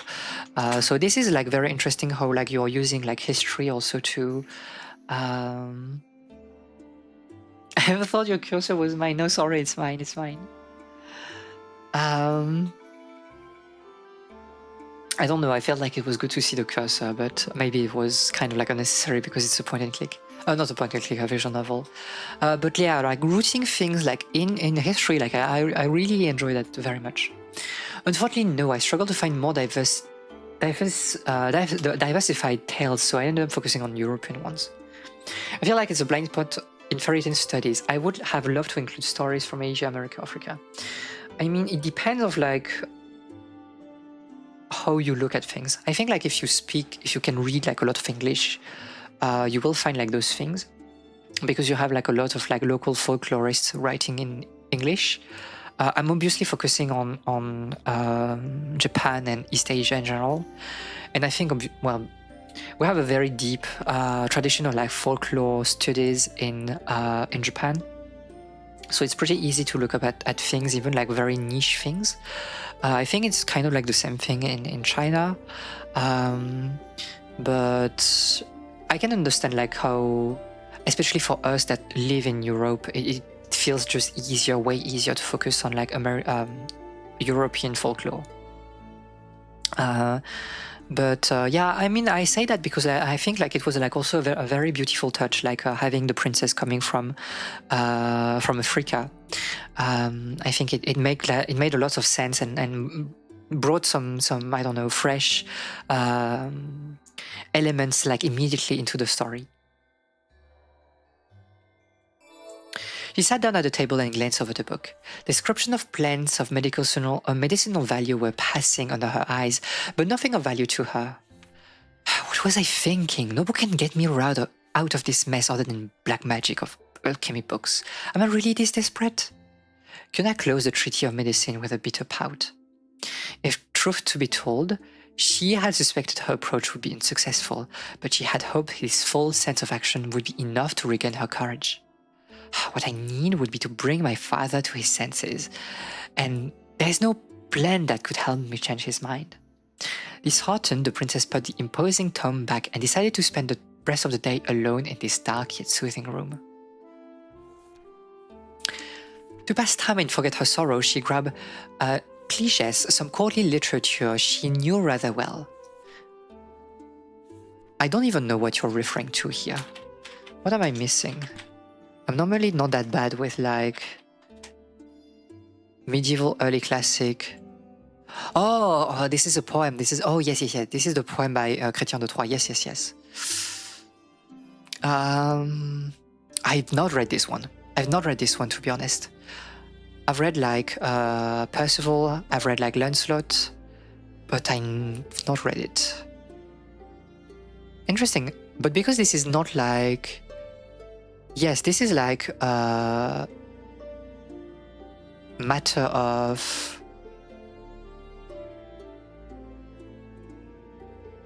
Oh wait, this is still like Arthurian... This is still Arthurian legacy, right? Oh my god, I just... Some courtly literature, grandson of the Emperor Alexander of Constantinople and nephew of Gawain from the Arthurian legend, was a brave knight, which he manifests. Okay, so you're explaining things like still you're teaching the reader as well about like fairy tale. This is good. Wronged by his uncle Alice, he falls deeply in love with Fenice, who is destined. Okay, I'm getting tired. I can't read in English. Destined to be the bride of the former. He finds his love reciprocated since Fenice is impressed by his achievements. The lovers quietly suffer, but decide not to hide and live openly with their feelings. They hatch an escape plan so they can live freely. However, the uncle eventually dies from sorrow, which lets them seize the throne and celebrate their wedding with great fanfare. You studied literature, including Chrétien de Troyes, so you did some reference. Yeah, I mean, like I studied also Chrétien de Troyes a little bit, like especially in class préparatoire. So this is like very nostalgic for me. She closed the book. Since her childhood, she had been told she was born to become a queen, and she always aspired to become one. She had secretly hoped to marry a king who would be powerful but young enough. She had hoped to be bound to someone she could have feeling for. It's a very funny face also. Her chances were infinitesimal. Royal wedding were political above all else, and there was no way to follow the wishes of the heart. Yet that possibility still existed somewhere. There could be a cliché waiting for her to be his Fenice somewhere on this heart. Putting the tome back on the shelf, the heiress felt even more aggravated than when she entered the library. Fleeing was never a good option, as Nahima rightly said. You forget everything for a while, but reality just hits you more harshly after. Very funny that like she feels like very self-conscious about that compared to like the average protagonist in like folk tales and children's stories. You went to class préparatoire too, or you? I did BL actually. As she was returning to her bedroom, Kiona looked at the amber sky. It would be wiser not to let my father wait indefinitely. If I do not find any solution, postponing my fate would just anger him even further. While walking in the castle corridor, the princess could not help but feel curious about the result of Nahima's investigation. It was their only lead, however implausible it could be. Stretch, yes. Oh, I love the outfit. Very, very good.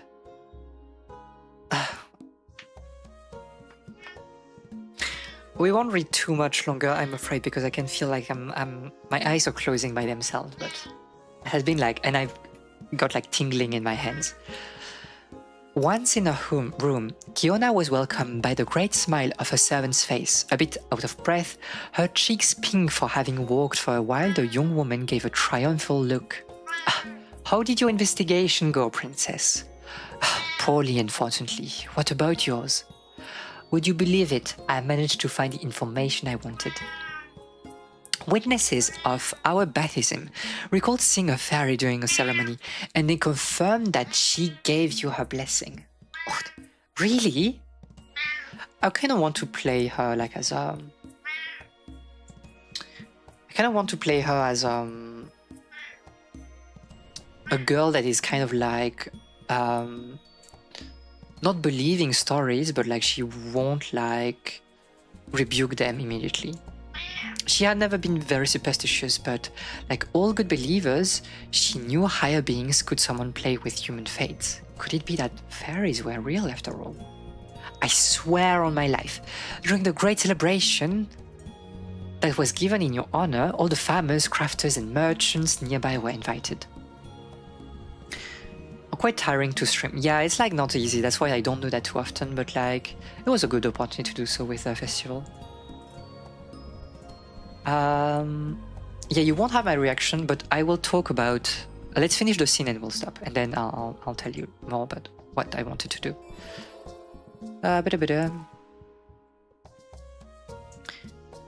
Given the right to get significant close, they could see the fairy for themselves. I asked several people, so they had no doubt about this. And what do you know about this blessing? Is your fairy kind of like a Legend of Zelda inspired? Because I think like this is a very good direction they did like for the fairies in the past games, like since Breath of the Wild. And what do you know about this blessing? How can I use it? If I get what the grandmother told me right, the blessing allows you to invoke the fairy to your aid. Not at all, okay. It says exactly what I need. Nahima, it's wonderful, you did it. Not quite, princess. I do not know how you can call your fairy godmother, and I do not even know her name. It's unfortunate. If I have no way to contact her, we are back to our starting point. Not quite. Now that we know, we just have to investigate a bit further. The oldest retainers in the castle, those who knew your mother fairly well, might know how she managed to talk to that fairy. We just need a bit of time. More time?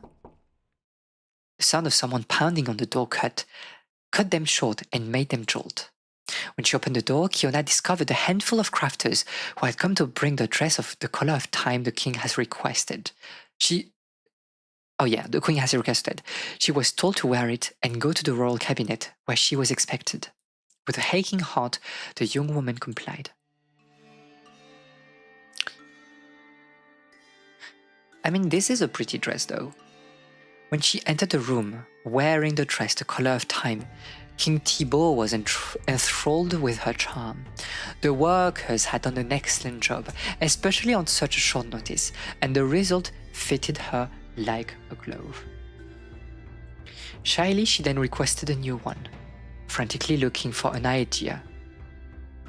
Frankly looking for an idea in her racing mind, she ordered that it would be the color of the moon. The king, who could not refuse her demand, immediately urged the same tailor and embroiderers that had created the previous work to come, and he gave them the same instructions. Once again, fearing for their lives, they complied as quickly as possible, and thus began the same little game. Okay, and then there's an ellipse. I was expecting a sort of like very, deep and dark, tense scene here, but like, I guess you want to kind of like go a bit further and a bit faster, I mean. Okay, so let's give a few thoughts before we leave. I love the tone and I love the writing. I think it's like the right balance. It really feels like a fairy tale. I think it would be easy to fall into too simplistic of a writing, and it would be to go overboard and like go into like purple prose. This is like a good middle ground. I can feel also that like it's a retelling of the tale that is kind of made for people that are not familiar with it to some extent. In that it goes like really over all like the story beats and pretty slowly, which is like quite interesting to me, because like some of the stories of like the same, in the same fashion. And we were talking about like Fatamoru just a bit before, House in Fata Morgana. You have the same thing, but it's kind of like expected that you understand like what tales we're talking about, and they use this as a reference, but they don't really tell the story in full.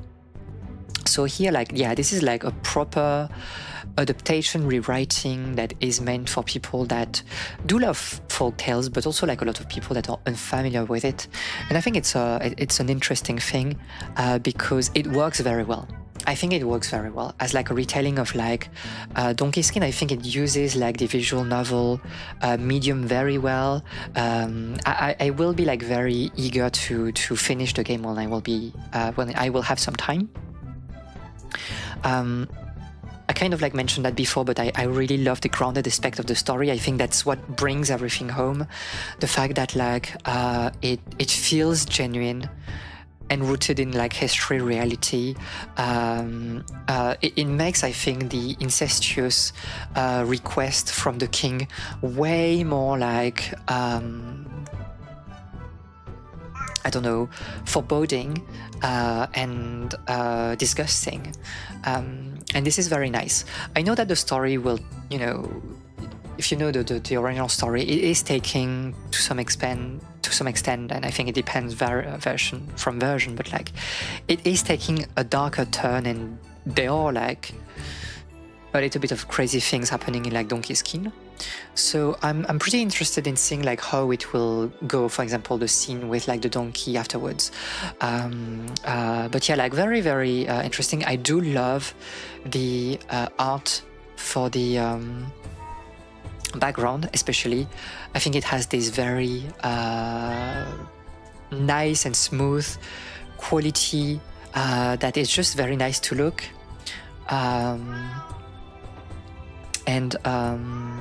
And yeah, there's this sense of like presence. It would have been easy to go for like a lazier, let's say, adaptation, something very by the book. And why not? You could have like done something. I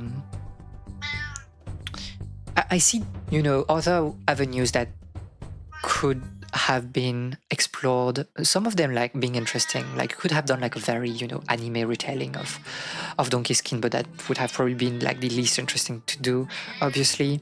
I think the Western art suits the story very well.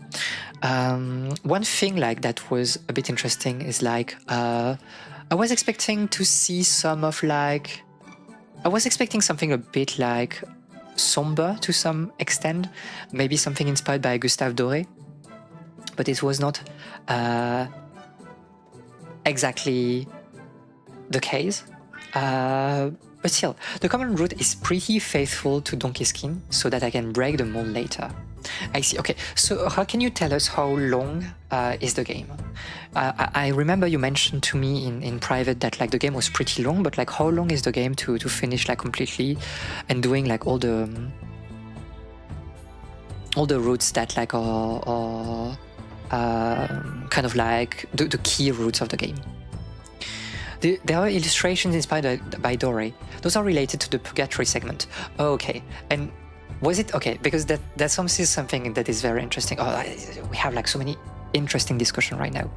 So I was also a bit like intrigued that like we still don't have like any mention of like the Purgatory yet, I will say. I was expecting them to pop a little bit more, and I mean, I know we are reading slowly because I'm reading everything, but there has been no mention since like the beginning, which is interesting to me. Depending on your speed and how completionist you want to be. I guess because it's so long, I will probably just do like one playthrough and maybe go at like, I mean, I can read like pretty fast, but yeah, okay, I see that like it's on a longer side, like for a visual novel. But yeah, mentioning Doré, one interesting thing about that, like you mentioning it for the Purgatory, is that we know that like the edition from Perrault's Tales was also, with the illustration from Doré, was released at the same time as Doré's illustration from like Dante's Inferno, right? And I think like when we think about like Dante's Inferno, Doré's illustrations are like the first one that come to mind, and that you are using kind of that as like a way of like depicting the Purgatorium. Is it like, was it intended or not to make this connection between like Pero and Dante through like Doré?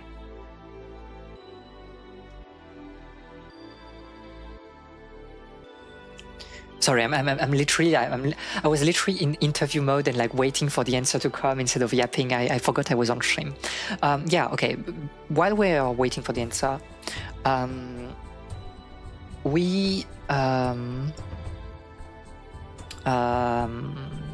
if you are interested in the game, and like I hope you are, because I think it's a very interesting game, you can again buy the game on Steam through the link that is pinned on the chat. And the game is on sale right now, so feel free to check it out, wishlist, buy it, catte, and yeah. Again, don't forget to check also like Devil's Liminal if it was of interest to you. I think the two games were really interesting today, kind of complemented each other.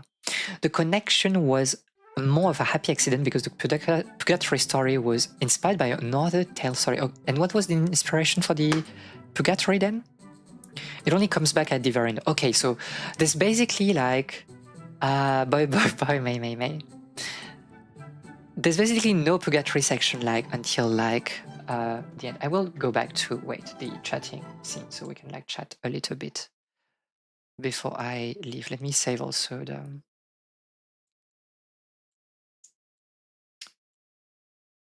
return, close, there, this.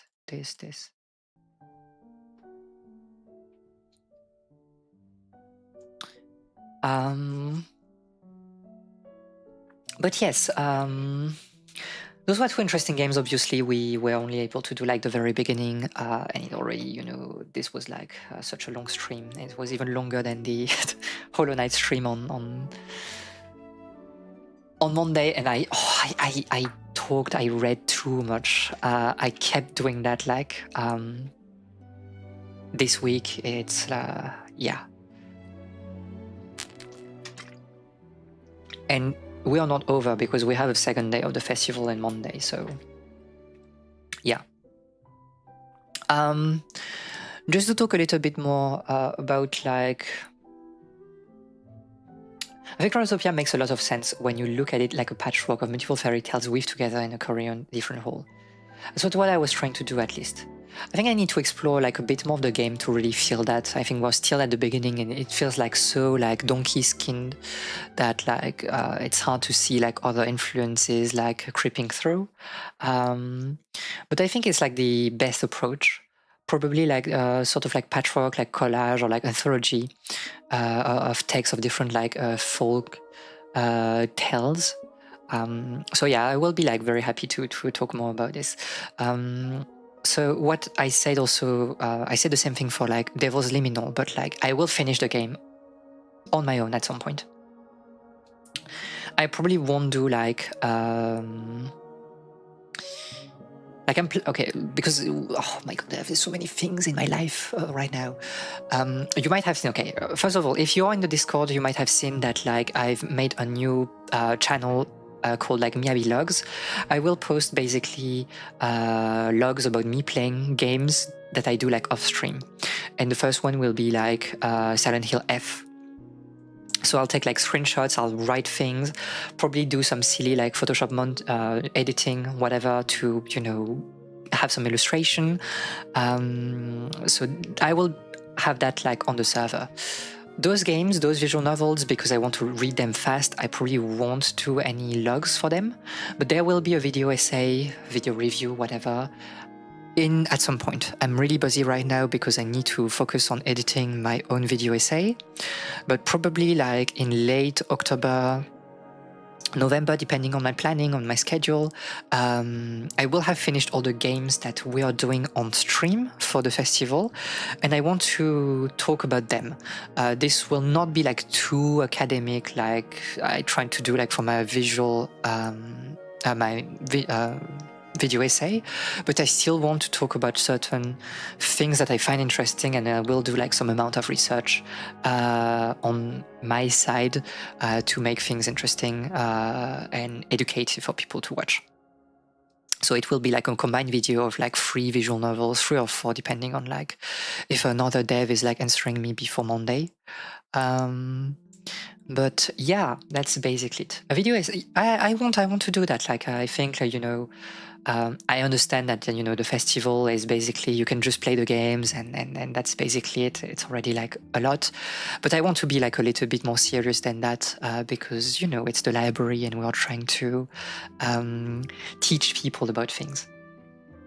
If you have questions, don't hesitate to ask, by the way, if I can make your research easier. If I have any questions, at some point I will reach you out, like, yes, on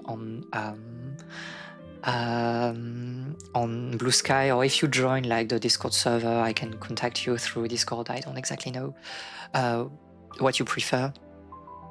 But yes, like, I'll be sure to ask you if I have, like, things that are of interest to me.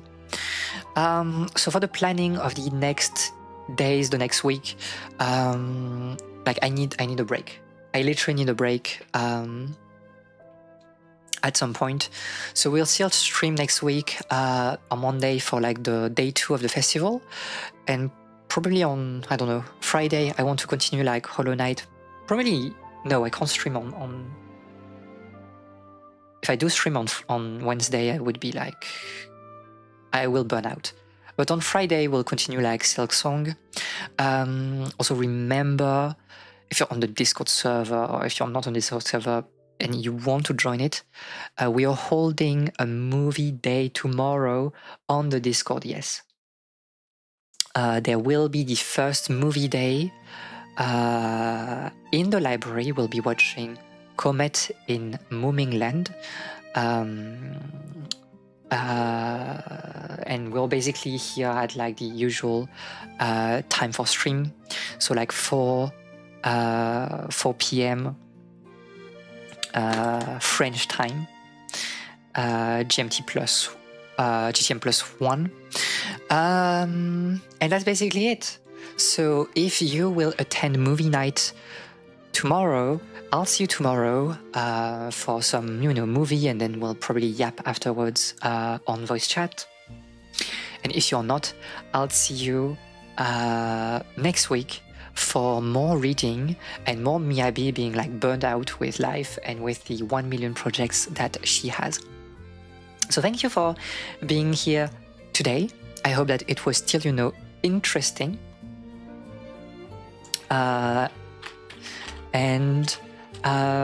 Yeah, see you at a later time, and thank you for all the devs that came here today. Both for their games and thanking them for their games and thanking them for hanging out in chat. And I will take care of myself because I need to eat and to sleep, I think. Okay, bye bye. See you next time.